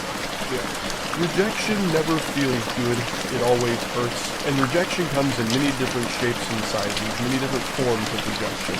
Maybe you're like me, 5'6", playing a pickup basketball game, driving down an open lane, about to get this easy layup only for it to be swatted last second by a 6'6" freak athlete. And there's nothing you can do about it. It's embarrassing, but it happens. Or maybe you're finally shooting your shot with this romantic interest you've had for a while, only to find out they're not interested and they turn you down. I'm not going to sugarcoat it, I won't pull the punches here. It sucks. It feels like shit. But learning how to handle rejection is a necessary part of life. Go back to my basketball example. What do I do when my shot gets blocked? Well, I get tears in my eyes and come up with as many excuses as possible, and I try and call a foul if possible. That way we can run that back. So it's not my fault. They played dirty. And what happens when you get rejected by a romantic interest? You move on. At least that's the healthy way of doing it. Let me show you two unhealthy ways of handling rejection. This girl and this guy were communicating under the impression that maybe this leads to a long-term relationship. That's the context going into these text messages, and it starts, I love it. Oh baby, I'll service you in your car from now on. Straight up Brazzers storyline type shit. And she responds, ha ha ha ha ha ha ha ha ha ha ha ha. Let's go on a date before I get serviced. I'll be there Saturday, lol. I'm actually staying the night there too. And then there's a lot of like redacted information here, like a CIA document, so I don't exactly know what was being said in between these, but she says, where do you live? Oh, okay, got it. So far things seem to be going well enough. They're making plans. She says, do you have plans for when you're here? And he says, hopefully just you, but no plans other than that. Just needed a breather from my son. I'm going to book a hotel room tonight when my check hits. Which is starting to give off a bit of a weird vibe there. He says, oh, how old is your son? 13. And then he says, maybe you could stay the night. She responds, I don't do that the first night, I'm sorry. And he goes, I don't mean all night, lol. And she's as confused as everyone else would be, so she says, ha ha ha ha ha, what? You said stay the night. I meant like hang out at the room after dinner, maybe cuddle up. I'm a huge fan of cuddles and the best in the world at giving full body massages. I highly doubt that. I'm gonna need some citation for that. Like, I don't believe you. That's not what I usually do after first dates. I just don't think we're on the same page with dating. That's totally okay, just not a match. So she's taking this in stride, she's like, hey, is what it is. And then he keeps going. Exceptions could be made. What? Lol, what do you mean? I mean dinner, hang out, and eat between your legs like a Sunday lunch buffet after dinner. Lol. Clap them cheeks too. So she's very gently saying no to this guy. And this is the approach that a lot of dudes take with the car salesman type shit. Don't take no for an answer. So he continues just to pushing like, no, what if I, the world's best full-body masseuse, give you a happy ending? where I eat your pussy like corn on the cob. I'll chew on your clit till it bleeds and I bust. How about this? How about that? How does that sound? I'll even clap your cheeks too, as a little added bonus on top of my service. So, when are you coming over? Are you out the door yet? Unsurprisingly, this last-ditch effort didn't work, she says, so you don't know how to listen, cool. Don't make exceptions for men who don't respect my boundaries. Fair enough. You said no, and you continue to be weird about it. It's a really fucked mentality to not accept a no and keep pushing. It's just creepy behavior that's never going to amount to anything positive ever. When someone declines something or tells you no to something, you should really accept that, respect that, and just move on. It's not like you're going to change their mind by being an annoying pest about it. Like, oh, wait, what? Rejection?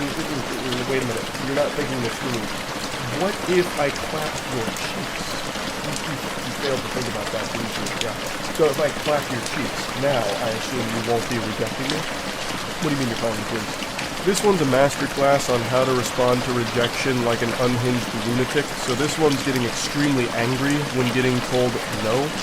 I don't know what the conversation is here. These two had met on like a dating app and they were talking. He says Mario, so perhaps the question was, who was Luigi trying to save in Luigi's Mansion? I don't know, maybe they were playing a trivia game. She says, okay. She doesn't seem super enthusiastic about that response, so maybe she's not a fan of the Super Mario Brothers, right? Who knows? But anyway, he says, how was the mall? Get anything good? She says, no, I didn't look, I was just returning something. And then she sends a picture of herself in an outfit. And he goes, oh, that looks really good. Gotta get you some lingerie. Admittedly, I don't exactly know what happened in between the last text we just saw with him flirting and then these. He goes nuclear here. He goes full fucking scorched earth out of nowhere. So I'm thinking that there's some text messages that were exchanged in between these two, so we're just missing an entire chapter of this anime arc that he goes on to reach the villain status. So she says, I don't want to drive to blank for blank, I don't have enough gas. And according to the context she provided, they had apparently had a date scheduled, but she had to cancel last minute because of something school-related, and now she was texting him back just to talk today. And there must have been something in between him saying, we gotta get you some lingerie and this. I just don't know what it could be. Maybe he invited her, like, to another place, and she just said, no, I don't have gas for that. But anyway, he responds, oh, alright, that's cool then. Didn't know all that, lol. You said you had some school stuff the other day. Now is gas, lol. You dirty, fat, sloppy, broke piece of shit. You got no gas, but got gas to go to the mall window shopping, lol.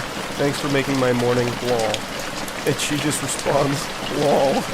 He just desperately tried to spam as much hurtful shit as he could think of quickly, like in a League of Legends game when you get mad that your bottom lane's cheating or something. How else are you gonna respond besides just laughing at this pathetic tantrum? So she hits him with a lol, which only sets him off even further, so he sends her picture back to her in order to keep insulting her.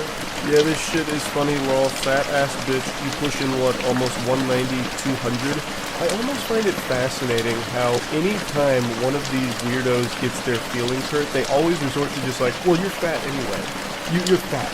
Like, it always comes down to that. The second that they get rejected or told no or something's not going swimmingly in their eyes, must be satisfactory, they always default to fatty, that kind of shit, and then just go on this, like, long-winded rant about, like, actually, I'm the nicest guy the world's ever known, and I was doing you a favor by showing interest. You're fat at the end of the day. Like, I didn't want you anyway. I'm not crying, you're crying. This one's just a little bonus, a cherry on top of the rejection cake. It's not exactly rejection per se, it's kind of adjacent. So this is somebody's ex who just texted her out of the blue. He says, you dead yet? That 4:22 a.m. crack pipe's hitting a little different today, so he gets bold and brash and says, you dead yet to her? And he doesn't get a response right away, so then tries to get a little more edgy, and then says, I'm going to fuck on top of your grave and smear dog shit on your tombstone. And this does get a response from her. She just says, get a hold of yourself. That line from her made me giggle so hard I had to throw this in here. You have this unhinged weirdo texting at 4:20 a.m. asking if you're dead and then saying that he's gonna smear dog shit on your grave while having sex on top of it. There's so many logical inconsistencies with that. A, who's going to agree to have sex at a cemetery on top of a gravestone? That's just guaranteed to get some, like, demons and spirits haunting you for life. And B, why would you bring dog shit with you to have sex? Even if you found a willing participant here, I feel like if you brought a bag of dog poop with you, that's immediately going to ruin the mood. You probably won't be having sex. Like, this just doesn't make any sense. This guy's spitting a bunch of nonsense here, a bunch of mumbo-jumbo. And she just immediately calls him out on it, saying, "Get a hold of yourself, you weirdo." It's so good. I just had to include that in here. Again, it's not exactly rejection per se. Like, it's not in line with the other two, but it's just something that I had to talk with. That's really about it. See ya.